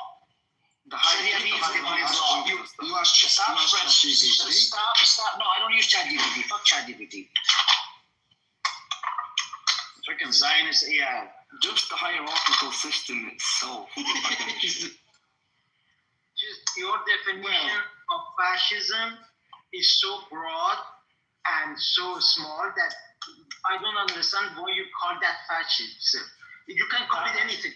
You can call it human history. You can call it empire or whatever way of.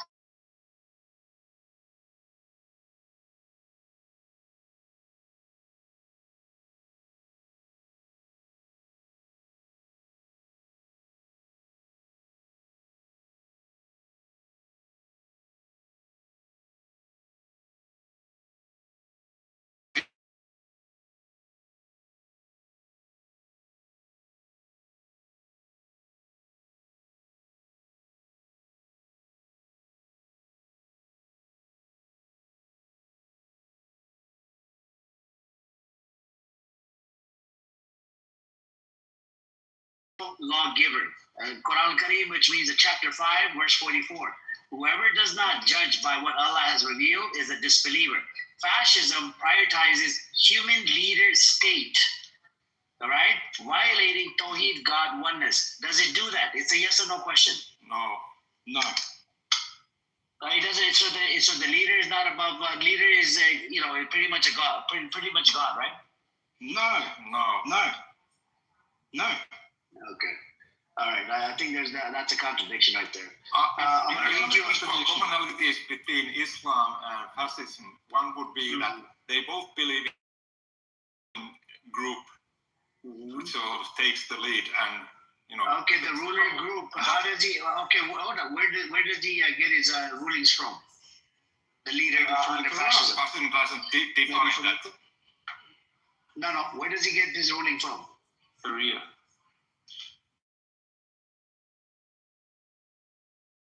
You can apply. Look at the Iranian system. You're saying the Iranian system. You're saying the Iranian system is guilty of crimes, but the Iranian system is a very good example where you have the Imam scholarship, and then underneath the Imam scholarship you have a fascist regime. Yeah. So what's fascist trying to say is he wants to use fascism as a concept, and then he's cherry picking things, bro. But it's not cherry picking. It's an interesting comparison. Of course, it's not common. You can't do that. You wouldn't be able to sustain that as a model throughout. You'd realize that you've just picked Sharia over fascism when you do that. Okay, let's go. Fascism, ethno-supremacy, clashes with Islam's universal ummah, and anti-racism. Farewell sermon, no Arab superior to non-Arab. My question to you, is there any type of racism? You said sometimes there is. No, I didn't say sometimes.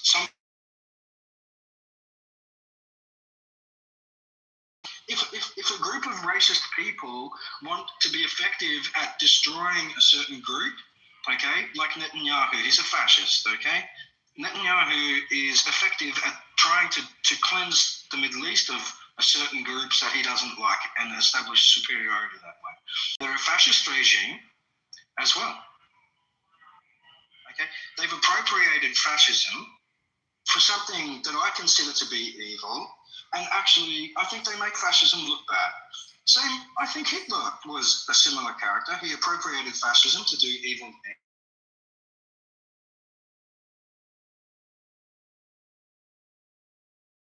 Bad shit happens and you become evil, blah, blah, blah, okay? But the reality is fascism, as far as human organization goes, is a ring of power, because humans have a bell curve of intelligences. You have your smart people, you have your dumb people. You don't want your dumb people making decisions, you want smart.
It's from ancient Rome. It's got a long history. It's got a history as old as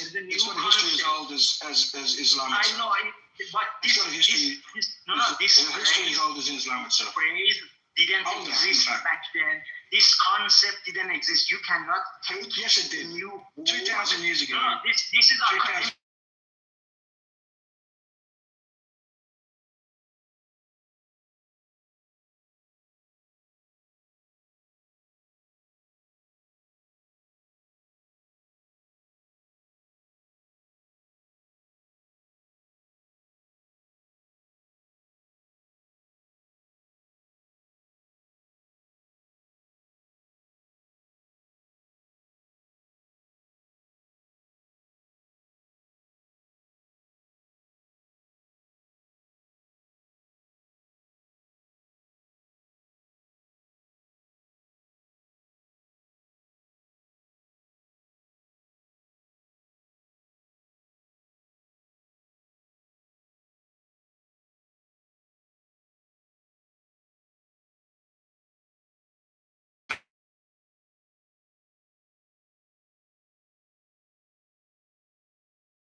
themselves into some kind of arrangement that benefit for humanity.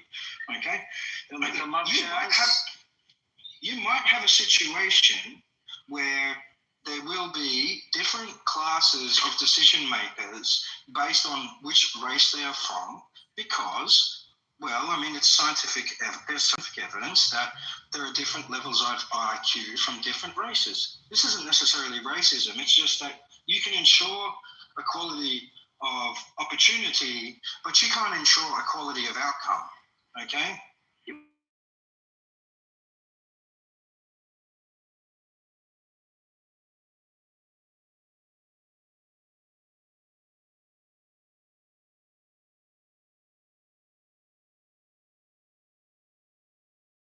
Decision-making groups, and you might have a situation where you have a lot of people from America and the white people from America ending up in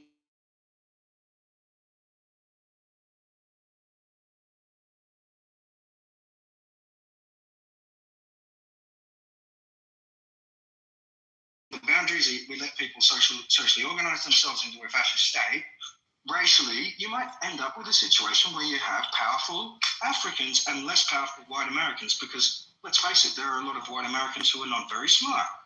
Okay, so I'm not pointing fingers about which race is smarter than the others and which ones are not smarter than the others, blah, blah, blah. But isn't what you just said meritocracy?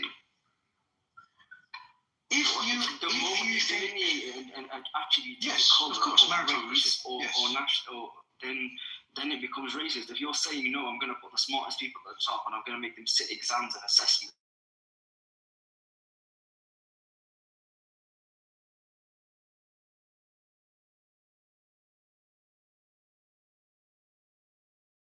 A priori, that Arabs are the smartest people on the planet. No, delete. I'm just saying, if you're not going to go off race or skin or culture, what you've just described as meritocracy.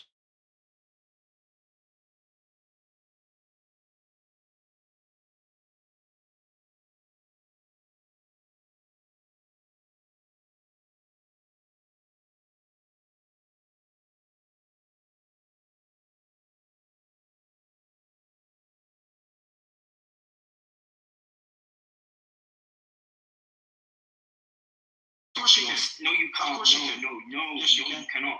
You're fine. The Iranian regime, this is what they do. No, fascism. That's your imagination. If you don't agree on this, they don't do that. They don't discriminate. They have a Shura council, by the way. According to fascist system, you're not supposed to have a Shura council. No, but my point is to him, the moment you apply proper Sharia and try and govern it through a fascist system,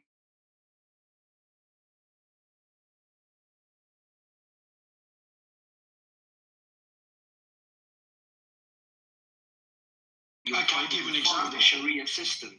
For example, the hierarchy that you just mentioned, the moment you move away from what Sharia codes for, i.e. everyone's equal,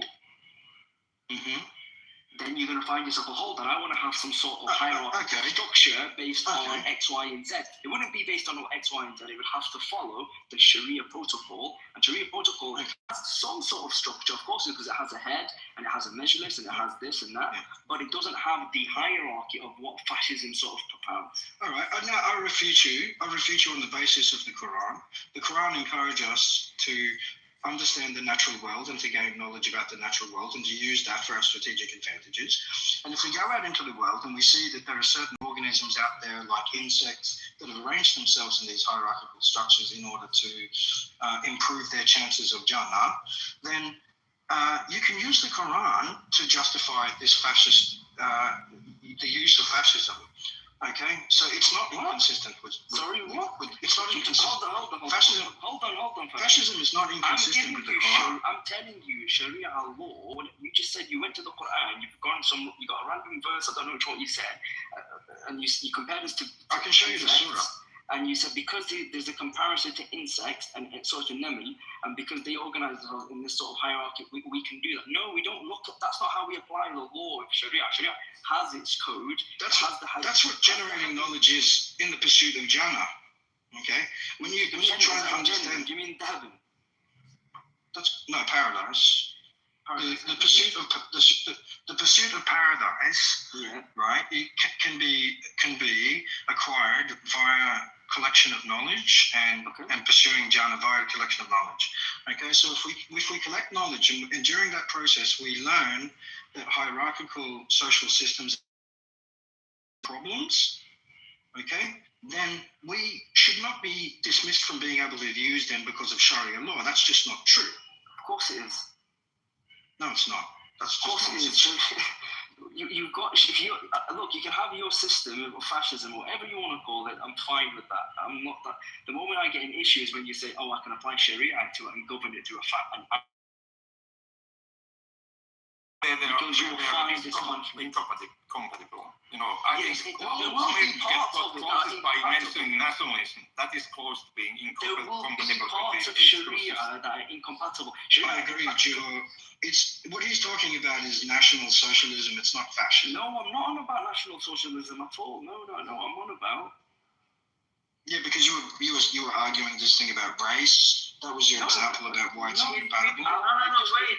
With that argument, with that argument of definition of fascism, we can say capitalism is fascism.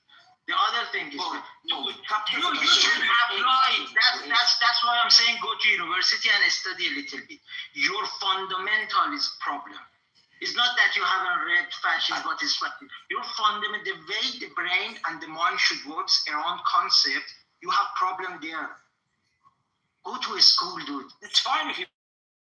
When you argue, your logic has a problem. I'm not talking about your knowledge about fascism or whatnot. The way your logic works is anti-academic. I disagree. Try to That's just understand ad what people are hominem. trying to tell you. That's just ad hominem. But I also disagree with you. Because there are many examples that we can draw from that hierarchical social structures are the most effective at solving problems. We are humans, we are on this planet to solve problems, and having hierarchies is probably the best way to do that. I don't want to make this a religious conversation, but I'm just Nobody is against hierarchy necessarily. Hierarchy can be part of That it. is so, Adam, you make a claim, Adam. Hierarchy, you would Adam, quickly think you it's make a fascism. claim. Go on. It doesn't mean You make a no, claim. just You make a claim because that you that's see not hierarchy compatible. somewhere. Okay. Not because you see hierarchy Don't talk somewhere. over the top. Fascism. Adam has made a claim. Show me the surah or the verse from the Quran that says that you can't do this. I'm telling you, well, show me the surah. There's no difference. No. This is not how Sharia works. That makes difference between the people. Show me the surah.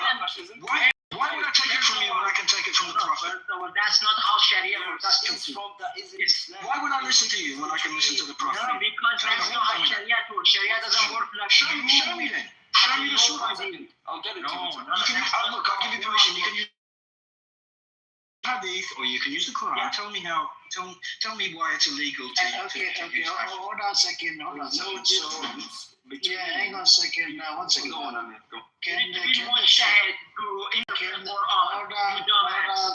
a second. Can the Sharia system? Can the Sharia system? Does the Sharia system only works on the Quran, or do they use? You're consulting ChatGPT and conflating. I don't use ChatGPT. I don't use ChatGPT. Okay, show me the surah. My question to you. Hold on. My question to you is: when they apply the Sharia law, do they just go based on the Quran Kareem? Show me the surah. I'm asking you. It's a yes or no question. Hold on a second, Adam. When they apply the Sharia. You make the claim. Oh my God! I'm not making a claim. I'm asking you a question. Calm down. I know you're triggered. Okay. Is when they apply the Sharia law, do they use the Quran and the Hadith, or do they just use the Quran Kareem?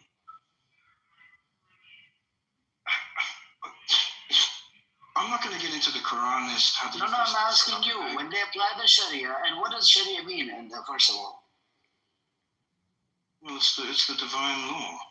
Okay, divine law. From we have agreement.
Well, it just depends. There are different groups using different. There are the Quranists and there are Hadithists. Quranists are not Muslims. Well, according to you, but not according to them, yeah? According to my scholars, they're not Muslims. It's one of the biggest ongoing debates, okay? You can't deny it. So are you a Quran only? I don't give information like that. Okay, you must be Quran only. Can I just give him his reference that he asked for? Surah Al-Hujurat. Quran only are like kuffar. I'm not correct. If you are one and you claim to be a Muslim, I don't know what to tell you, man.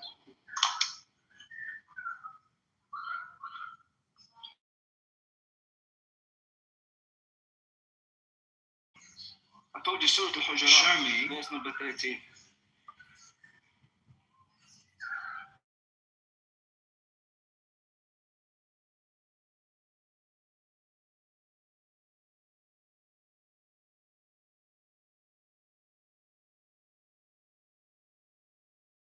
The translation is different. Obviously, I read it in Arabic, but إن أكرمكم عند الله أتقاكم. So, I wanted to, ask him this question. So, Fascist, can you provide me a Sharia system in any of the countries that's based on just the Quran only concept? I'm not familiar with any. But funny enough, the majority of Quranists I know are actually from Pakistan.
Go on, answer the question, Fascist.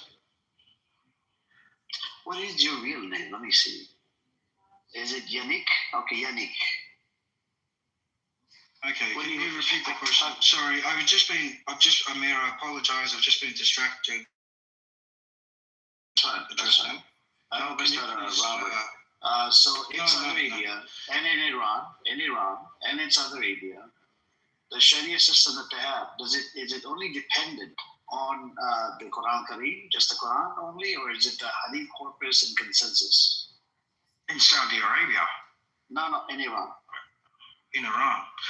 I don't know. I assume they rely on the Hadith. That's just an assumption. I'm not sure. I'm not sure if they're Quranist or Hadithist or both. I don't know. I believe, and Hadith corpus and even consensus. Mm-hmm. Yeah. So they have like consensus Also philosophy and human philosophy, and there's other things involved in it, and human collective knowledge also. Yeah, and I think it changes, right? It changes a little bit, right?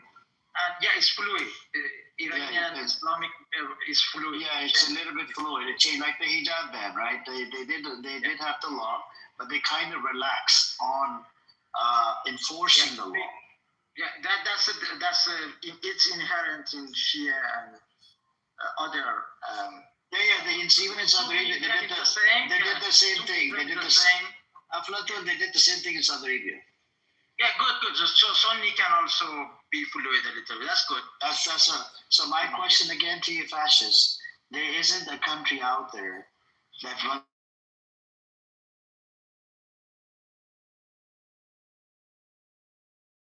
Do you know why hold on. Do you know why I call them kuffar?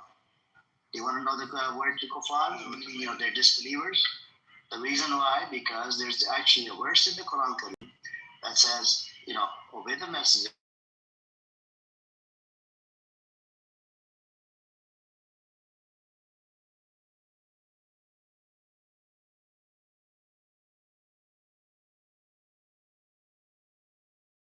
You follow the words of the Prophet.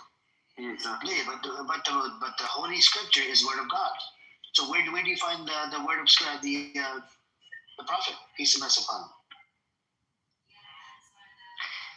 I don't understand your question. No, listen, it's fine. I mean, another point to what you just said is, of course, the 5 prayers are not mentioned in the Quran. You are aware of that. You go to one of the pillars. One of the pillars of Islam is to pray 5 times a day. If you were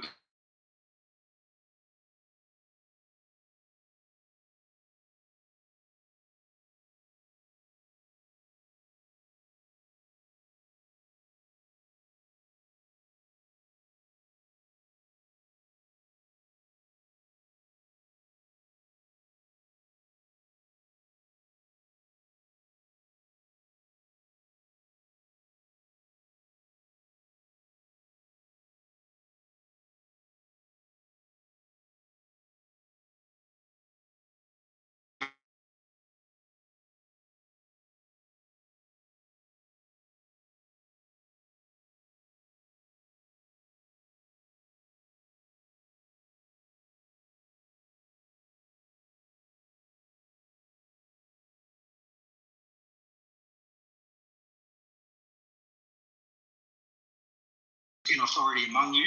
459, which is exactly what I've been saying.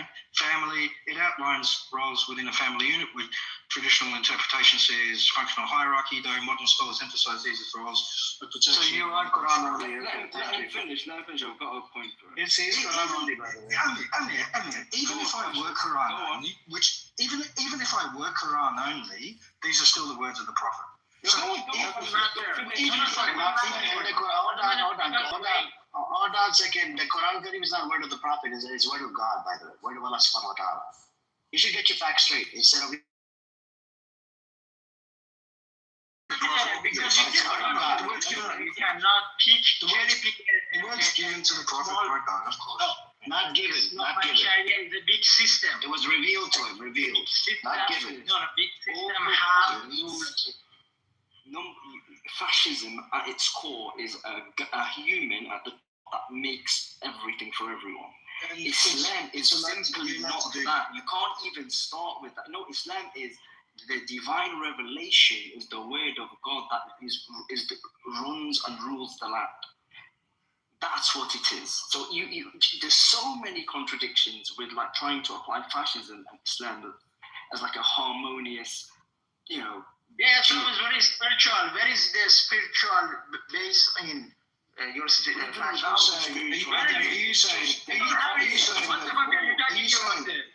Are you saying it's haram for an Islamic state to have a military? Are you saying? That's another thing. That's a fascist organization. I'm not saying Aflatun, stop coming up to mic, bro. One mic at a time, man. There'll be essential aspects of fascism that are not compatible with Sharia, so you're going to have to bend fascism to fit it. It's illegal. You're saying it's illegal for an Islamic state to have a military. Is this what you're saying? What's wrong with you, man? You okay? Well, you're saying it's against Sharia law to utilize. You're stupid. No, you are not understanding. Militaries in our world, all of them. Who's talking about military? All of the militaries in our world. All of the militaries in our world are fascist organizations, okay? They depends if they're yielded by a social democratic government or... Are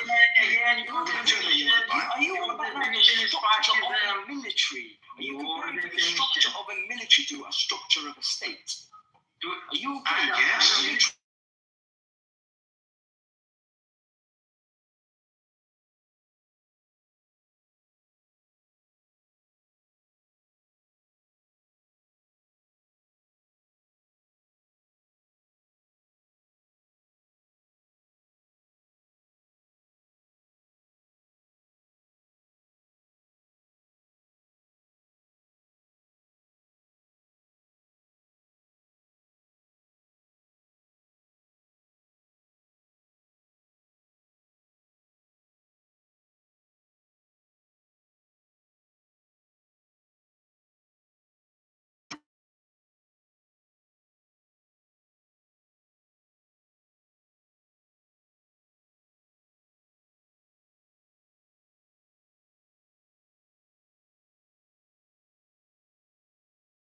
So, but anyways, Adam, you can engage with it for a little bit, and then we're gonna pivot. No, I'm happy to pivot. I'll end on it. Yeah, there's no point, man. A couple of sentences. Sure. Don't compare a military to running a country or a state, fascist. When you try to equivocate concepts like that, it just makes me think who I'm speaking to.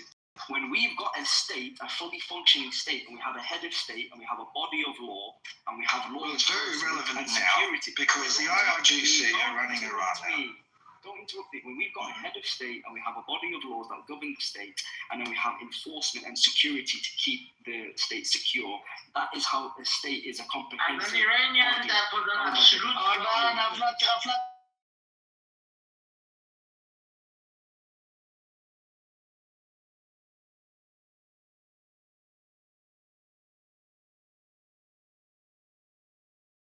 And the military is organized by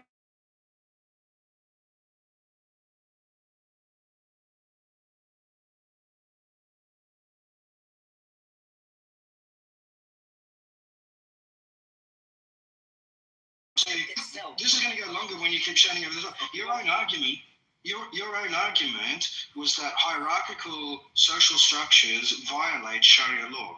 Social structures. Not yeah, that's what because that's what I said. That's how not military. I defined fascism as hierarchical social structures. You just went on to talk about combatants and their seniority. You're making reference to the hierarchical system. You're making reference to the hierarchical system, and you're saying, okay, we're going to make an exception for military in this Islamic state. But you're also saying that having any hierarchical organization.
You're actually saying now that the imams who utilize the fascist system under their scholarship have been violating Sharia law for the last 50 years. That's also your claim.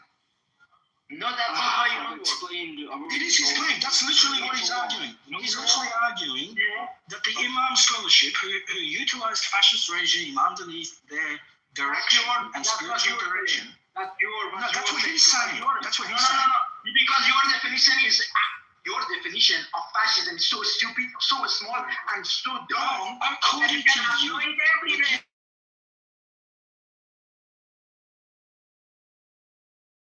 you've been doing is shouting in the background and butting. You fascist, listen. All you've been doing is shouting in the background and butting in. You haven't actually been contributing anything. You've been contributing nothing. You've been contributing nothing to this. I'm happy to pivot, Amir, because I don't want to hear this.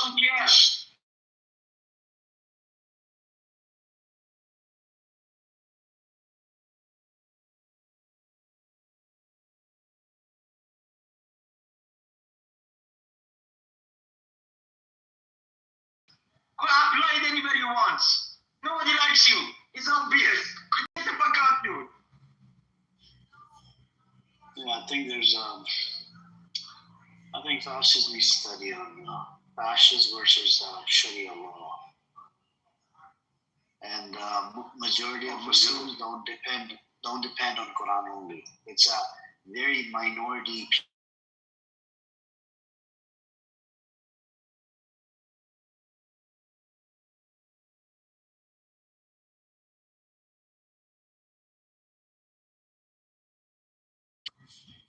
Let's see. Anyways, I mean, I think you can get quite close to finding incompatibility with Islam. It's okay. Don't worry about it. Don't worry about it. Okay, we're good. Thank you. I don't need your opinion. So anyways,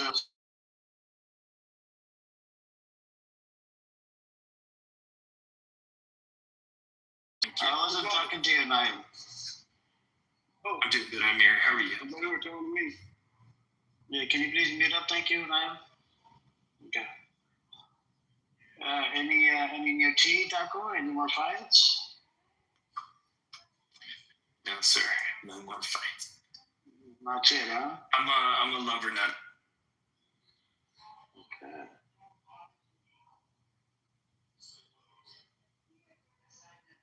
So,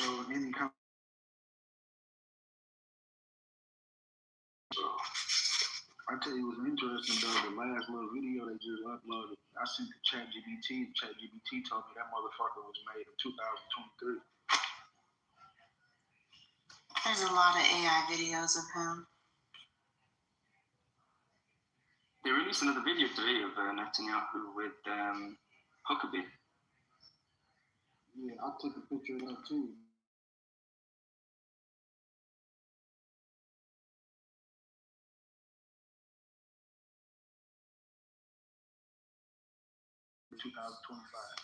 Oh, the video? Yeah, the one with him and Mike Huckabee. But they were talking about live topics though. They can do voiceovers. They can do voiceovers and lip change. I don't know, man. If they're going that far, man, I think the world's lost the plot. I think just at that point, they should just come out and say, look, you're dead. Move on. No, look, the last president. They can't, though. The last prime minister who died, do your research, though.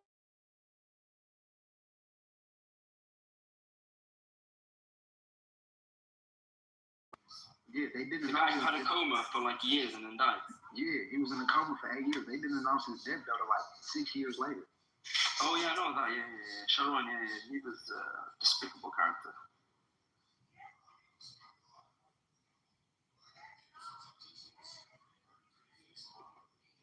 What's the topic?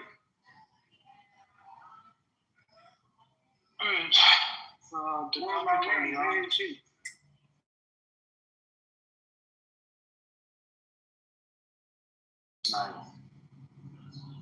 Okay, the check from the war is like, what I see from it, if I was Iran, you should just sign the big deal, man. With all my respect, I don't care if Donald Trump might be wrong or Israel might be wrong or who's right. If I was in the place of Iran, I'm signing the big deal. These people, since the war started till this day, they couldn't do what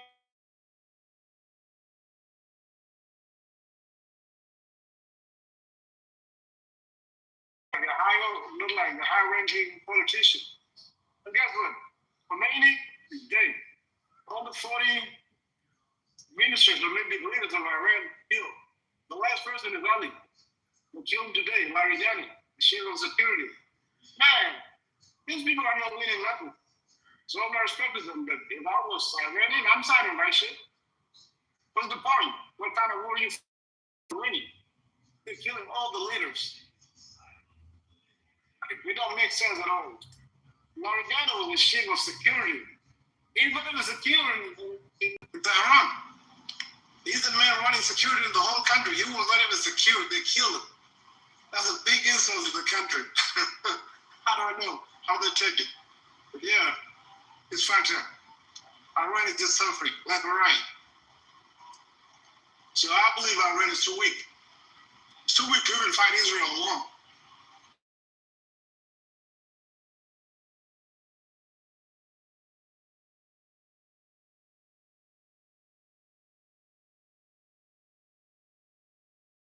That's all right. They can't do shit. That's a big shame. So all this propaganda, sometimes I see on the news like, oh, Iran gonna do something. I was like, yeah, if Iran was gonna do something since they killed their leader, Khomeini, if they were really strong, they could strike back maybe stronger than the first time when they killed Soleimani. 24, I think. It was 3-4 years doing something. I think killing the head of the Mossad and killing the defense attorney and killing Netanyahu's brothers and Ben Gvir is doing a lot.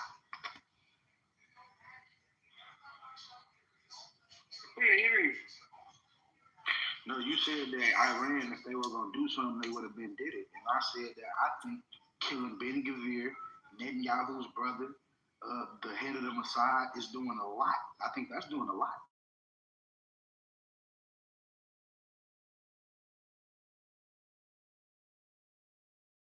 They're getting paid real good, like they bring good information to the Muslim. You know, these people getting money.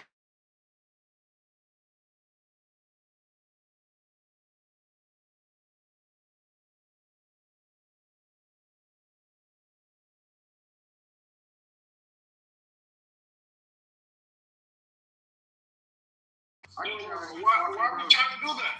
Because China has an interest in seeing America lose. They could benefit from us losing money.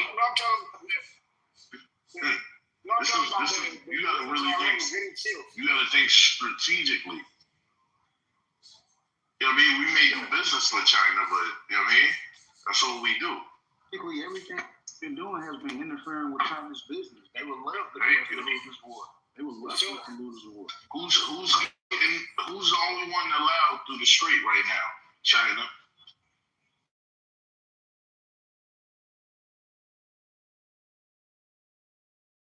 United Kingdom, USA, Israel, and then France, they're not allowed. But all other countries, they can just come and go. So there ain't no problem with other people. There's like 4 countries now. France, UK, United States, and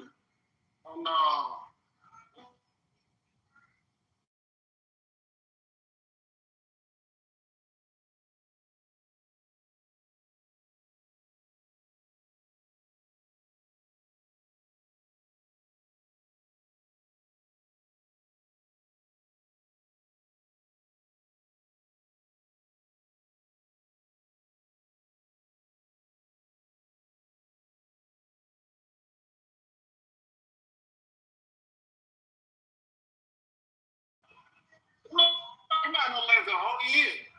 Go get him. Like, it's crazy. They kill your father, kill your wife, kill your son, but they gonna kill you.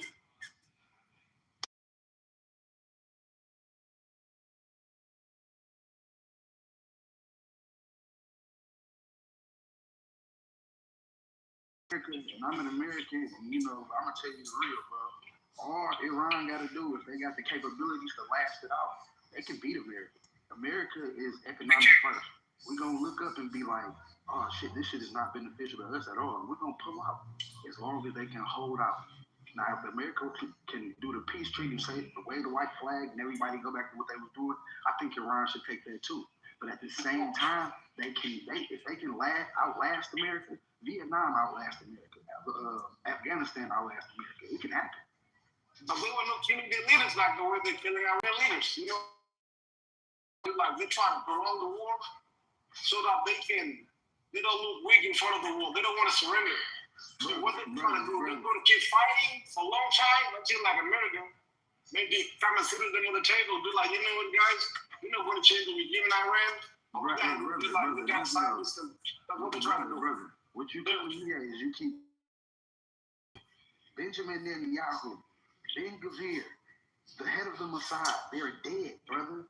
We on equal playing field. Who said that? Who said that? Where is that? Where's the evidence? I know he did. And he hasn't tweeted in the last 30 days. Coming from a man that's been tweeting every day. Now you're not tweeting. He's gone. And I'm gonna tell you something else. Last flight was to Berlin. Hey, look, and I'm gonna tell you something else I paid attention to. He got a cousin named Yair Netanyahu, right? He hasn't been on his podcast and did nothing. Passes, you can't do anything interacting like that for 7 days. It's a lot of signs point to the fact that he's dead. Maybe he's dead. You know that there's a volley today, the chief security of Iran. There's a volley himself. He's alive. And then another.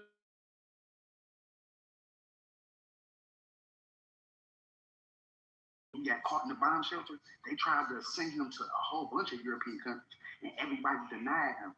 And then he ended up going to Germany and dying there, right? So listen to this.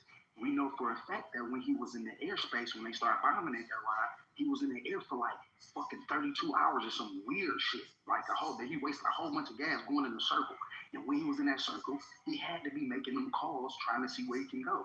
And what else do we know was a fact? That his airplane landed in Germany. We know that's a fact. So we can't keep acting like this man is alive when we see them putting out fake AI videos.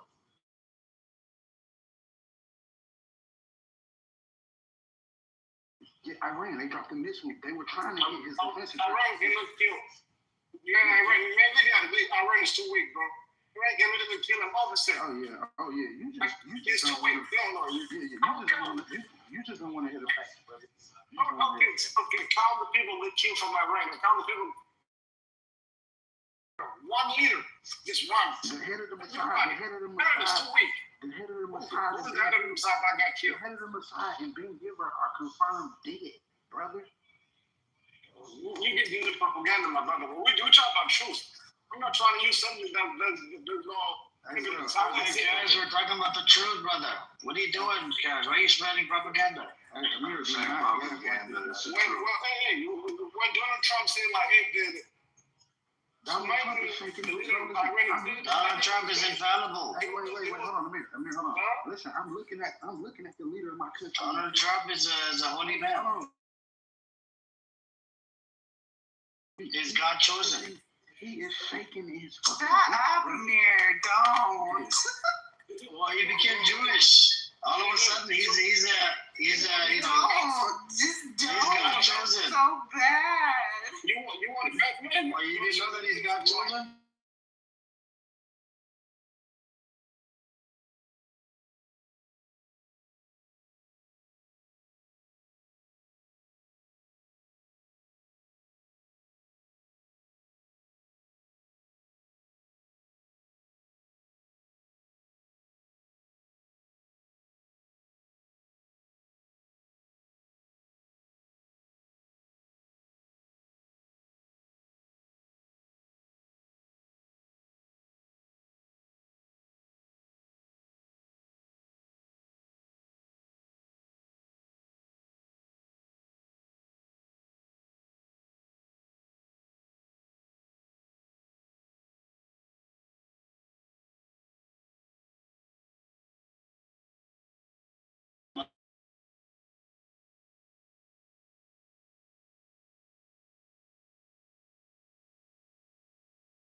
Donald Trump is just fighting a war because Netanyahu told him to. He has No. that shit. America has no business that shit. He's no business.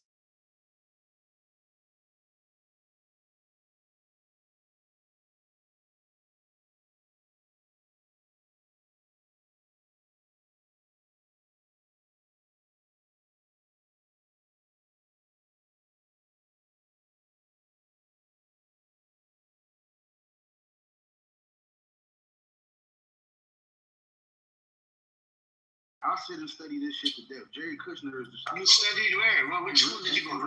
In real life, Jerry Kushner. Which school did you go to? Trump school? He's right. He's right.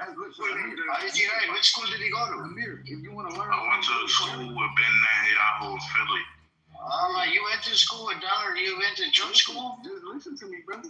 Jerry Kushner. Some people might call it pedophile, but you know he's a.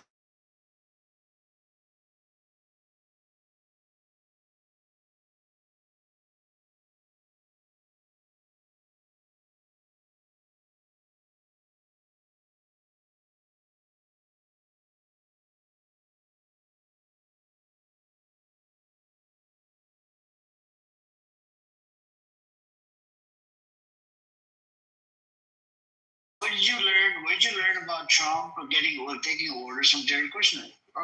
Black Rabbi's mother. Black Rabbi. I'm talking about Donald Trump is God chosen. He's Jewish. So you think? Okay, my question is, you think that you're questioning his Jewishness, bro? That's not right, Cash. You think being a Jew, we need God chosen? No. I mean, that's what God promised in that land from 3,000 years ago. Why are you questioning? That's what they say.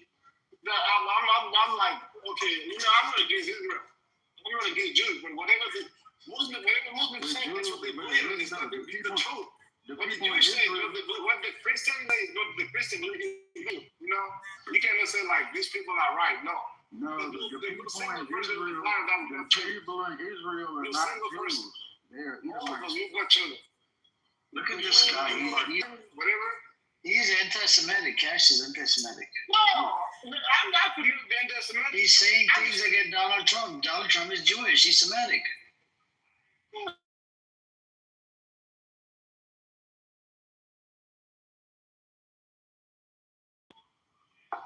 Donald Trump is Semitic?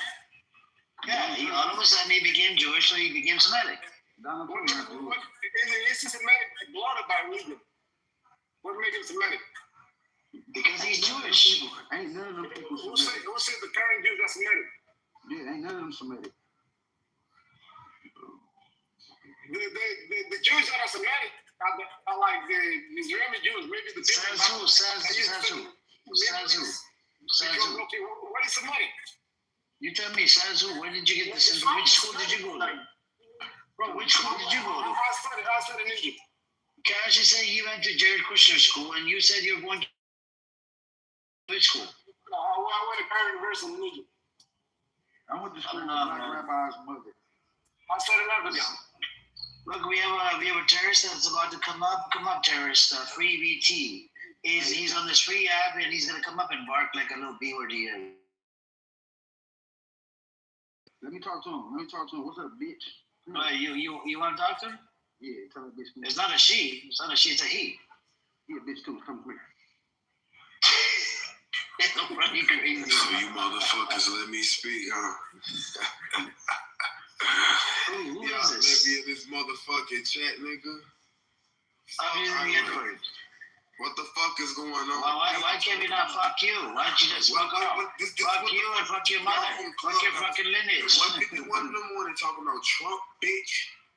Trump is infallible. He's infallible. What? He what? You don't know He's that. God chosen person.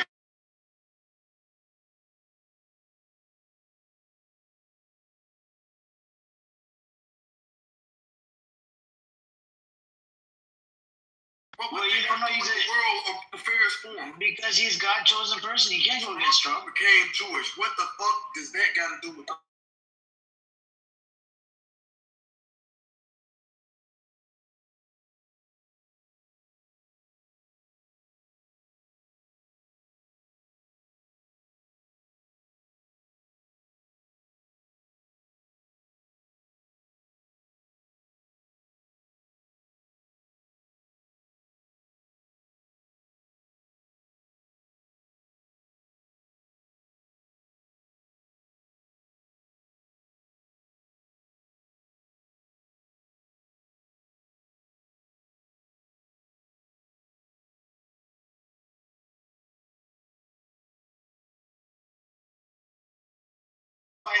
You're just sitting at your house eating fucking popcorn and soda and then watching TV. I don't drink soda. I like Kool-Aid, bitch.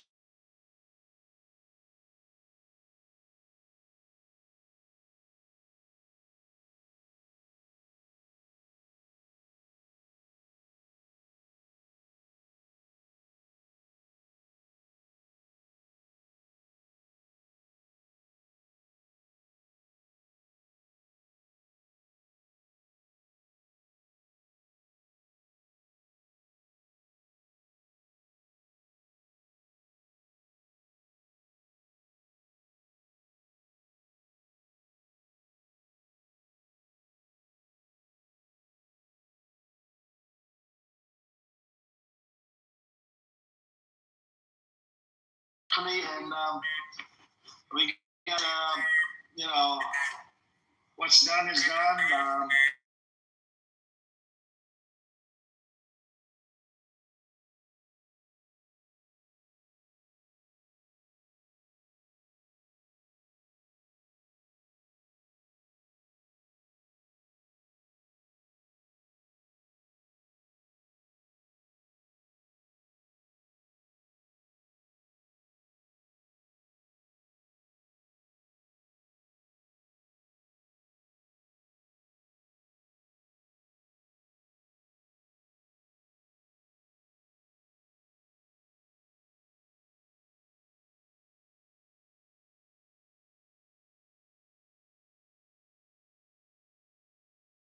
Because of snow.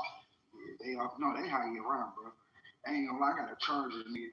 I mean, my bad, I ain't saying the N-word.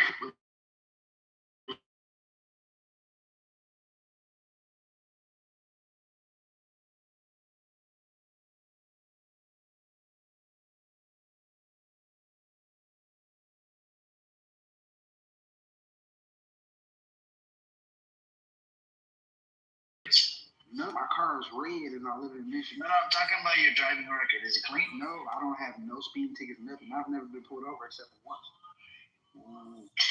So what I realize is some of these car insurance companies, they ask you, are you a doctor? Are you a nurse? If you tell them yes, you could save another 5 or 10%. But you gotta shop around, Cash. You'll be able to find a cheaper insurance company. Amir, do me a favor though. Look car insurance quotes and the prices in Michigan. Just compare them to anywhere you know.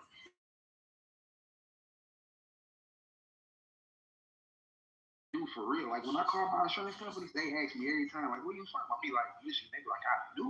You got liability or you got full coverage? I got full coverage. How much you pay per month? 200? 200. Go up higher. 300? Higher, Amir. For one car, 400? Higher, Amir.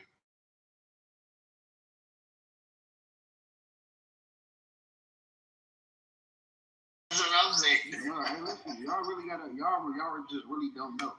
A lot of people that from around here, they get their insurance in other states. Like you got family in Alabama or something, because our shit is real high.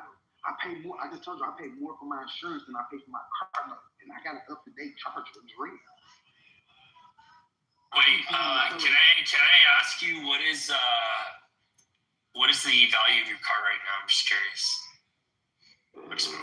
I ain't got no blue book next to me, but I would think that roughly.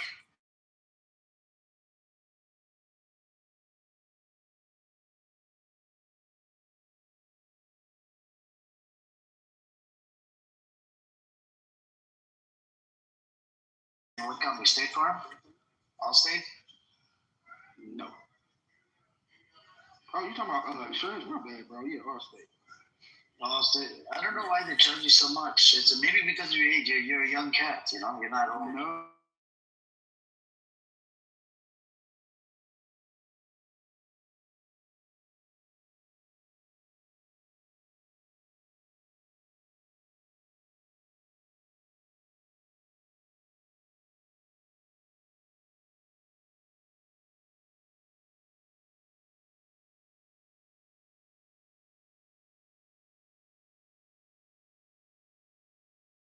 That's freaking cheap as hell. No. Hey, you're saying it wrong. I pay. Bro, I thought it was $700 a month. It is $700 a month. It's $700. No, you said every 6 months. No. I didn't mean to say that. I was talking about I thought you were talking about the lease loan. Is it for 2 cars or 1 car?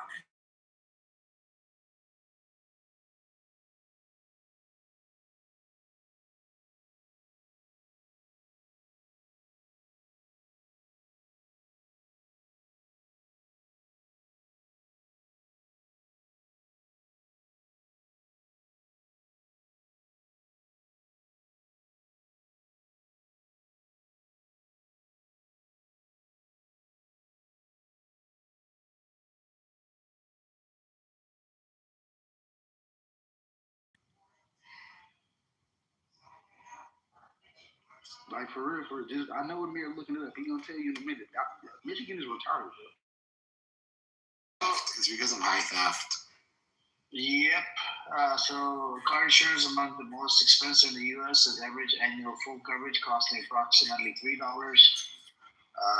$3,207 to $3,230. That's freaking expensive as hell, man. Bro, it's crazy. Our insurance up here is retarded. Like, it's driven by medical coverage requirements, PIP, and high percentage of uninsured drivers and urban high-cost claims. Despite 2019 reforms offering lower PIPs, rates remain high, making it crucial for drivers to shop around. Raise deductibles and review PIP choices. My girl got 2 Jeeps, bro. We pay $1,000. No-fault insurance system. Michigan's unique high-level no-fault system that mandates personal PIP. In California, is 1530.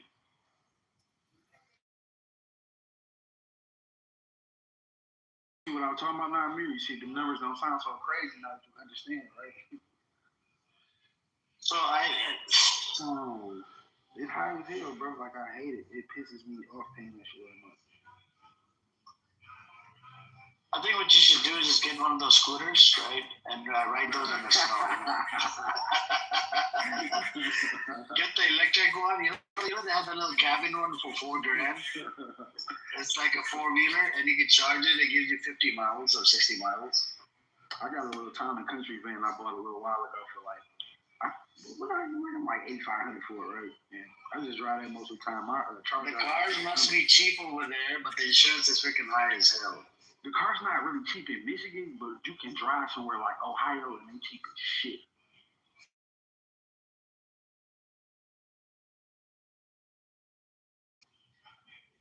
But yeah, insurance is a little crazy. A lot of people don't have insurance yet. But I kind of understand them. It's so fucking high, you know?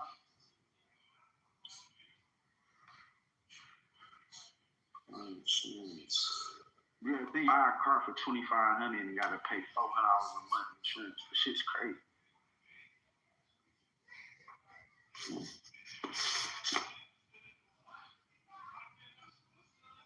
I mean, if you had a cheap ass car like that, it's not worth insuring it like collision and all that. You might as well just get liability. But if you hit someone, you're covered. You know what I mean? Listen, look up insurance in Michigan. It don't matter what. No. I believe you. I'm speaking in general, right? Like, why pay $8,000 insurance a year?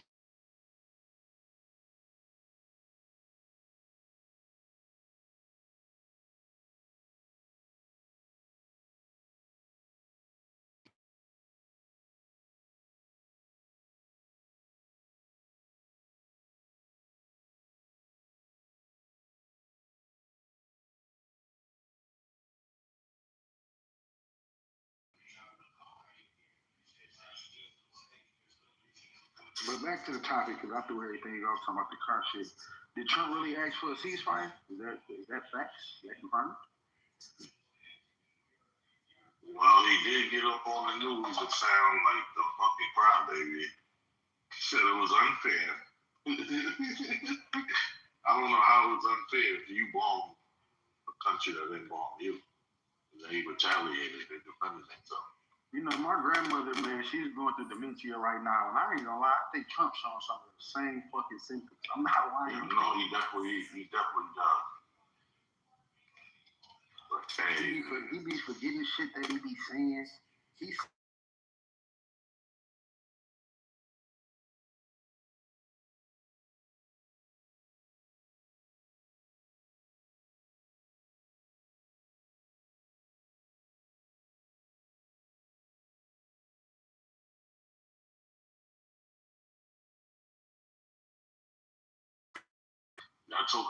obviously, I was talking behind that motherfucker back. No, them intrusive thoughts be kicking in on Trump like a baby, bro. I'm telling you.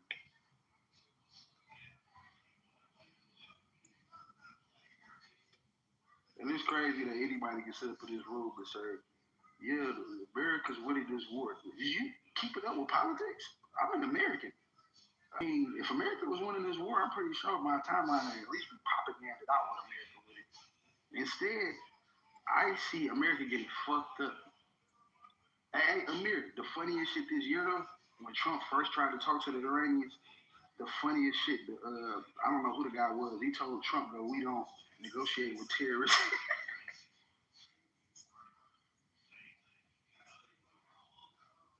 All right, I think.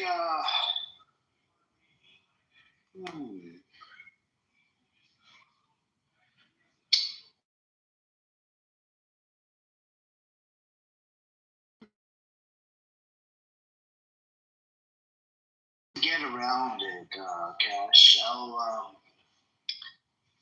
I'll teach you about this trick, but I don't want to do it. It's a big room. Yeah. But I can teach you a trick, but the issue here is you're gonna have to. It's okay. I'll tell you about it in the back channel or something. Yeah, but I'll be on here early. I'll be seeing you on here early sometimes. If you hop in, I'll teach you something where you can save. You might have to do a couple of things. it will be all legit about a couple days. I wonder if property taxes and escrow is high as it is out there.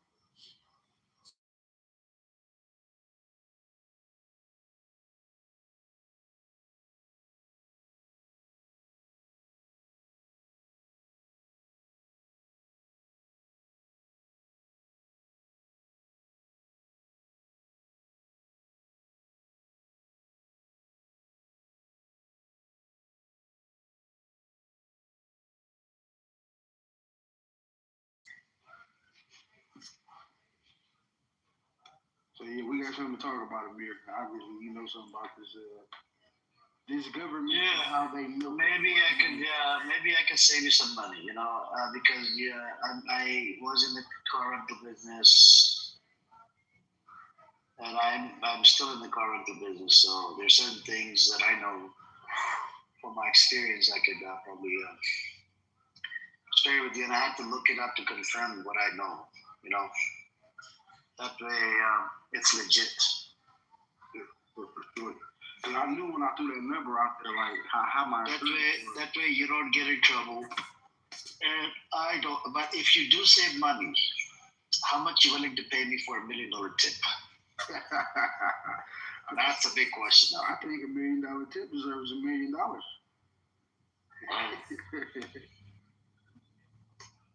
If I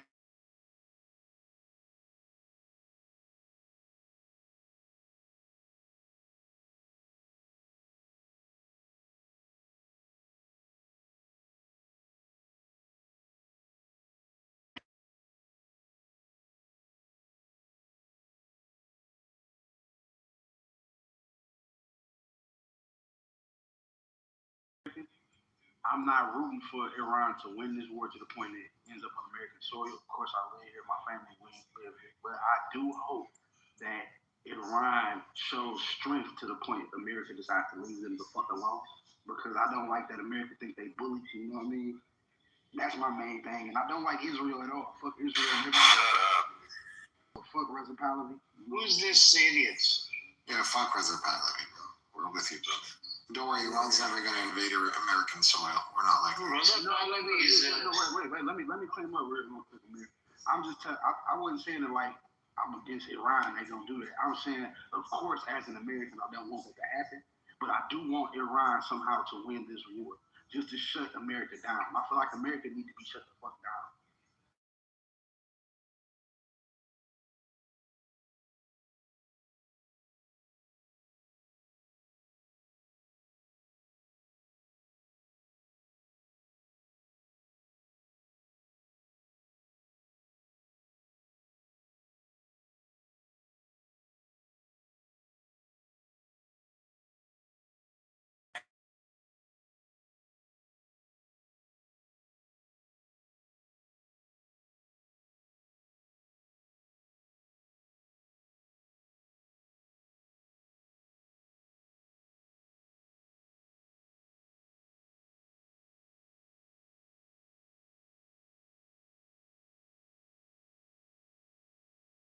Tomorrow, they get into a fight with Saudi Arabia.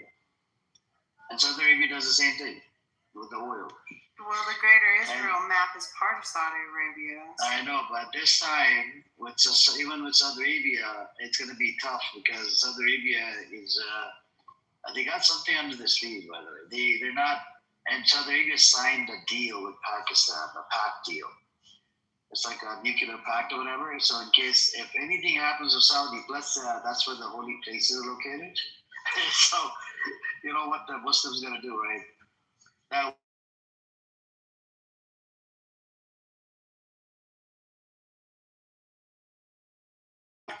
what they're going to do? There's 2 billion Muslims all over the world, man. Hey, now, I forgot to tell you too. No, now, I forgot to tell you too. What they going to do? What they going to do? What they going to do? Are you American? Are you America or are you American? I'm not.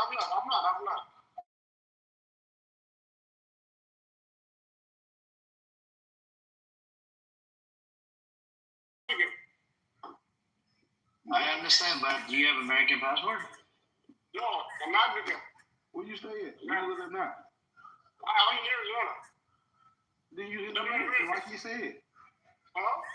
Then you an American, like he said. You stay in America. I live in a medical state, but I'm an American citizen. Hey, you know, ever since this That's what I asked you. Are you an American citizen? No, I'm not.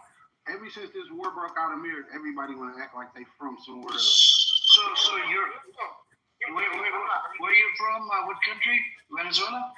No, I'm not. In Africa. Africa's a huge continent. Do you live in Africa right now? Are you there? I live in America right now. I came down to go to school over here. I can't hear you. What did you say? I go to school over here. What kind? Colombia? No, I go to Amir, get that fucking. I can't even understand what he's saying. He's like muffled. All right. What country? America. Arizona State. So you're an American. You got an American passport then? Well, I'm not how. You know how American passport to be in America. What? Well, you're a citizen, right? So are you legal? I'm not a citizen. No. Illegal, but I'm not a citizen. Oh, you're legal, right? Yeah. Okay, cool. Are you a refugee, if you don't mind my asking? No, I'm not a refugee. I came to study. I'm a scholarship. Oh, okay, nice. Well, I've been living for 14 years.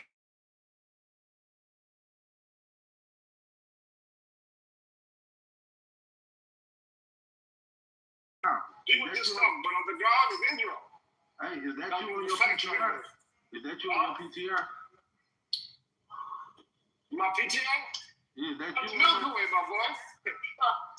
Is that you though? Milky Way. What do you mean?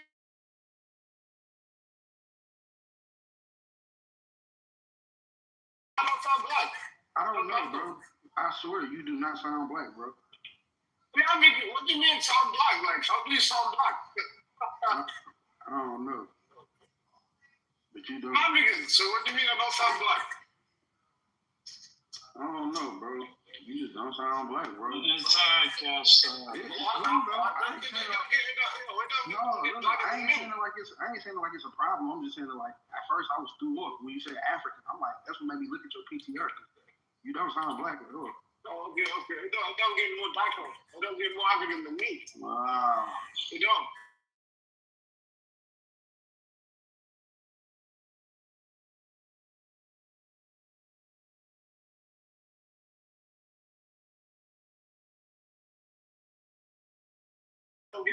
Do you support Israel? Do you support Israel?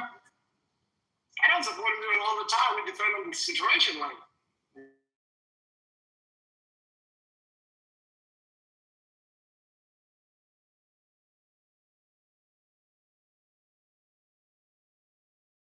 No genocide. 100%. I have no question about that. That's a genocide, right? Yeah. Why are you asking that question? The reason why I asked you this question is because we have people from South Sudan here yesterday. They kept on denying it, bro.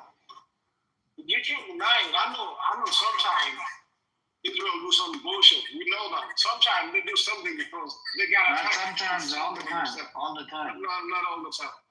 Yeah, it's under occupation for over 50 years. What are you talking about? It's all the time. Okay, the only thing we gotta agree right here, when you try to blame somebody for every bad thing. Well, do you want to know the fact? I can give you sources. I can source up.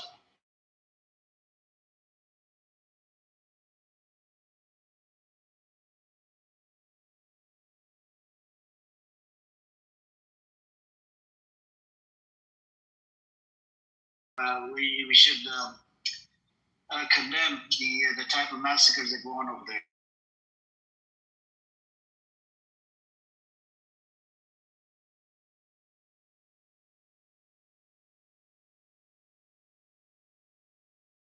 The over 50 years it's under occupation. Gaza, East Jerusalem, and the West Bank. What would you say about that? Have you been in the Middle East before? I lived in Saudi Arabia for 10 years. Where do you live? I lived in Saudi Arabia for 10 years. For 10 years. But have you been to Jordan or maybe have you been to Israel, Palestine, all this area? Have you been there before? I would never go to Israel. Why? It's a demonic piece of shit, criminal Zionist state that was established by. Hold on, it was ethnic. It was established by killing Palestinians and ethnically cleansing them, raping them, doing massacres. That's how. Hold on. That's how Israel was created in the first place and kicked out. There's a UN resolution that says right of return since 1948, which hasn't been respected by the fucking state called Israel. Okay, America. You think it was established by God? No. Killing. There's been established that way. But is America running on Christian supremacy, or do we have a constitution? What do you think? I'm asking you. I'm a Christian myself. Christian are running America. That's fine. Yeah, the U.S. has a constitution. Chinese Christians are running America. No, it doesn't get America, bro. Bro, it's a lie they told you. Not all people are Zionists, okay? Zionist Christians run America. Christians, Zionists, they run America. That's facts. There's still some people in there that are anti-Zionist, some of them. All right, but 90% of them. Who fund the president? And even if it's 90%, you still got 10% hope. So you have a problem with religion, or you have a problem with the nation? I have a problem with Zionism, the disease called Israel. Why do you have a problem with them? Because they formed the camp in the Middle East? Israel recognized running right now. Israel. Yeah. Israel recognized your country. Instead of giving you humanitarian aid, gave you weapons to kill your own people and send out humanitarian aid later.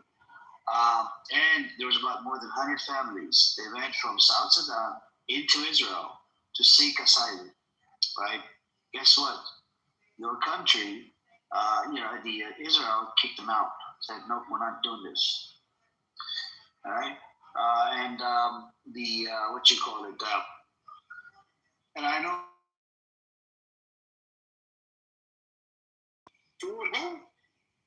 Do you hate the Arabs? No, I don't hate the Arabs. It's people, no. Okay, good. What do you think about the genocide that's going on in North Sudan? The genocide is bad everywhere. It don't matter who's killed. It's bad everywhere. The human being shouldn't be killed. If you agree with some bullshit like that, you have a problem. I don't have to look at who's killing who. Like, okay, I'm getting killed is not a good thing. That you getting killed is not a good thing. I'm getting is not a good thing. The human life shouldn't be taken just like that, who's like that. Even if you agree with them or not. That's why you condemn them. You condemn Israel for killing Arabs, but you don't condemn Arabs for killing Israelis. Okay. Well, can you please tell me? October 7th, do you condemn that thing? October 7th, sure. Provide me evidence. Actions of what? Action of what? So you condemn it or not? You think I'm asking you what happened. Was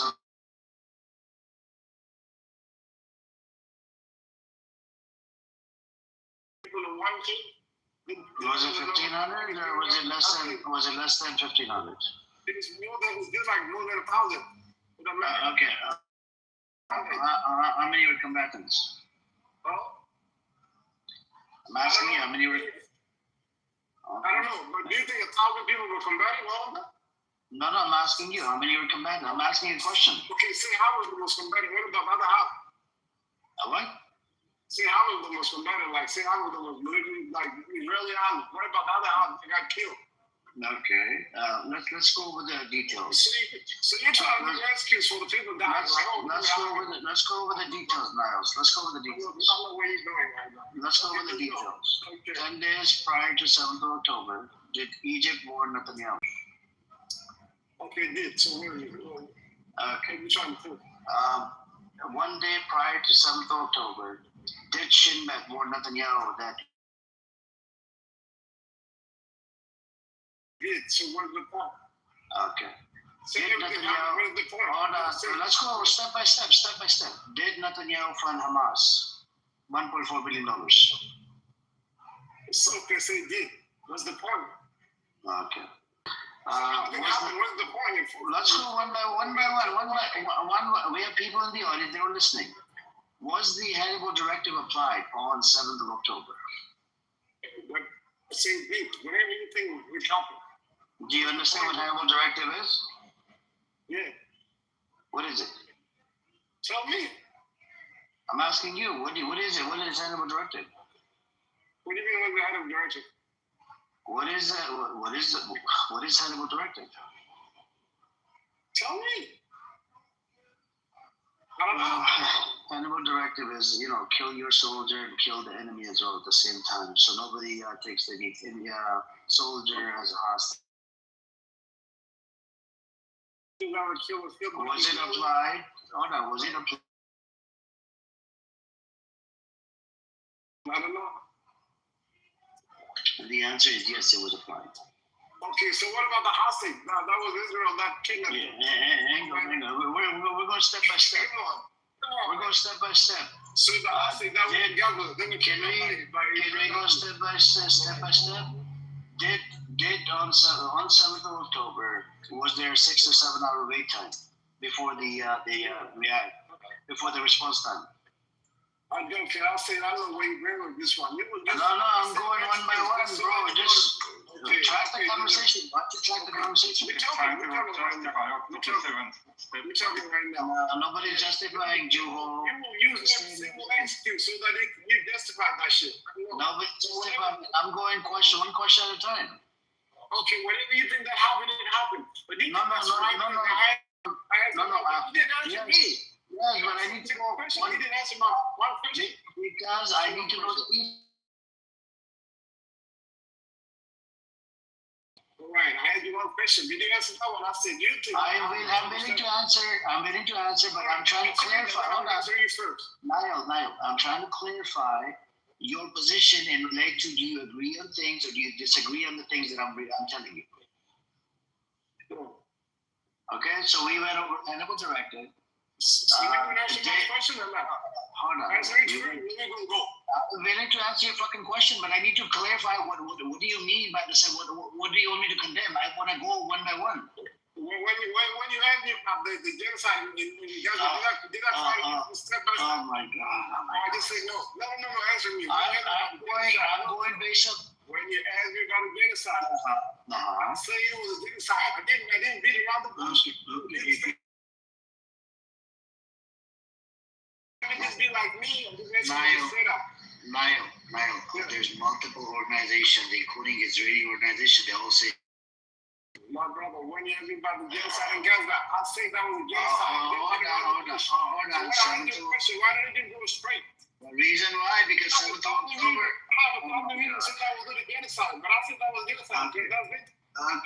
I'm going question by question. Oh my God. I'm going question by question. I need to understand your position related to 7th of October. Well, when you hear about the genocide, what did I say? Oh my God. You want to answer me when you hear about the genocide? I'm willing to answer you. I'm willing to answer the question. No, we have one question. Okay, I'll answer the question. Hold on. I condemn Israel. I condemn Israel for 7th of October. You condemn Israel for what? 7th of October. So you don't condemn Hamas, condemn Israel. I'm giving you facts right now. Okay, that's what I'm giving you facts. You explore the topic because I know it's like the Jewish life don't matter. I get it. Which Jewish life? I mean, whatever, like the Israelis, the Jews, the Zionist line, whatever. Okay. So, I get it. Your story started on 7th of October. Do you know 2022-2023 was the deadliest year for the Palestinians? Over 500 people killed. Amongst them was about 100 children that were killed by IDF. Okay, I know all the wars in the Middle East. No, okay. It's justified, right? The 2023, just 1 year, was the deadliest year. Over 50 years of occupation. These motherfuckers, since 1947-48, they've killed over 500,000 people, 500,000 Palestinians. That doesn't matter. The occupation doesn't matter. The apartheid system in fucking West Bank doesn't matter. The fucking colonization doesn't matter. The Zionist, Jewish settlers don't matter that are terrorizing the fuck out of the Palestinians in the West Bank. That doesn't matter. The colonization doesn't matter. Settlements in the West Bank, that doesn't matter, right? The taking over Shiva farms on the border of Israel and Lebanon, that doesn't matter. The Golan Heights in Syria, that doesn't matter. On the Syria, that doesn't matter. Doing genocide in Gaza, that doesn't matter, right? These motherfuckers, hold on, Niall. This did not start on 7th October, okay? Get it through your head. It started since the 1948-47. These motherfuckers, these were the colonizers. They came to the land, and that's what they did. After the Arabs were, offered up a partition plan, they denied because Arabs had everything to fucking lose. The Jews had everything to fucking gain. And right after they denied it, guess what? The Jews started fucking ethnically cleansing Palestinian villages. Palestinian villages were destroyed, according to the historian. Which are the historians? The Elan Pape. This is a Jewish historian. You got the Benny Morse, which is a straight right-winger Jewish Zionist Israeli historian. He was on Mahdi Hassan show. He justified the ethnic letters, and he wrote a whole bunch of reports and whatnot. And what ended up happening? They started ethnically cleansing. It turned into a full-blown 1948 after they destroyed 500 villages. The neighboring countries, they came together to help their Palestinian brothers out to get their properties back because they were stolen, hijacked, by these demonic Zionist scumbags, according to the historian. And guess what? After these Zionist scumbags were well trained, they had well equipped, they had proper uniform. But the Arab side, they did not have proper equipment, proper uniform. They didn't have proper training, right? So they fought and they lost. That is true. That's according to historians. You can go look it up. You can ask it AI. So they did their, they tried to fight them off, and even the Palestinians. Do you know that the Palestinians, they grabbed whatever, and even the military, it was about less than 40 or 50,000 on the Palestinian side. On the other side, it was up to about. After they called, after they won the so-called war, you have the UN mediator came around from Sweden. Right? His name was Bernard. He came around, and guess what? He tried to mediate the situation between the Arabs and the Jews. You know what ended up happening? Guess what? He wrote a whole bunch of reports. He tried to talk to both parties. He was on his way back to his office. He gets assassinated by the Zionist Jewish militia. And his name was Bernard. Do you know why they assassinated? Because he did not want to give them Jerusalem. He was getting in their way. And then what ended up happening, 1948, you had the motherfucking America recognized the state. You don't know shit. You don't know shit. You don't know shit. You don't know shit about Israel. You don't know shit about Israel. You don't know shit about Israel. You're a Jew. What? You're a Jew? 15 years in the Middle East, nigga. Are you a Jew? I'm not a Jew. I'm an African. Are you a Jew? That's South Sudanese. You're not a Jew. Just motherfucker. Hey, just because you live in South Sudan, you don't know the fact. It doesn't mean you know the history. I've been in the Middle East. I've been in Jordan. I've been in Egypt. I've been in about 14 years of my life. What are you talking about? Does anyone understand? Bro, do you understand that? I live in South Sudan. Bro, I speak Arabic, bro. The kill about it. Hold on. Anta Haywan. Please. Wait. What do you mean? Nigga, you don't even know shit, nigga. Stop using the N-word. All right, okay. Stop using the N-word. My question to you again. The big question. I speak Arabic. Let's try to see. Let's try to test you. Just mute the fuck up, man. Just because you speak Arabic, there's a lot of Arabic speakers that are dumb fucked retards, okay? They don't know their fucking side, Israel, Palestine. They don't know shit about a lot of shit. Oh my God. And not to mention 48, the UN resolution says right of return. These motherfuckers haven't respected the right of return to more than 750,000 people that were kicked out. But apparently, you'll never understand. You just fucking bullshitter. Don't get my in 1948. Okay, let's go. Let's check your knowledge. Okay, let's check your knowledge. Let's check your knowledge. Did Israel take over Gaza in 1948? You mean Israel take Gaza? After they won the so-called war, did Israel take over, Gaza? No. Why? Who took over Gaza? Why? What's the point of the question? You said you know the history. Let's go over your history. Right. So what's the point of the question? Question.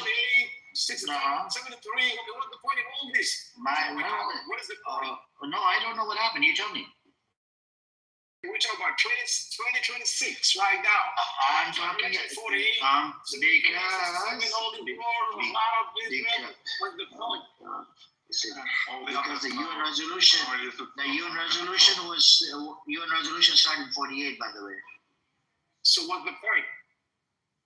Again, my question to you: who had Gaza in 1948 after they won the so-called war? No, tell me the point so that I can answer you. I need to know who. Okay, who? In 19. No. Juho, be quiet. Come on, man. Be quiet, Juho. No, nobody's talking to you. Otherwise, I have to move you down. Stop coming up the fucking mic. I can only deal with one retard at a time. My question to you: just because you speak Arabic, let's check your history. Who took over Gaza in 1948? You don't know? I don't know. You tell me. Okay, what do I tell you? What are you going to do after that? Then tell me who. Jordan? 1948. Yeah. Who had it? Say Jordan or Egypt? Egypt captured it. So what's the point? And the West Bank was captured by who? What's the point? Okay, what's the point now? We're not trying to talk about history. Retard. I already did answer your question about the condemn. I did condemn Israel for 7th October. You say you condemn Israel. But we're done by Israel. You know what? Yes. That's my opinion. So what are you going to do? Okay. What are you going to do? It's my opinion. Yeah. It's my opinion. Okay. It's my opinion. What are you going to do? Right, I respect that. The leaders of Hamas told you themselves. We get it. Who are you to come and okay, let's go over the details. Let's go over the details, retard. Let's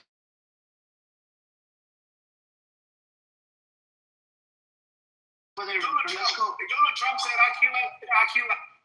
Shut your fucking mouth. I'm gonna speak now. Okay, I don't want to hear you. Shut your fucking mouth. That's why. Shut your fucking mouth. I'm gonna teach you something. Yahya Sinwar was locked up. He went through he was locked up in an Israeli dungeon. They did a brain tumor surgery on him. Okay, Yahya Sinwar was a leader of Hamas. Then they let him out. Then Netanyahu and America encouraged Qatar to fund Hamas $1.4 billion. It came in from Qatar into the hands of who? Netanyahu. Netanyahu got a businessman involved, would load up money in cash, in briefcases, and it would get hand delivered in the hands of Hamas. I can provide you everything. I have all documentation. Number 5,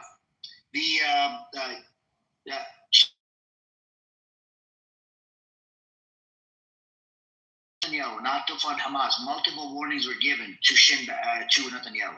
This money is going to be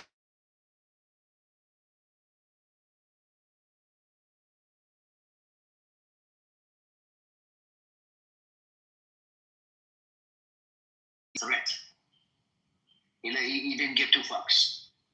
Prior to 7th October, they're training. They're making training videos on YouTube and all of that shit. Prior to 7th October, 3 women were working in front of a fucking monitor. They were watching. They saw a whole bunch of activity in Gaza side, a whole bunch of SIM cards being activated. These women, they reported back to the IDF commander, the IDF commander chief, according to the Times of Israel, and he reported back to the NSC. NSC is National Security Council of Israel. From the NSC, the call went to the fucking Netanyahu secretary. All right, Netanyahu's secretary knew about this fucking thing.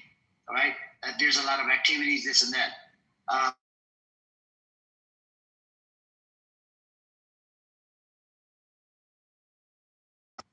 You have not to mention, I have a testimony from an IDF soldier, and what he said him, co-workers, they were told not to show up at work on 7th of October. Okay. What else was it? You have the Hannibal directive that was applied. And the sensor system that they have is so good. If even a roach crosses that fucking the border of Israel, they know it's a roach crossing. All right, that was one. You have the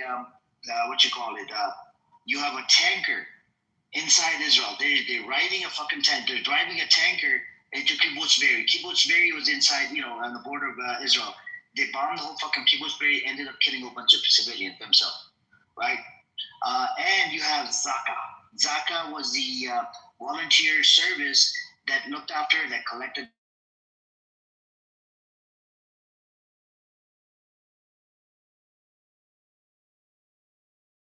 the rest of the other ones. They could not tell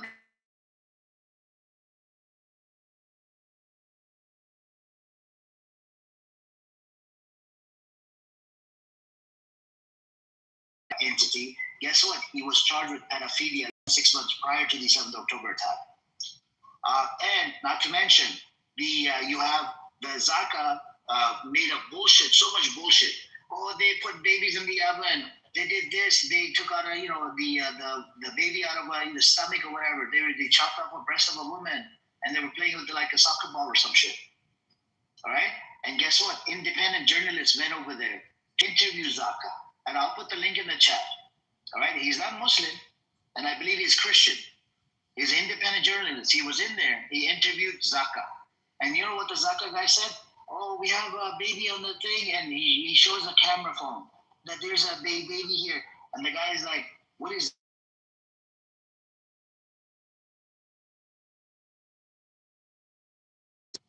and not to mention, the way the shit was burned up, it's impossible that the Hamas did all this burning up.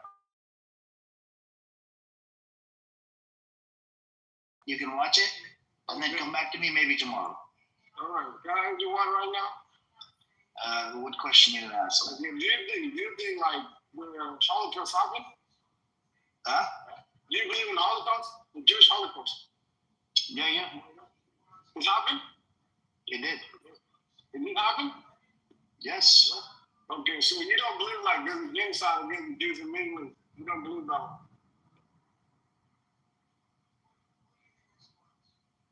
Do you believe that one? Hold on a second. I believe the what? Do you believe that the Jewish might be a victim in the Middle East? Do you believe that or not? Okay, provide me which one.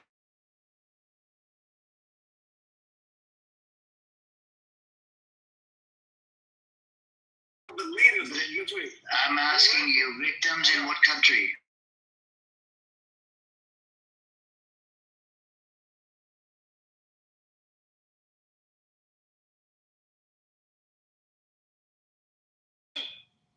Okay, how are the victims? They might be a little bit, okay, what about all this terrorist attack? They might be a little bit better because they got... Okay, what is it? Can you please provide me a definition of a terrorist attack?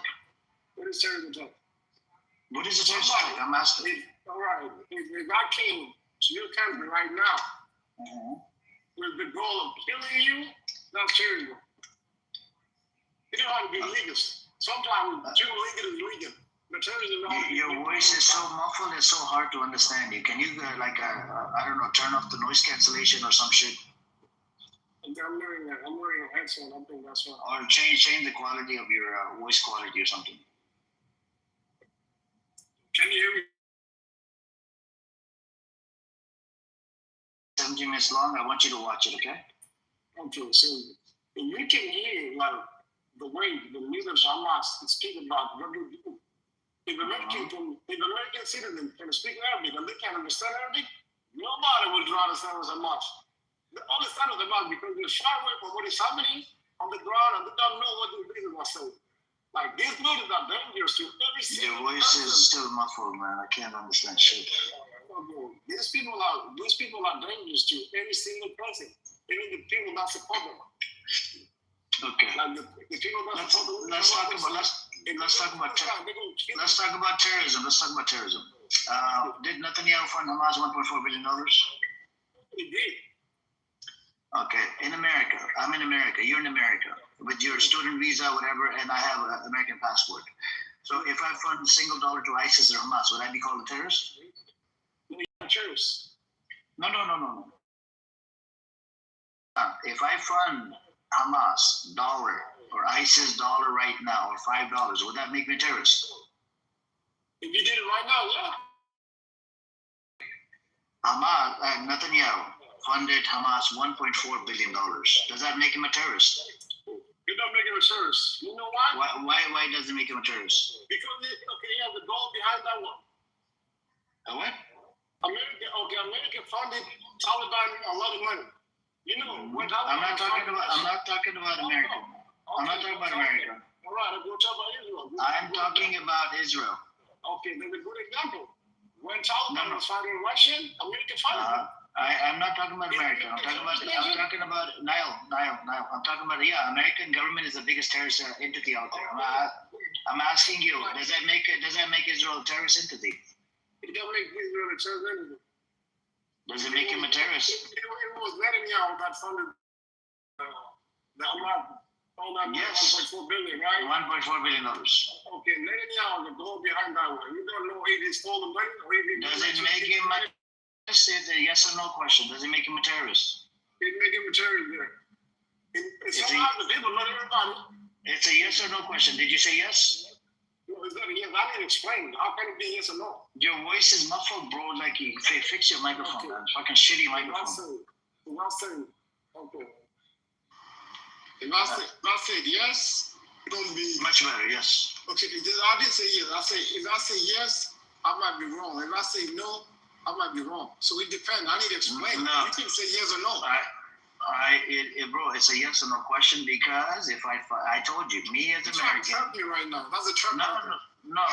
That's a trap. You're driving a truck. You can say yes or no. It's a trap. Okay. It's not a trap. My question is very simple.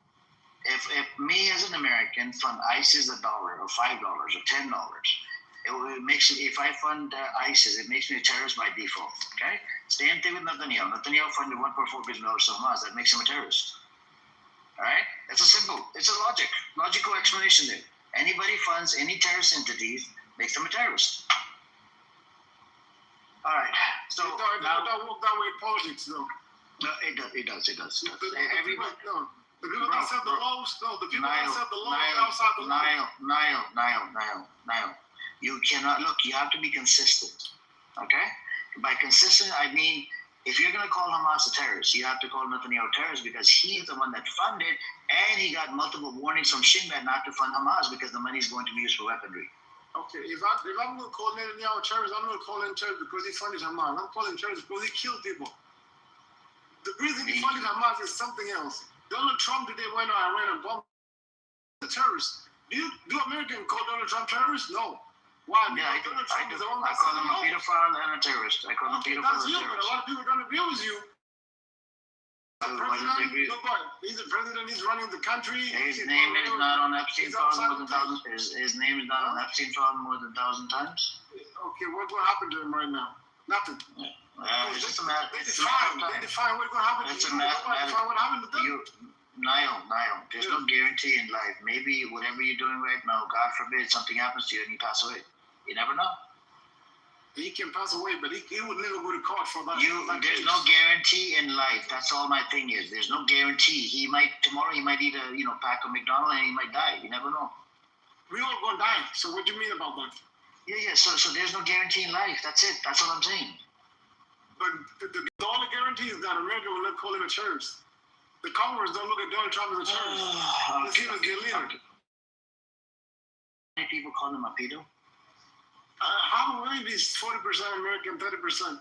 No. Do you know the so-called war that's happening with Iran? Do you know majority of Americans do not support it? Americans cool with it. I don't know how people support it. 80% of Americans do not support the war with Iran. But it keeps going on though. So what's the point you not supporting it when you can't stop it? It can go on for years. It doesn't matter. It might go on for 6 months, 5 months. You never know because Iran is playing a long game. So what's the point though? That's what I'm talking about. Right now, a lot of people don't support the war, but Trump is going to keep fighting as much as he wants. Nobody going to do shit. So my question to you, according to international law, they have the right to resist, the Palestinians. So if they resist, does that make them a terrorist? It doesn't make them a terrorist. So if they end up killing 5% of these, you're in the matrix, bro.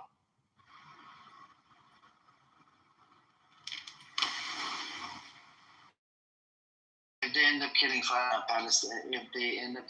and 10 IDF soldiers, it's justified, right? 100%. What? Okay. Now the next question But is the problem. in relation to 7th of October, there was about the committee was supposed to be set up about more than 3 times. You know what Netanyahu did? Netanyahu took that away. He banned it more than 3 times. There was supposed to be an entity set up inside Israel to investigate what actually happened on 7th of October. And do you know there's testimonies from the Knesset? They're all putting the blame on who? Netanyahu. Yeah. We all know that. We all know that. Like, these are politicians. They do what they got to do. You know, that's why a lot of the international law. International law is set by the United States. Do you think the United States operate like within the international law? He do whatever the fuck he want. So he can do whatever the fuck he wants, but at the same time, you have to, Donald Trump get fucked by the. And Niall, the Palestinian thing, it did not start 7th of October, okay? We talk about the 2026. It started like. No, it started more than 50 years ago, not 50 years ago. Okay. The Jewish problem in the Middle East is not even 50 years ago. It started with the time of Rasul Muhammad himself. Okay, can you please tell me? 1,000 years. Can you please tell me what you call it? Okay, can you please tell me? Is it by Israel? Romans? For over 50 years? All right, you say, okay, now this is complicated. It can be solved. Okay, the Jewish problem, that it wasn't Palestinians' problem. It was the European problem. They're the one that did the Holocaust. It wasn't the Palestinians that did the Holocaust.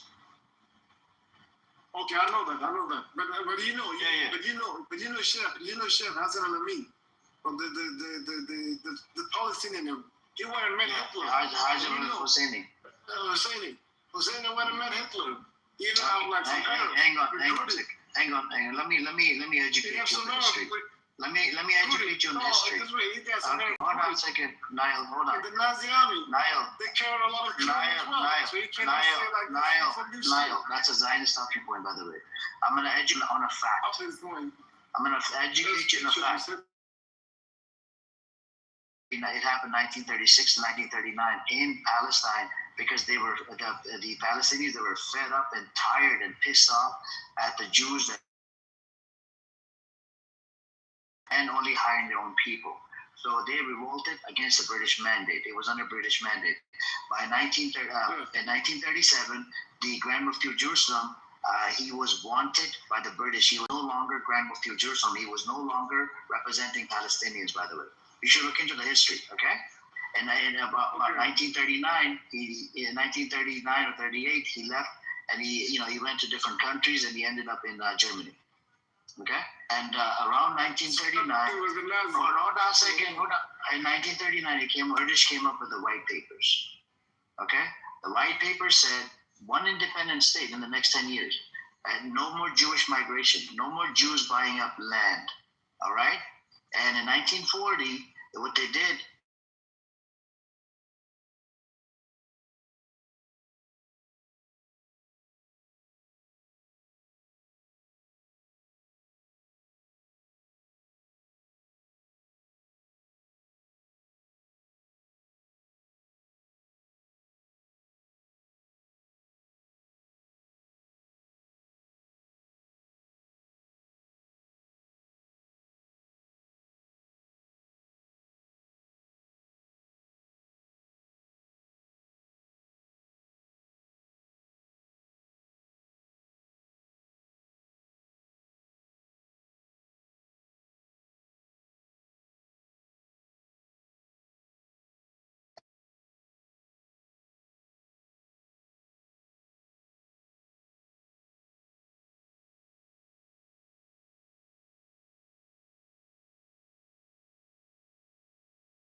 back after the war, whatever is over.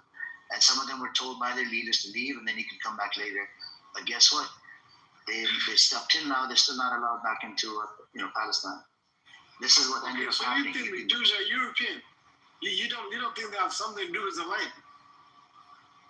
That's why you say like continue the rotation. What? Did you connect your headphones again? You got nothing. What'd you say?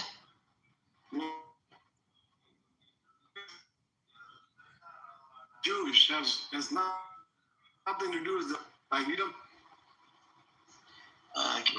You're going in. Going in and out, bro.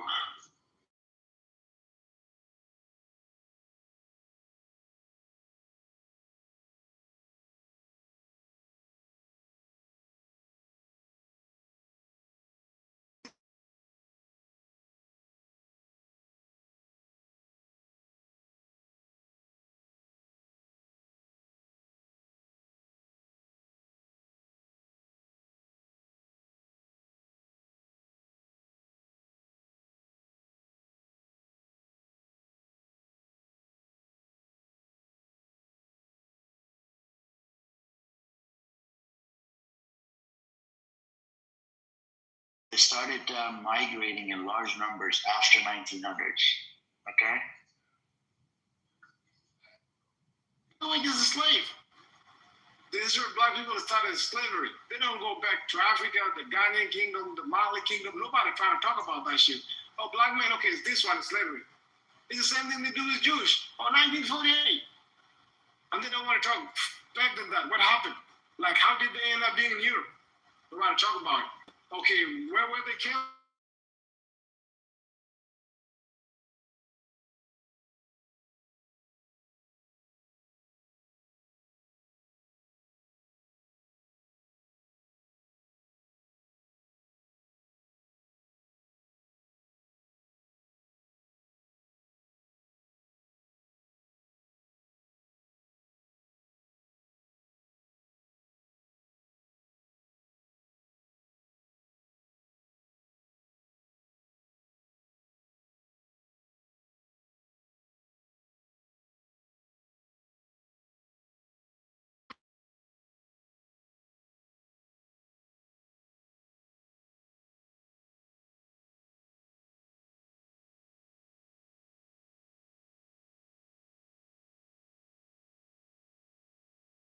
This way, okay, this way. There's no name to the land. No. Okay.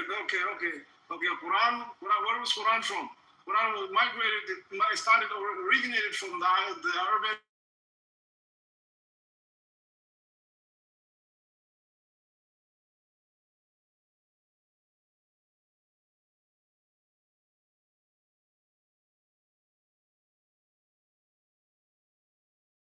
Created. It was revealed to the Prophet Muhammad. Okay, Quran was revealed. And it was compiled by the companions. Okay, and they mentioned the Jews. Do you think? They mentioned the Jews, right? I just told you they broke the covenant. They killed a bunch of prophets, and they spread corruption on the land. Where was their land? You tell me. What is the? You tell me. You Muslim. You got it in the Quran. Where was the land? I'm asking you. What land was it?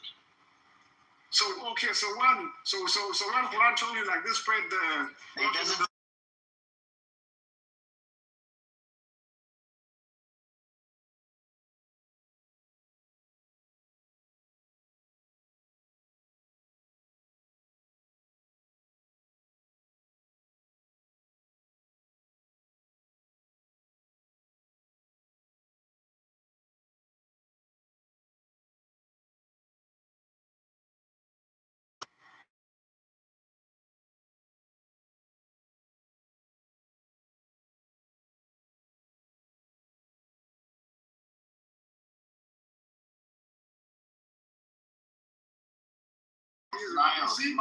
understanding we talk about? Bro.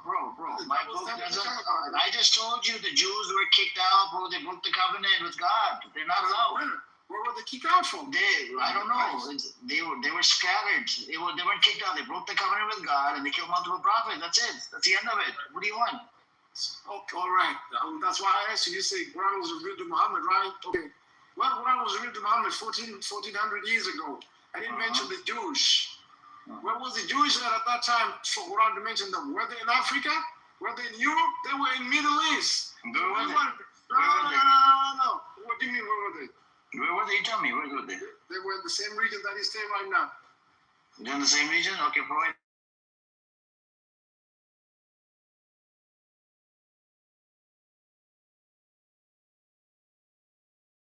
Provide evidence. Any claim you're going to make, provide evidence. No. Where were they at? When Prophet Muhammad?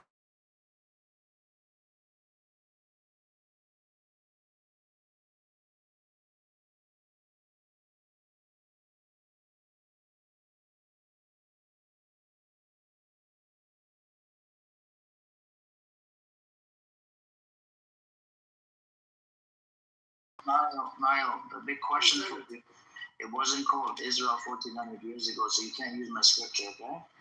How can you use my, if it's Allah mentioned them? Who are you to come and say that they have no right in our name? You're Allah mentioned them. Okay, provide the evidence from the book. Who are you to come today after God 70 years ago and be like, oh, they've been here for 70 years ago? And you Allah mentioned them 14,000 years ago. What does it say? What evidence? What you told me, the Quran told me. You just told me right now your evidence. It doesn't say land, it says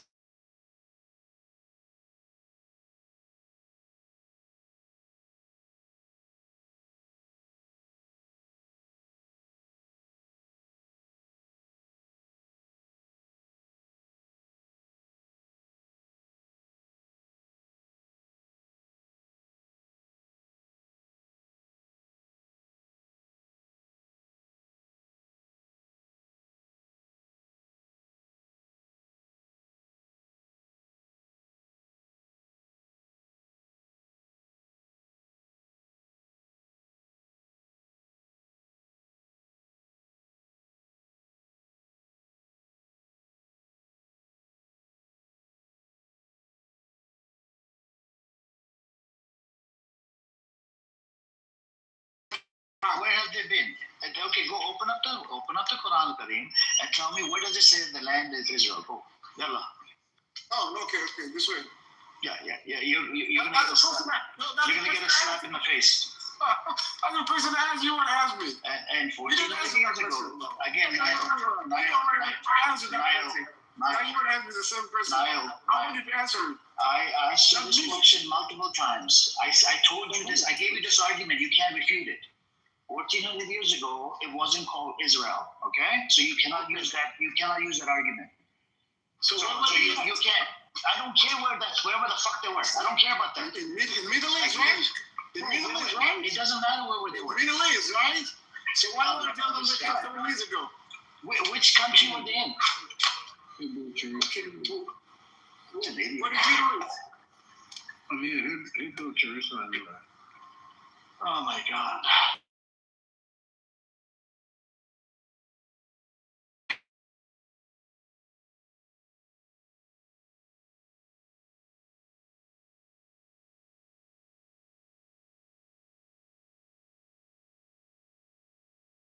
There's no point of using religion on this. On my you can't use my book. Okay, can you see now? It's going to go against your own argument. It's going to go against your own argument. 1400 years ago. 1400 years ago. That's what you're trying to tell me today. No. 1400 years ago. Hold on a second, bro. You're the Catholic. You're the Muslim. Now you say the word of Allah is wrong. You're a Catholic right now.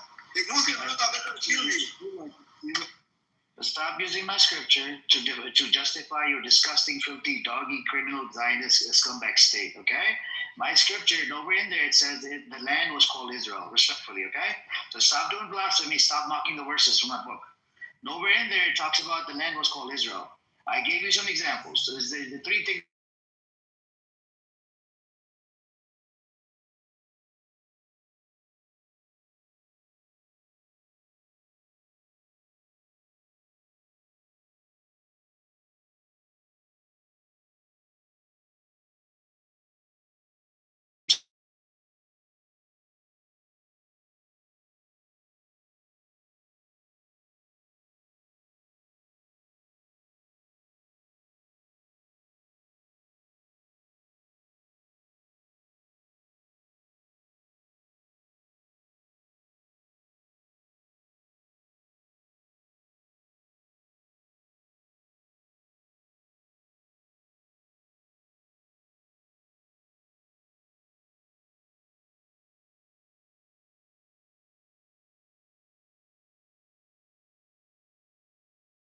My understanding is the Hebrews built it. Okay, Hebrews built it, and what happened to them? I don't know. But that's what I hear they built it there. Okay. How long did the kingdom of Israel last for? I don't know, but I think even the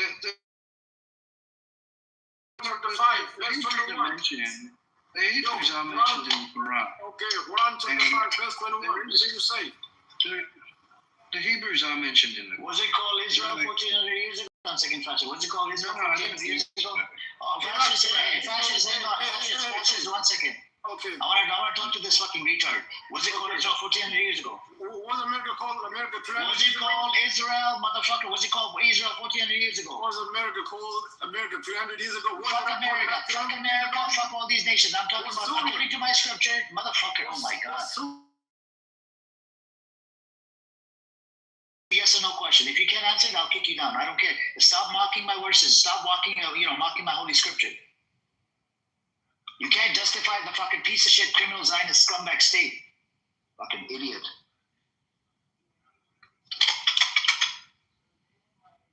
The Zionist scumbags, they would use the Quran verses to justify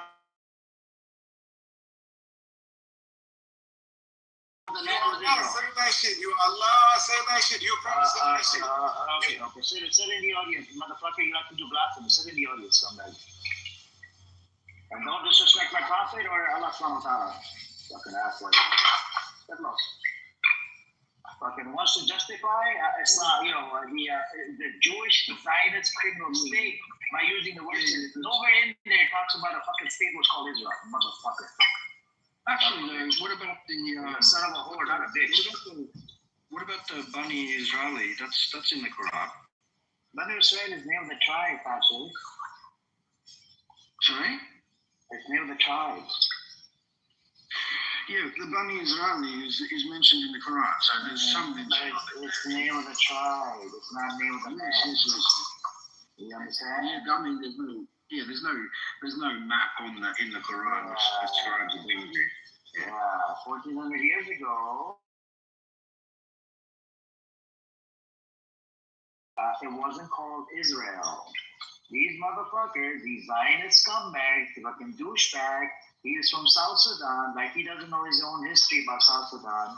He wanted to use my scripture to justify the existence of the Zionist criminal terrorist motherfucking state that was literally established by killing innocent people, butchering them, slaughtering them, doing massacres, ethnically cleansing Palestinians, and raping the shit out of them.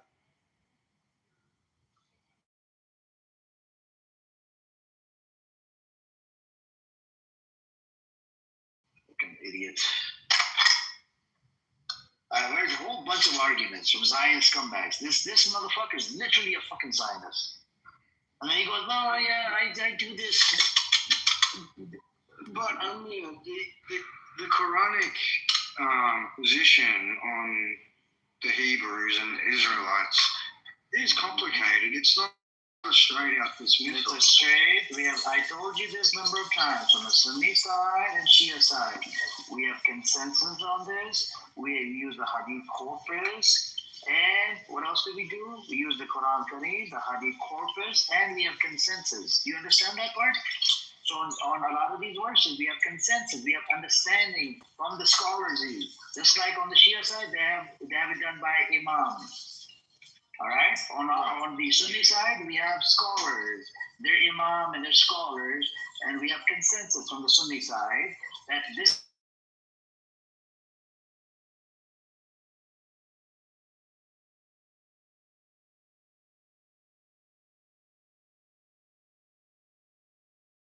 Hey, what's up, Leila? Assalamu alaikum. And welcome, Omar. Assalamu alaikum. Walaikum assalam, Amir. How are you? Doing good. Just, people like to piss me off.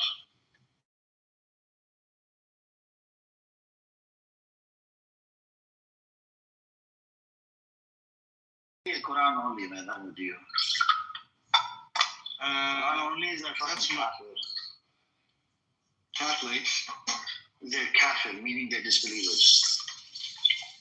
Well, that's probably accurate. Yeah. So okay, so let's get to. That's probably accurate. now you're agreeing to it. Oh my God! Early on, I asked you about this. You're like, different interpretation, and different this, and different that. I'm like, seriously, bro? I'll be honest with you. When I was at university, I met a Pakistani.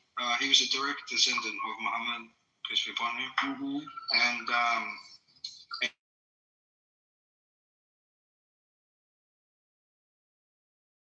Prophet was complete and sufficient.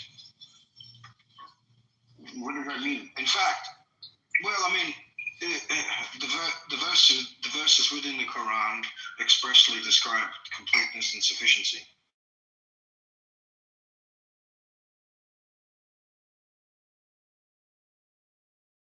Early on, what does that mean?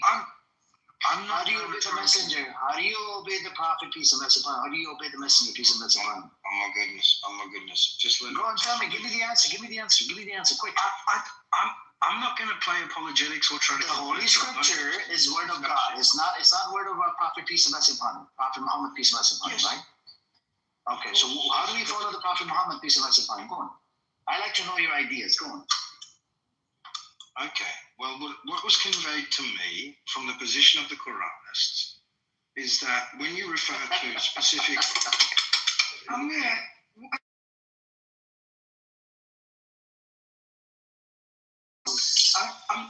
This is not an argument between us. I like your friendship and talking with you. I like your friendship as well. No, I'm not gonna. I'm just funny to me.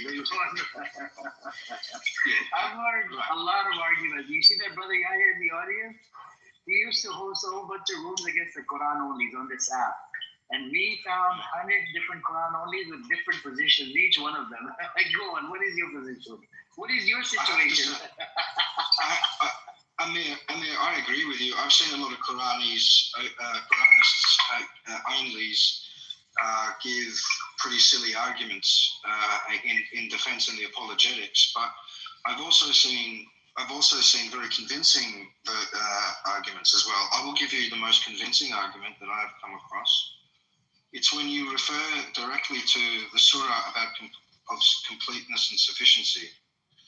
I'll find it.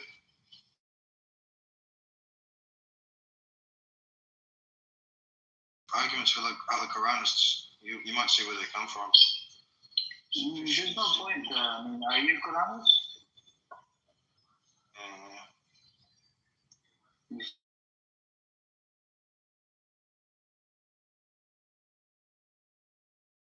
This system based on Quran only concept. And then I gave you some details, and I think you thought about it. I didn't understand the precious system based on Quran only. That's what you were trying to do. You want to run a Sharia system based on Quran only concept. No. What I described was the clerical fascism that is currently in Iran. Is what someone else in the room was saying that was somehow against Sharia law. But Iran do this. Iran has a clerical fascism. Okay, the Iranian constitution is a clerical fascism. So what you have is well, that's how. Can you bring me a statement from an imam? He agrees that it is based on imam fascism. This is more taken from political analysts.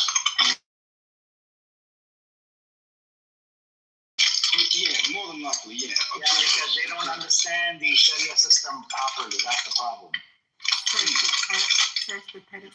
Observers.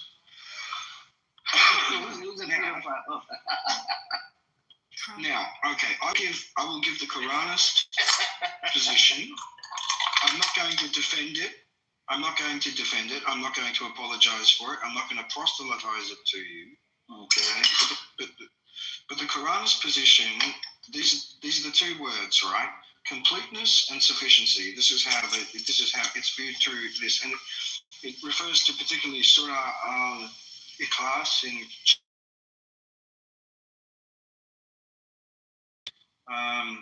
Let me see.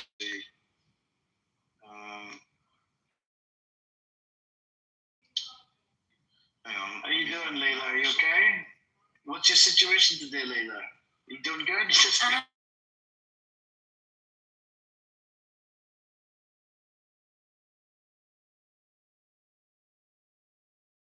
389, I think. Interest rates just went up. That's for leader, right? Yeah.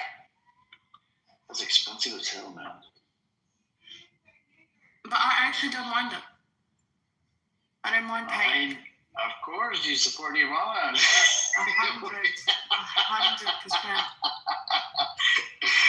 Oh my God! Let's say if Iran wasn't in the picture, okay, Leila. Let's say, right, hypothetically, let's say if Iran wasn't in the picture, would you would it hurt your pockets? Would you feel No, if different? it's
I'm still alive.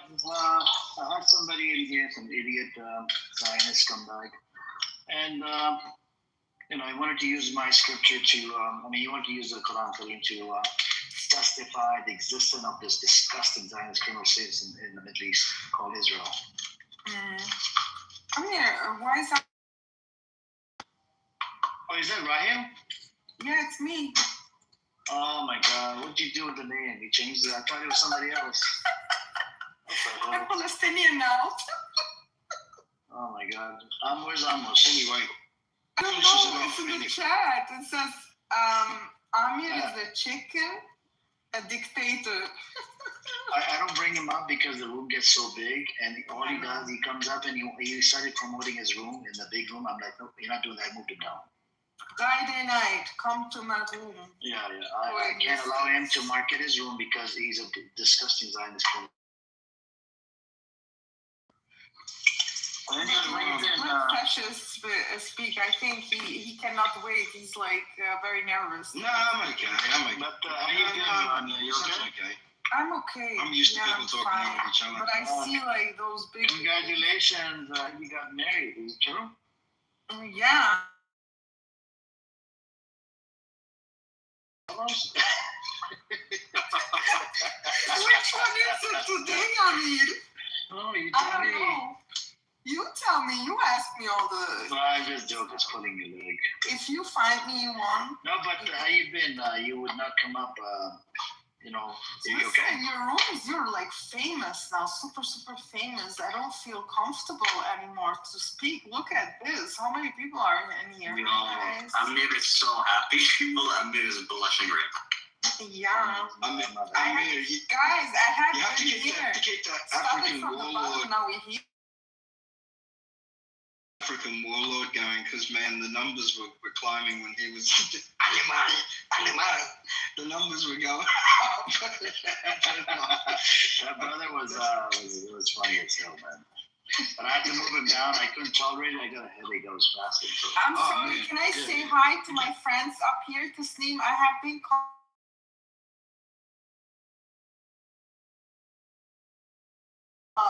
Call me back, okay? And hi to Bash. Hi to Palestine. Hi, see you down there. Keep shining, keep going. Hi, Ash. Who's here? And hi to all the Zionist bitches down there. Hi. Yeah, I don't think there's any Zionists. There's Zionists. Yeah, the Iranian ones, the Reza Pahlavi. Yeah. They're the worst. Those are something else.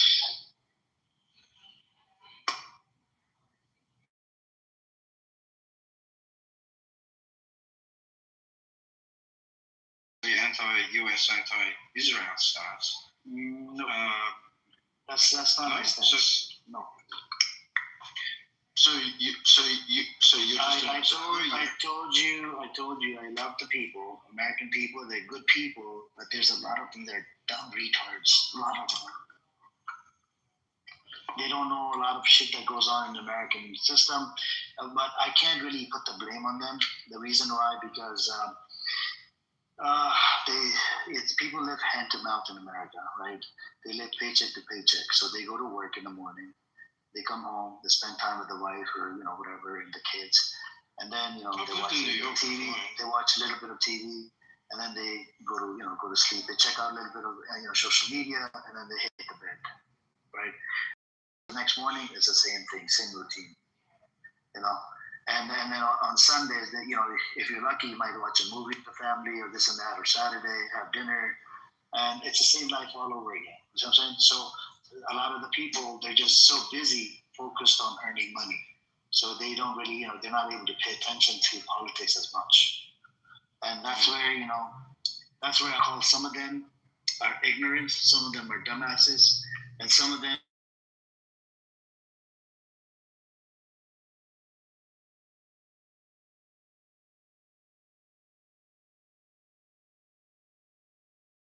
process for psychopaths and sociopaths, because it rewards those types of personality types.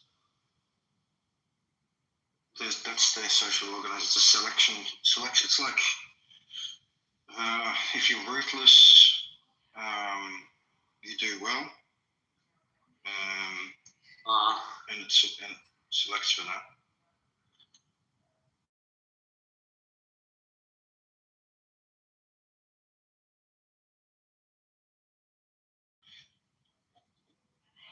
Michael, I didn't know you were gay. Why are you gay? Are you gay? Why are you gay? Why are you gay? Because you made me gay. Which closet did you come out? Is that the closet right behind you? Let me see. Hello, Akbar. Is that the closet?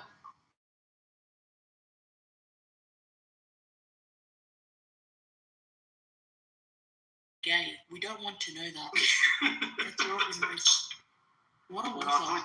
Oh my God, Layla, why are you hiding behind this profile? What is this? Where have you been? Are you the fifth born? Are you number 5 in the family? Like Donald Trump. He's awesome. He's awesome. And you fucking... Oh, but no one likes it.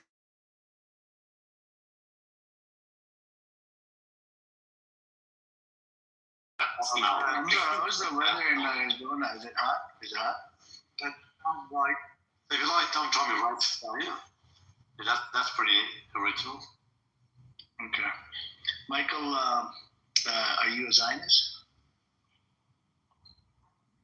Well, I believe that Do you support the attack on Iran? Do you support the attack on Iran?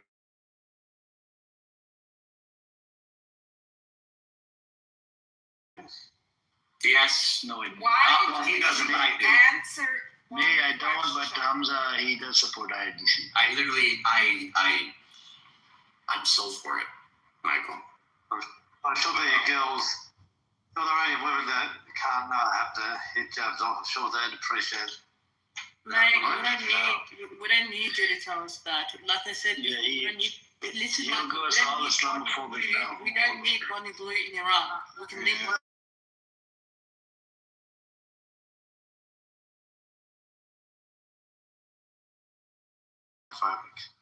Islam, A lot of Australians are Islamophobes. but that's the thing. Are you Christian phobe? Michael, can you please kindly mute up now? Thank you. Thank you for coming. Francis, what was your question?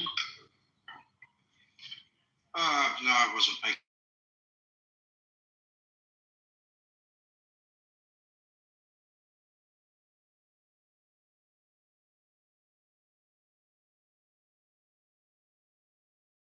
Because if you look into the facts and whatever, it doesn't make sense. You can't build a Sharia system, and there's no countries out there that build their Sharia system only on the Quran Kareem.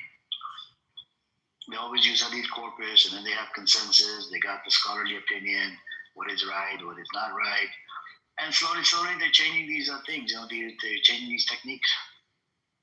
They become more flexible. Of anything. I didn't know. I didn't know about Iran. So in Iran, they passed if they do catch two guys, right, gay guys, and doing whatever, and they arrest them, and one of the guys is probably gonna get offered a deal. Look, you get your private part chopped off, and become a woman, and and you'd be allowed back on the streets of Iran. That's what I'm saying. What about the Queen of Palestine? And the government pays for all of it. Like, I think that top to bottom, they'll make you a woman. Isn't that crazy? Michael, if you're new to Clubhouse, Michael, there's an etiquette for, in this case, Amir is the dictator of this room. As much as he hates fascism, he's a fascist dictator of Amiristan, or America, whichever one you prefer. And he dictates who comes to the microphone and who doesn't come to the microphone. And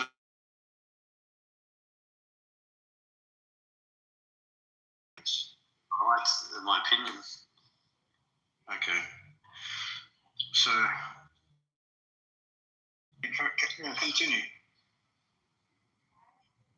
No, I'm just saying that that was I found out I think from somebody from Iran that they have this type of thing that they pay for the whole thing from they'll convert. I mean, they'll change your whole. It's like a reassignment surgery. Michael, man, they'll pay for it. But here in Australia. The Queen's of Palestine. And you'll become a proper Muslim as well. And then once you oh, well, you should like that then, shouldn't you? Bro, respectfully, I'm not into guys. Thank you. Come on. Anyways, Francis, so what's your...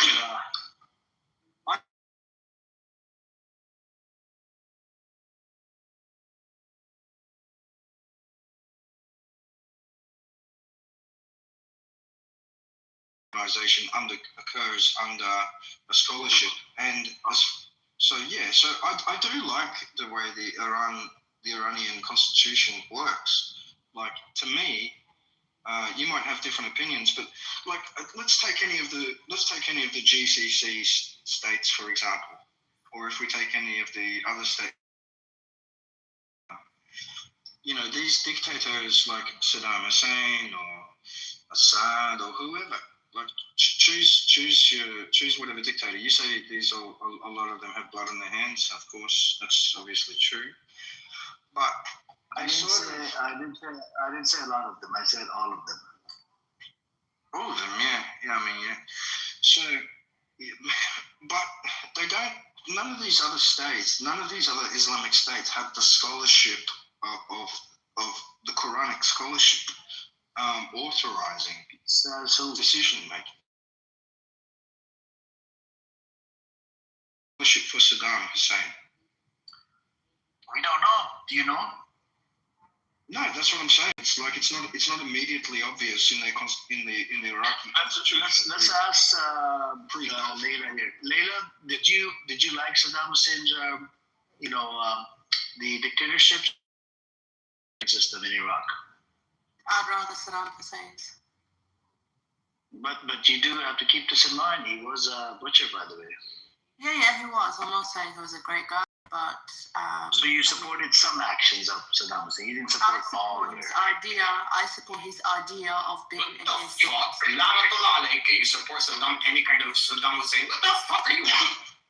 Dude, you just gave Lana on me. Relax. On you, yeah. Hold on. What idea do you? Hamza, I will say something. It's okay.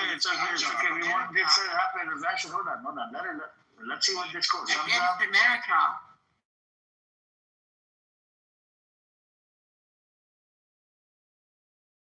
Anything else? Before Hamza crashes out, it's important to note that Saddam was America. Exactly. He was essentially a representative of America. So if you have a problem with America, you have a problem with Saddam.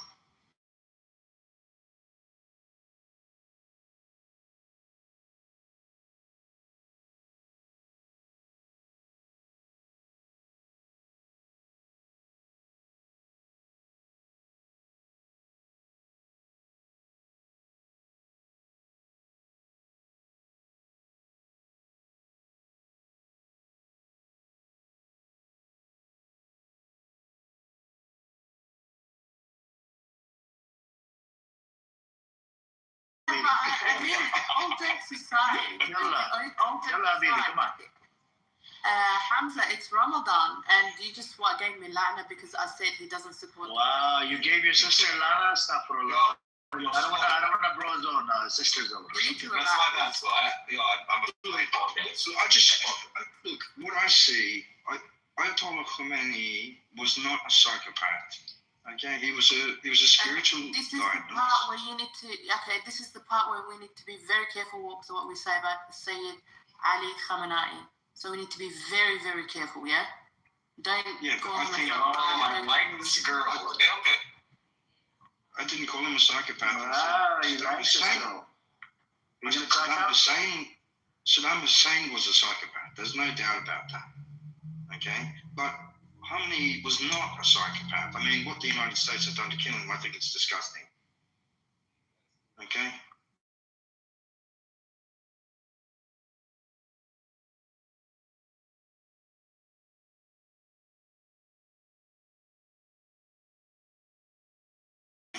It's Wilayat al-Faqih. Yeah. Hamza, about Slawemba's preference for Saddam over Americans, there is unanimity between Muslims in Australia, I believe, that the Western world, and they're in the Western world observing the evils of the Western world, they can see the corruption and the disillusionment that they're infecting the Middle East with. So there will be some people who, even my father, when they killed Saddam Hussein, we sat back and we said it's disgusting what they did. Even Saddam Hussein, we said it's disgusting what the United States are doing in the Middle East. Even with the death of Saddam Hussein, as bad as he was, right? But we can't compare the Ayatollah Khomeini to this Saddam.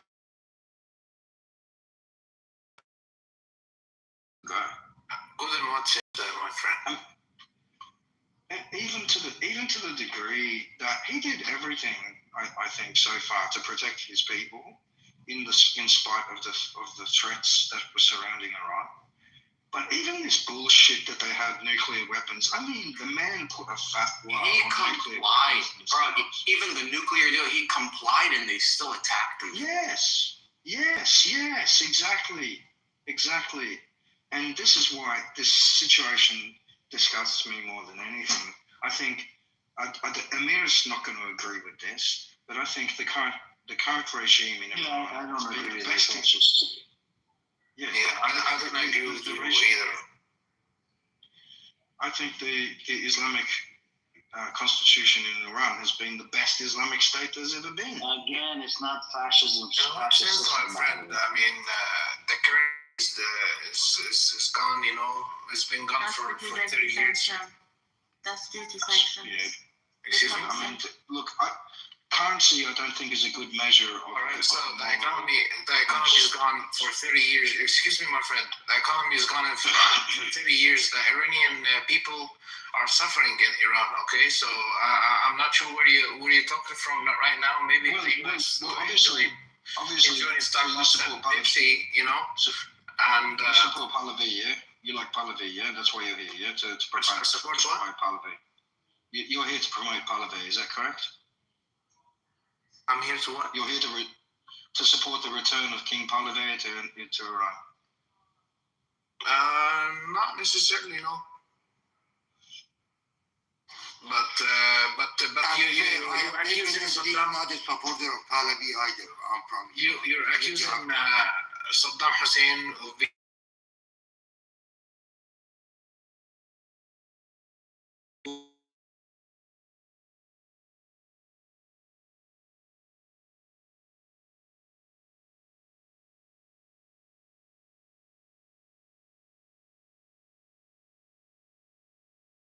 Excuse me, Miss. He initiated this war based on religious. But Iraq attacked first.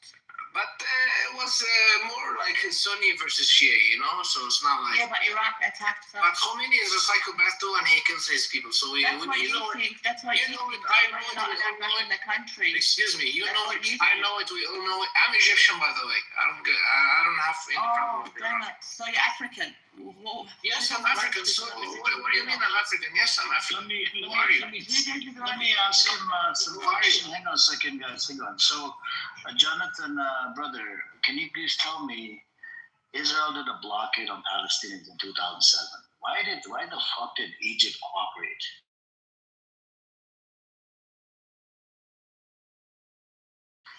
Because at that time, Egyptian government did not agree with everything that Hamas does. Did not agree to rule over. It's literally an organization that runs Gaza Strip. Well, yeah, I don't know if you know. So do you support? Did you support the decision? Information about Mubarak, he tried many times, and Sadat, he tried many times to guarantee much bigger land than Palestine today has. But the Palestinians denied the conversation. I'm asking you about the blockade, and you give me a different answer. Okay, why did Egypt? The blockade, yeah. Did you support it? At that time, I was young, so. Okay, so do you support it? Now you know the facts. Do you support it? The blockade that Egypt did against Gaza. Against Gaza, yeah, 2007. I'm not aware, actually.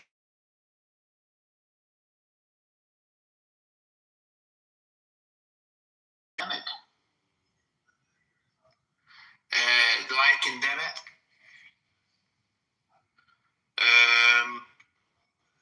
As an Egyptian? Yes, as an Egyptian. Do you condemn that particular action of the government of Egypt that did it? Well, I need to know much more information. I just told you. Right. Hold on, Jonathan. I just told you. Yes, bro. I'm not sure if you're biased about certain things. I just told you something. Certain answer, so I'm not sure. I just told you take my thing at face value. I'm telling you the truth, and I'm Muslim, by the way, and I'm sure you're Muslim as well, right?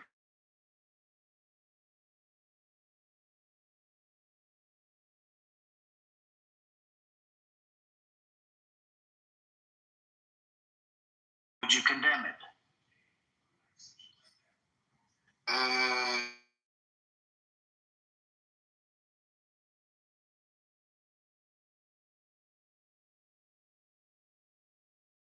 they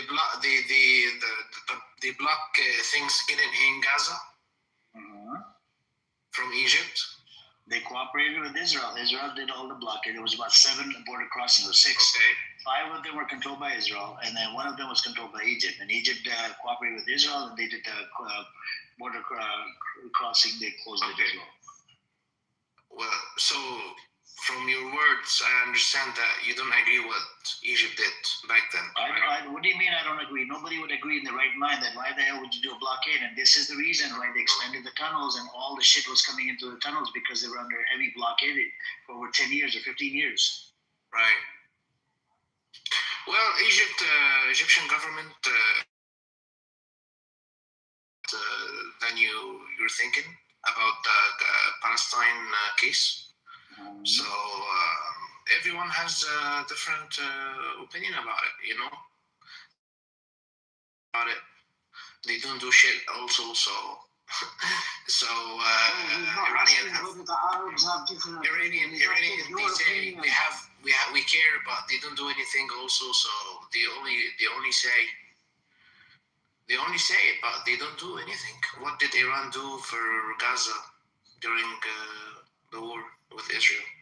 Nothing, right? But they say that they love Gaza and they will die for Palestine. I'm not talking about Iran, bro. I don't know. But I'm just telling you, I'm just stating facts as well, right? I'm not talking about Iran. I'm talking about Egypt. What part of that don't you understand? I know, but I'm just referring that Iran also that says that we love Gaza. I'm not talking about the border. Hold on. Does Iran has a border with Gaza, or Egypt has a border with Gaza? Egypt. Who has a border next to next to Gaza Strip? Give me the names of the countries. Egypt and Jordan. Egypt and Israel, right? And Lebanon. Okay. A question again for you. It's actually total is 6. Are you going to condemn the action of Egypt for closing the border? Why are you trying to put me in the spot? I don't understand. I'm asking you a question. That's a legitimate question to ask an Egyptian person. My opinion is condemn it. No, it doesn't matter. Condemn the actions of your country leader that literally did border, blockade on the border. And because of the actions, the shit could not come through. Even, not to mention, even the tools that they use for C-section. And you know how they chop up they cut off the mother's the stomach of a woman to take the baby out. Even those tools weren't allowed. There's a lot of shit that could not come in. They had to freaking expand the freaking tunnel all the way to and bring it back inside Gaza.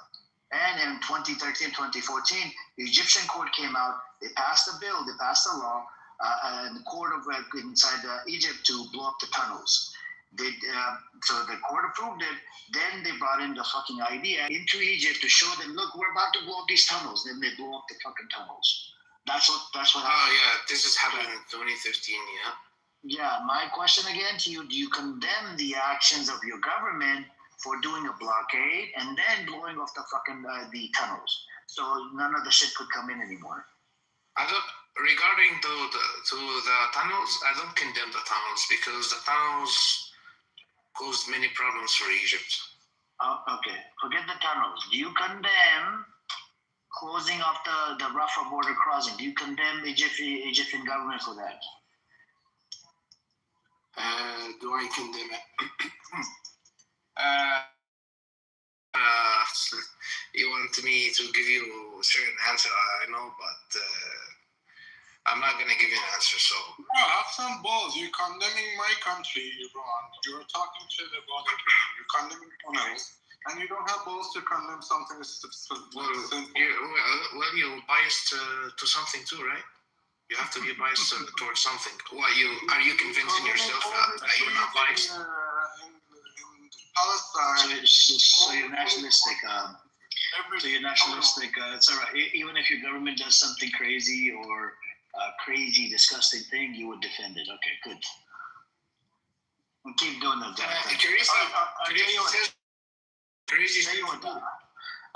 Let's go over in 2023 after 7th of October. For the first 6 months, a year, the border was open. People can go in. After that, they started charging $2,500, $5,000, $10,000.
Egypt produced much more mathematics, art, and art crafts, temples.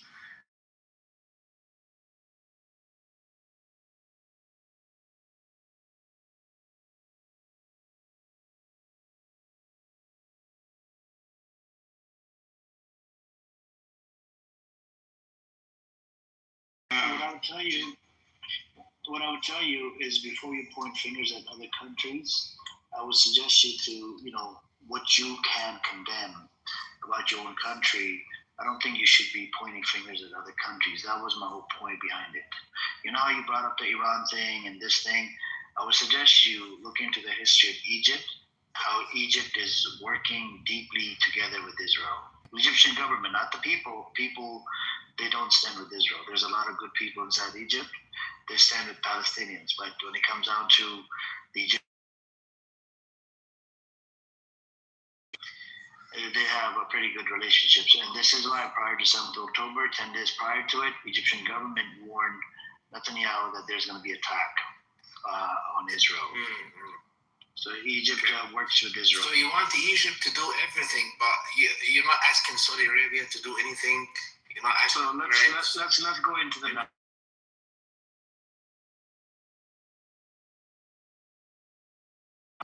Middle Eastern countries, right? You haven't looked into the research. I did my research. Middle Eastern countries have spent over $50 billion into Palestinian cause. From 2000 up to 2020, they funded Palestinians about up to $50 billion. All that money, do you know their economy depends on Israeli economy? They don't have economy, by the way. Gaza, there's no economy. Same thing with the West Bank. You know why? It's because of the fucking occupation. And why is there occupation?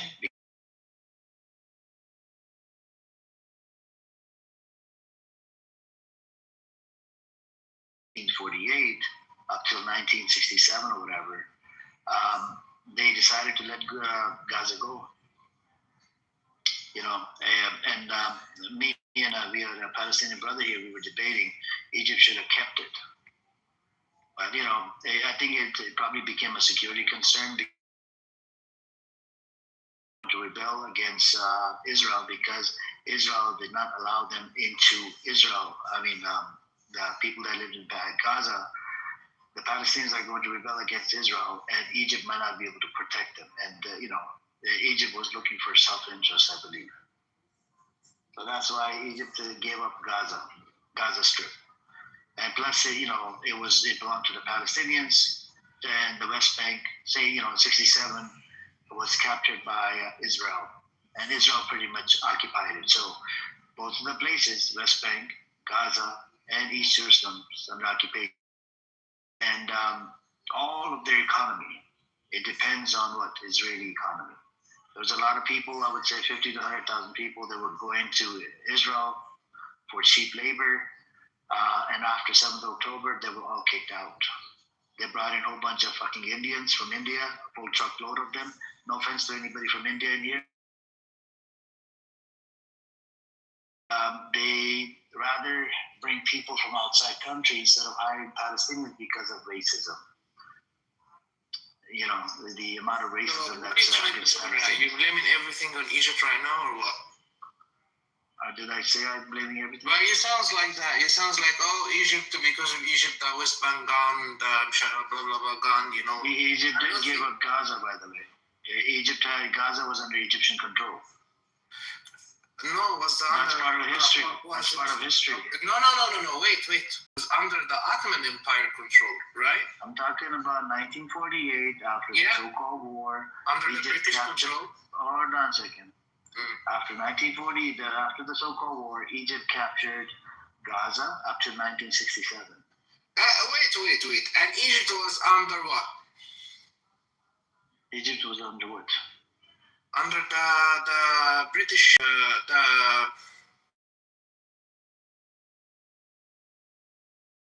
British, right? What year? 48, or King Fuad, King of Egypt, 48. Okay. And King of Egypt was basically an ally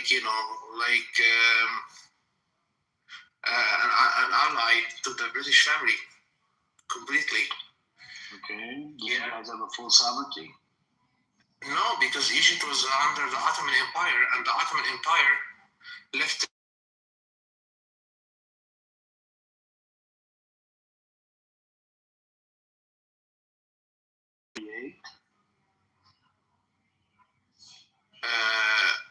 What are you referring to exactly? What year are you talking about that Egypt was under which control? 48. Okay, I'm gonna have to fact check you, bro. Oh, fact check, man. Egypt again independent.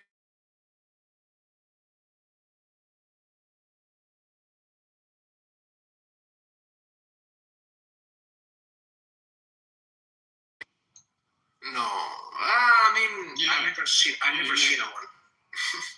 They even some of the surnames like Al-Masri. This is one of the most common surnames in Palestine. It literally means the Egyptian. Oh, absolutely. I mean, there's some, absolutely, but it's not like regular to see them in Egypt. All right. So Egypt was not under full British control in 1940.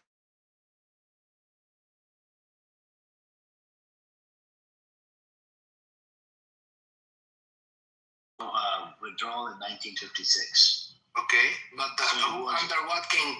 1948. Yeah, 1882, British invades during. No, I know the British left. I know the British left Egypt, but the remnants. You think? Are you thinking just they left? So they left everything literally, like in literal meaning. They left it.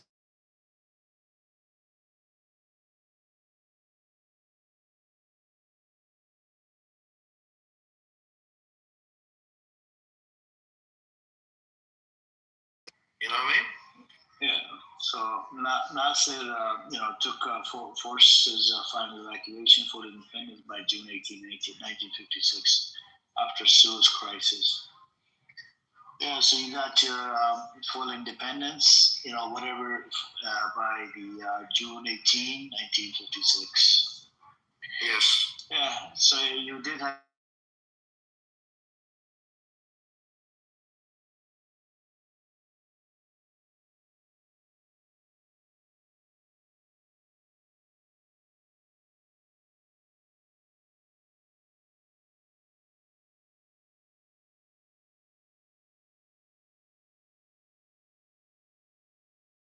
What do we got? Yeah. You want to say something? Yeah.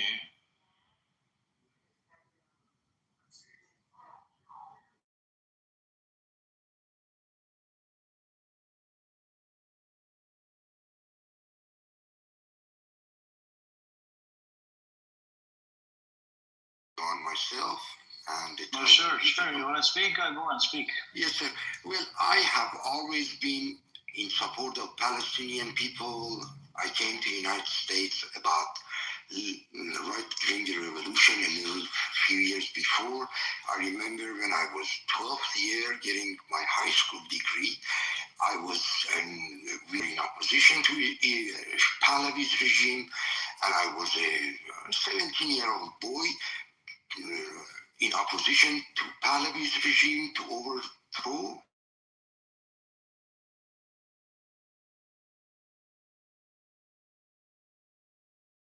If you do your fact check, the slogan back there was, "We are Palestine." It doesn't matter, even if you're from China, you're Palestine. Even if you're from Iran. So this is not just for the fact that Islamic Republic, we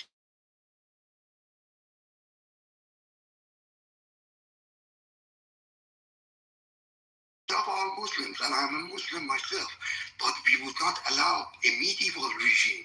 And now, since you did talk about, sir, about Iran-Iraq war, Ayatollah Khomeini, right at the beginning, he said, we're going to go conquer all the way to Jerusalem. Therefore, Palestine was a good reason, and he started supporting Palestine. As I said, it's not a big deal to support Palestinian. Any human being from Africa, from Czechoslovakia, should be a Palestine, because this is a ridiculous thing.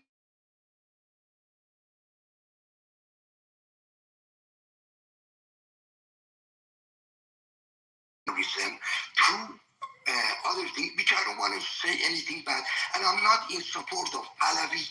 I am not in support of any of the opposition to Islamic Republic. I was born in a family that, if you remember, 1953 coup d'etat by CIA.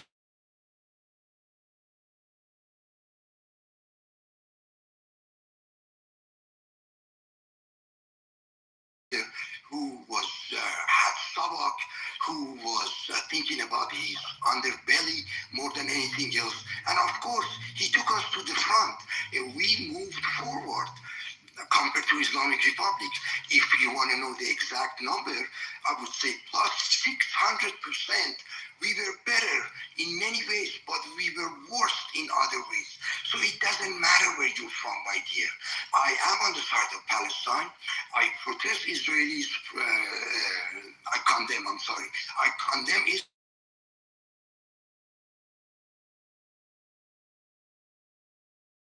Bring an Israeli mayor or somebody spokesman. I could be wrong. Please correct me on that. However, I do support Mr. Trump getting rid of these terrorist people in my country, which have taken place. Anybody with the right mind in the world, Jewish or Muslim, or should be in support of Palestine, which you know that, and I know that everybody in the bottom of their heart. But you guys are thinking that Islamic Republic, for the fact that, they're coming to help Palestine. No, sir. They want to expand Shiaism. Go do your fact check. Ayatollah Khomeini, when he came to the power, and the lady said Iran started the war. Even though I'm against Iranian government and Islamic Republic, but Mr. Saddam Hussein made a big mistake.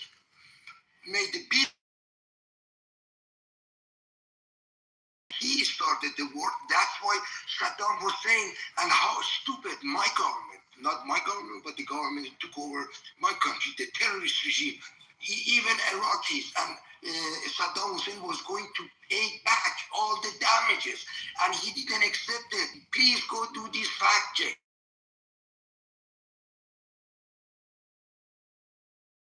But we are under the oppression of a fanatic regime, my dear. We love Palestine. I say it to my Jewish friends. Even Jewish Iranians love Palestine, if you want to know. I have many Jewish Iranian friends who are Persian, Jew, proud to be Iranian. But you support bombing your country? No, sir, Iran is different than, what is Poland? If you ask a Polish Jew... No, I'm asking you, do you support bombing your country? No, sir, I'll answer your question. Let me just finish this. a Polish. You're going on a monologue, man. I don't want to hear the monologue. Please, respectfully, guys. Dialogue. They said they hate Poland, but an Iranian Jew say, I am Iranian first, I am Persian, then I am Jewish. This is the difference. Okay, now what's your question? You support Trump bombing your country. I support Trump. K-E-R-S. So you stand with Israel. You stand with Israel. Targeting sex. They're targeting the oppressive people. They're not bombing Iranian people, sir. They did. They bombed the school. They bombed the school. They bombed the school. Sir, with all due respect, this guy sounds like a terrorist himself. He sounds like a terrorist. Last month, 3 million in Iran, they killed 30,000 people, sir. Bro, shut your mouth, man. I'm talking about use. Hold on. Slovakia to go help us to get rid of these people. I am not a Trump supporter, my lord. I am not a Trump supporter. Okay. You support Israel to attack your country and America to attack your country. America used a Tomahawk missile to bomb. Close my microphone. I close everybody's mic because you want to say what you think. Let other people talk. I'm not disrespecting. Oh my God! You're like a 5-year-old kid. You're opening the room, talking about 17 days war, and you're just talking about Palestine. We know Palestine is being oppressed, but don't mix these two. Thank you, sir. I close my microphone. We don't disrespect, but don't be disrespectful just because you have the green thingy. Allow people to talk. Yes, sir. Israel to attack your country. Israel is the same country that genocided Palestinians, you idiot. Oh my God. From Africa, from Czechoslovakia. That makes you a Zionist, by the way. That makes you a Zionist. You understand? I don't want to mix. That makes you a Zionist. You understand that? I do not support Zionism, sir. I do not support Zionism.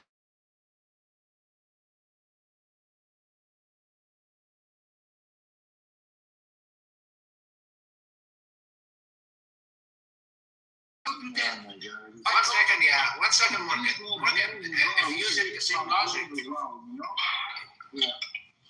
Morgan, Amir, if you use the same logic, would you say a Nazi in 1930, would you like the U.S. to come bomb Germany? Sir, same logic, right? What Nazi are you talking about? What Nazi? I am not. Okay, if you were talking to a German, one second, criticize your own Egyptian government because you're a bias. You're not gonna shut the fuck up. I want you to shut it.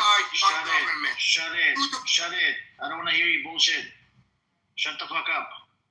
It's not on you anymore. Stop dominating my fucking room. Stop dominating my fucking room. It's not your space. Stop. You're a terrorist fucker. You're a Zionist scumbag.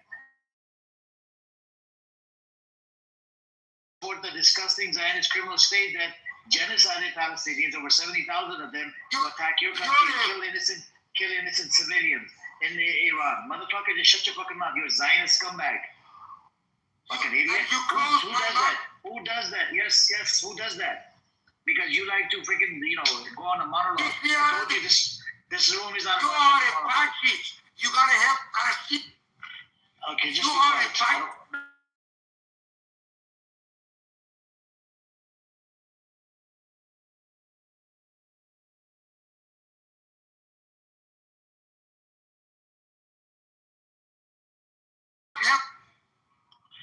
You cannot close people's mouth. You can close my microphone. You could kick me out. But you have a fight. Go down. Move it, please. He would not shut up.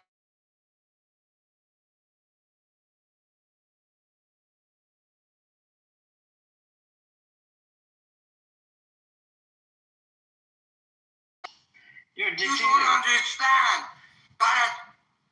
You accuse. Put the joint down. Put the joint down. No, it's okay. It's okay. Enjoying it. Have some fun. I told Having some fun. you are yourself. You are it yourself. You, brother, mute yourself. Let's have a conversation rather than. Because oh my god. He doesn't want to mute, bro. That's the problem. We can have a conversation with someone that's unreal. You cannot have a conversation with the idiot, bro. We can. Keep me out of the room. No, we don't need to kick you out. We can have a conversation. Brother, stay calm. No, we're gonna have to use a dictatorship right now. Move in down, man. Yeah, I know. It's very easy for you. No, you're a fanatic. No, we're not fanatical. Sometimes you have to love dictators.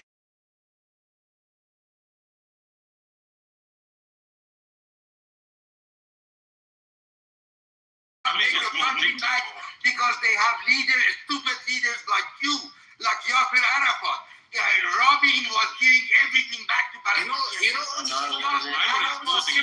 so stupid. What's the truth will come out? What's the truth coming out? He doesn't like Palestine. He's such an idiot. You are such a childish mentality.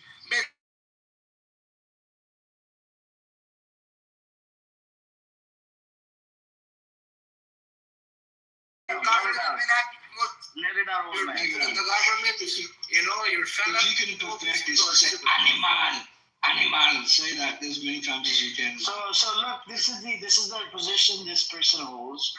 He supports Palestinians, but he wants Israel and America to attack his own country. I want you to help me to get rid of them too. I want the whole world to help me. Oh my God, you want Israel to help you? Israel is a Zionist state. I don't care. Israel is.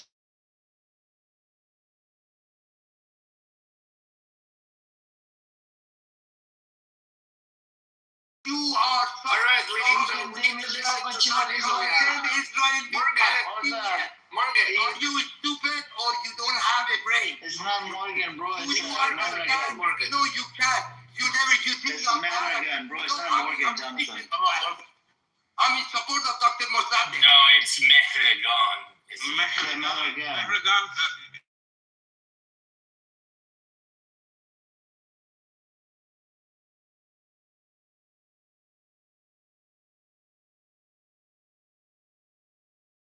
Israel committed genocide. He wants his country attacked by Israel. Make it make sense. Yes. No, I don't know Mehregan. Since you're talking about really, it, would you allow me to you. talk for 30 seconds? He wants America. Bro, for 30 seconds, you've been talking for a while. Amir, let him talk. Mehregan, manamidani, I'm begging. You elaborated, he used my name. Of course, I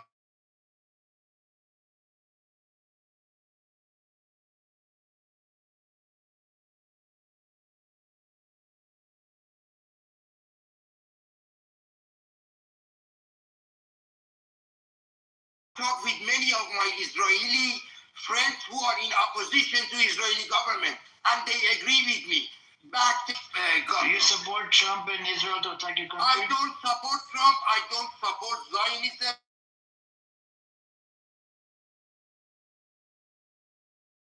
And Mr. whatever his name is. Netanyahu. Yes, I kiss your hand, your butt, your cheek. That's enough. That's enough.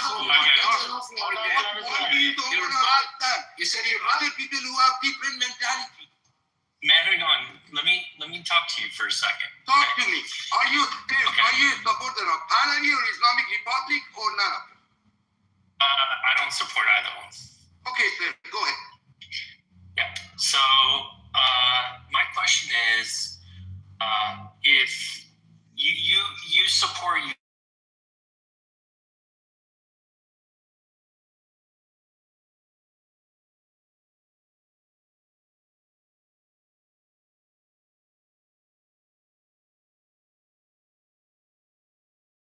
is your eventual goal a regime change in Iran? Is that what you want? For last 47 years, sir. Yes, I said when I was in the...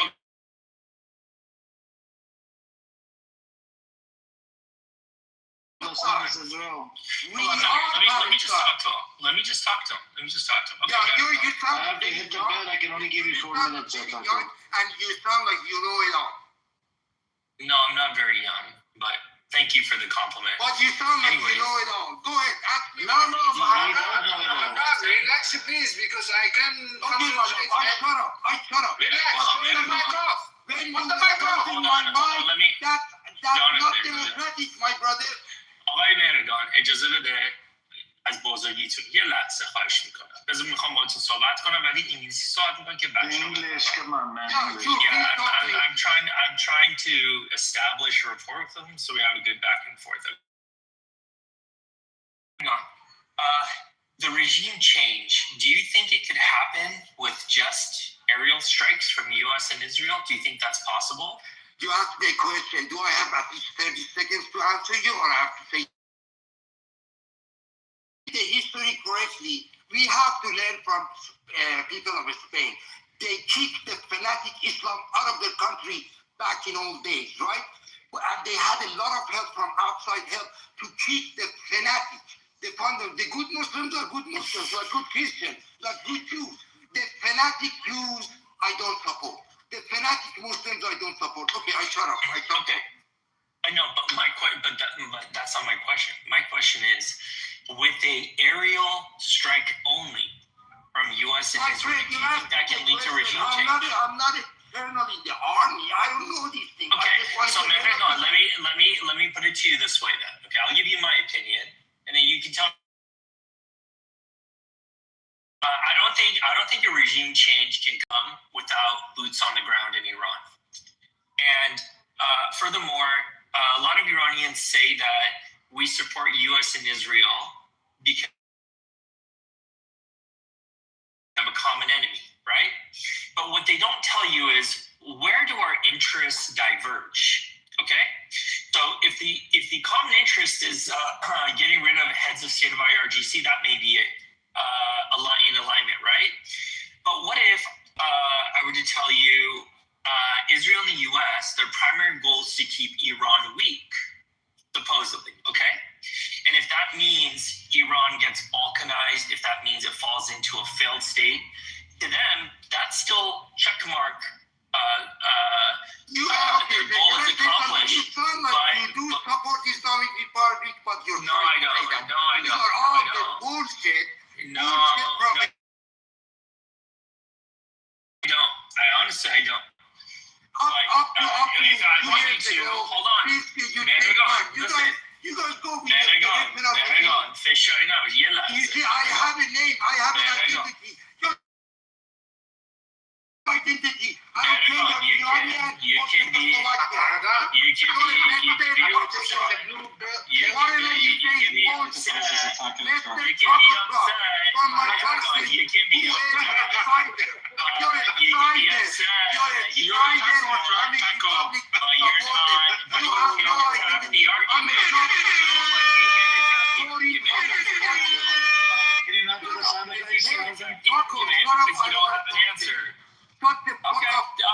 No, you shut the fuck up. You shut the fuck up. I try to talk to you very respectfully. You shut the fuck up. Okay. Listen. Go.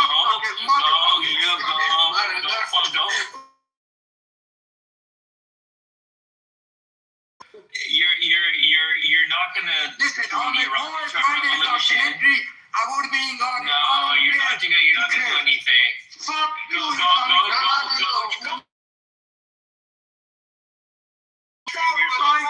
You motherfucker! You're not scaring anyone. You're not scaring anyone. Mehran, چه فشاری هستی یا؟ Fuck you, Taco Man. Taco Man, you have no identity. I have my picture. That's I right. have the seal. That's right. That's right. You're a piece of right. shit. Yeah. No identity. Unfortunately, Relax, motherfucker. No, let him have an aneurysm. No, let him have an aneurysm. Because he can't attack any of the points. Therefore, he has to reserve to ad hominem attacks because he knows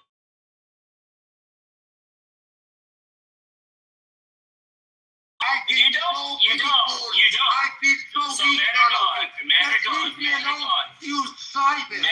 No identity. You.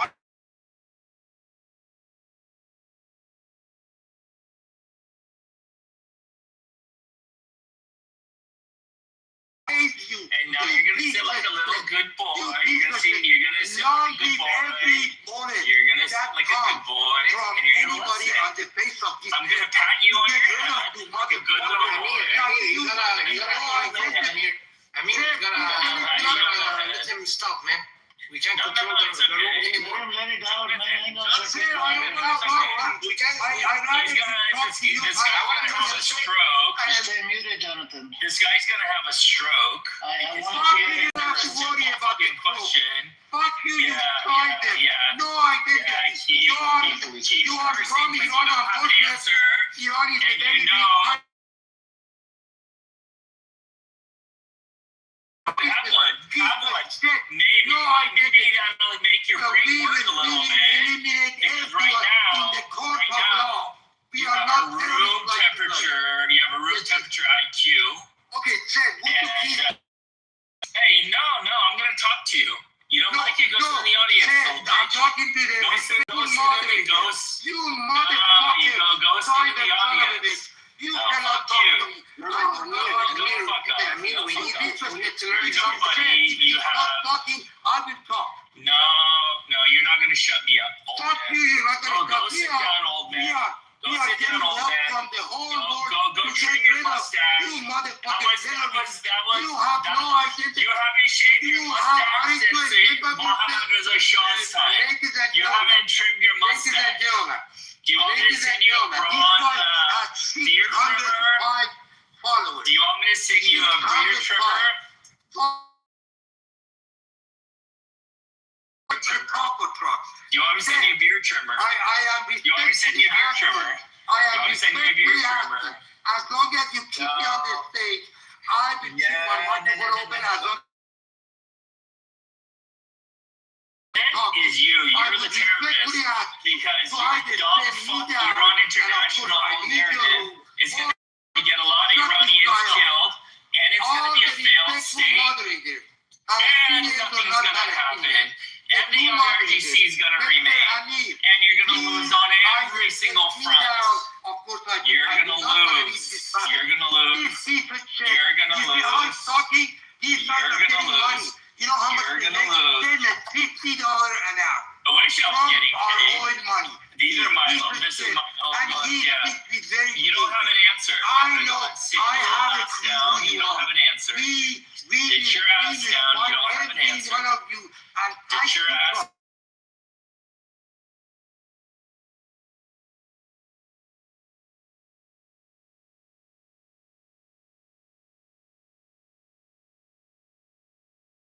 You mother public. DP on your balls. 60,000. You know nobody's listening to you. No one's listening to you. No one's listening to you, man. No one's listening to you, old man. No one's listening to you, old man. Nobody's listening to you. No one's listening to you. Nobody. La la la la la la la.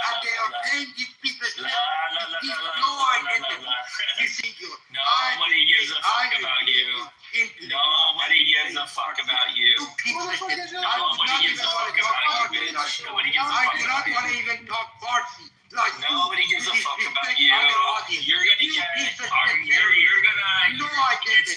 It's because of you. They're gonna turn Iran into Syria because of dumb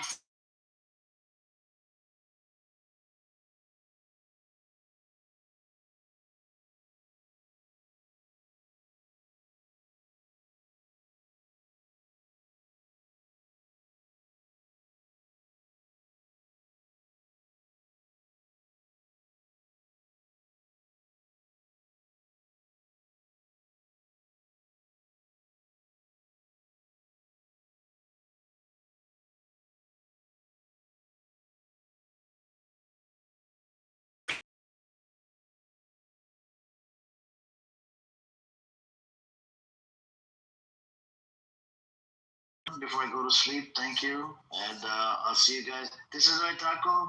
I don't think you should get involved when I'm trolling somebody. You know why? Because I could smell, what is it called? Scumbag miles away. He supported Palestinian cause. Yeah. He's not a Zionist. Yet he wants Israel and America to attack his own country. No, I get it, and That's a Zionist position. I said no, because when I told him what all the guys like to say is, we have a common enemy, we have a common purpose, we have a common goal, and I said, that's great. You have one goal, okay? Your first priority, maybe they're fourth and fifth. You got to look at where your goals diverge, and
fucking die. We need to make it so uncomfortable for them to fucking live here that they're not going to want to be here.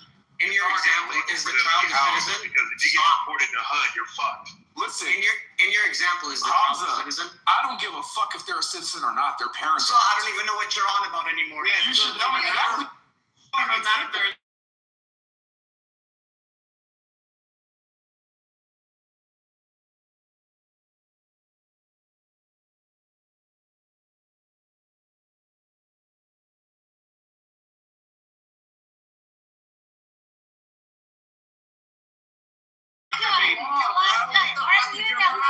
Yes, I am, sir. So let me tell you Have that something. argument with the This is United kind of States fucking government because it's legal for them to do.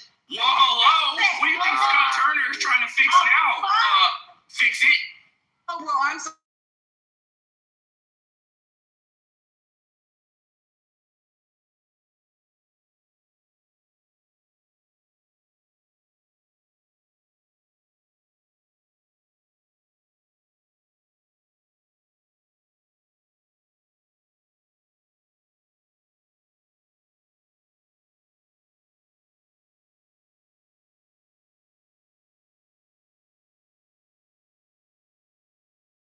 talking.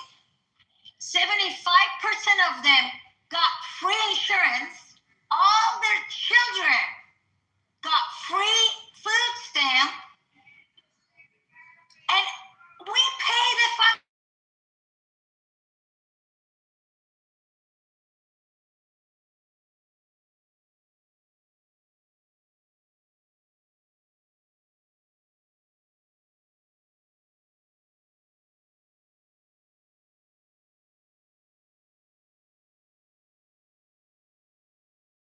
So here's Hold on, we talk about tax, guys. We're talking about income tax.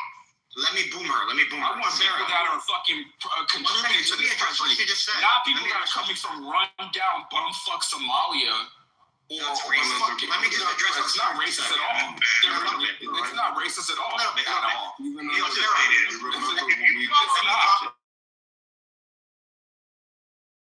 Yeah. to law enforcement. Yo, Sarah, this 75%. Dropped around the corner. Man. Sarah, this 75% number you gave me, can you provide the evidence for this figure you just gave me, Sarah? I'm a professor. I'm going to tell you how to go do research. Maybe that way you will spend all your day online. No. I'm telling you the truth. Go and check and see how many illegals were in California. You made the claim. I don't have to provide shit to you, but if you don't...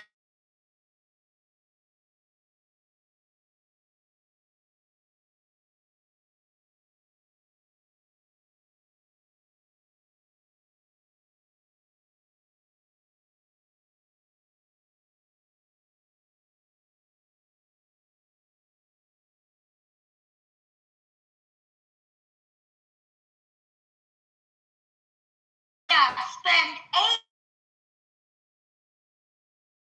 for illegals. Because their economy would tank if they left. Because the economy of California would tank if they left.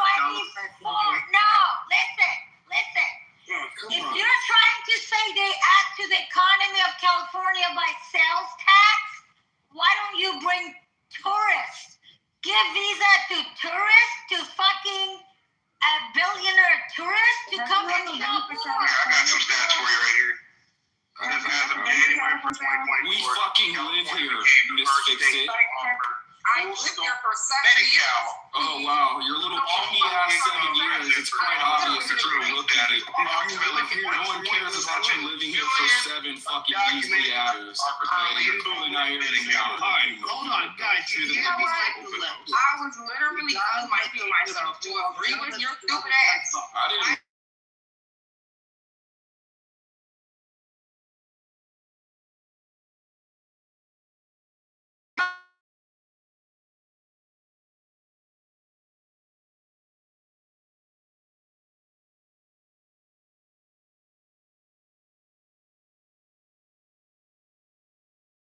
Hey, there's over 700,000 illegals that are on Medi-Cal, by the way. Hey, man, chill out. Listen, we want to hear y'all's side. We're not going to be like the Democrat rooms where we just going to don't want to hear it. Guys, let's listen to them. But y'all need to listen to what we respond to and not jump on a response. Because everything that y'all have been saying so far is complete fucking bullshit. And we can pinpoint it all step by step by step. I want to let Sydney back up here and just hear me out for a second. I'm doing it right now. A full sentence on this board. Hey, chill the fuck out. Sydney, in your point, real quick, just listen to this logic that Sydney had. He said you charge the illegals extra on the rent to cover the property taxes. So therefore, they're the ones paying the property taxes. Then I asked him, oh, well, you also charge them enough rent to cover your mortgage.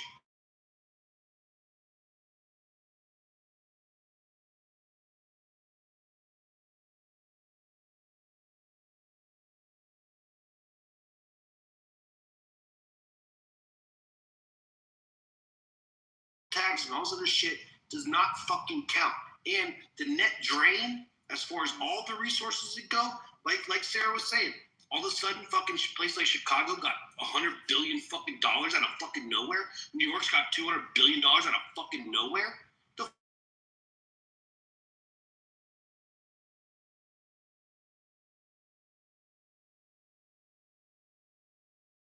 On my PTR, I put the screenshot. I was wrong. Did I say 70% or 75? Which one did I say? I said 75%. Guys, I apologize. 73% of illegals in California had free insurance. I put the data on. No, I'm actually mocking. I know someone is trying to tell me 2%. It doesn't matter, but I put the evidence for you there. But it's not my.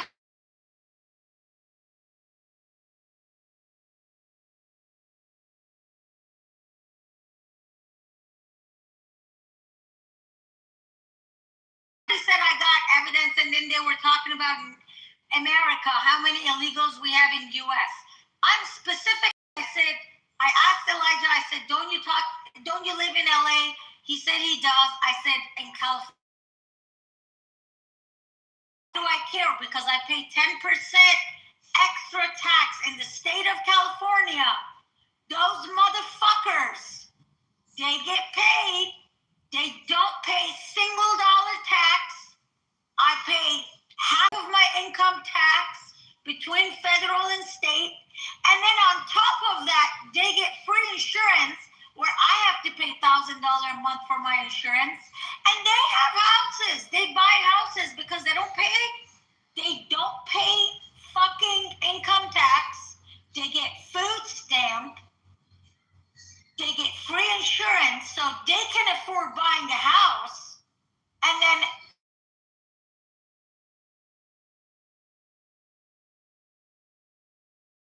I had a gardener, illegal gardener. He was illegal. It was a place that I was renting, so I didn't hire him. He worked for someone else.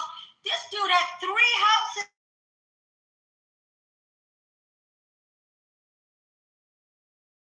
Telling me, why do you rent? You should buy a house. Well, I pay tax. You guys don't pay tax, and then you guys rob us.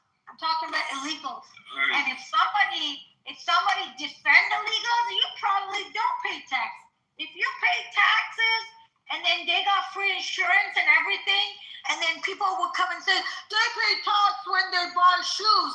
That's not fucking paying tax. It's a from the beginning, it's wrong. How's he enter? All right, so I think P wanted to go. Fangs, I know Fangs wanted to jump in. P, I know you want to jump in. Sydney, I'm sure you want to be in the queue too. Yeah, I can say it's in terms of $1 million.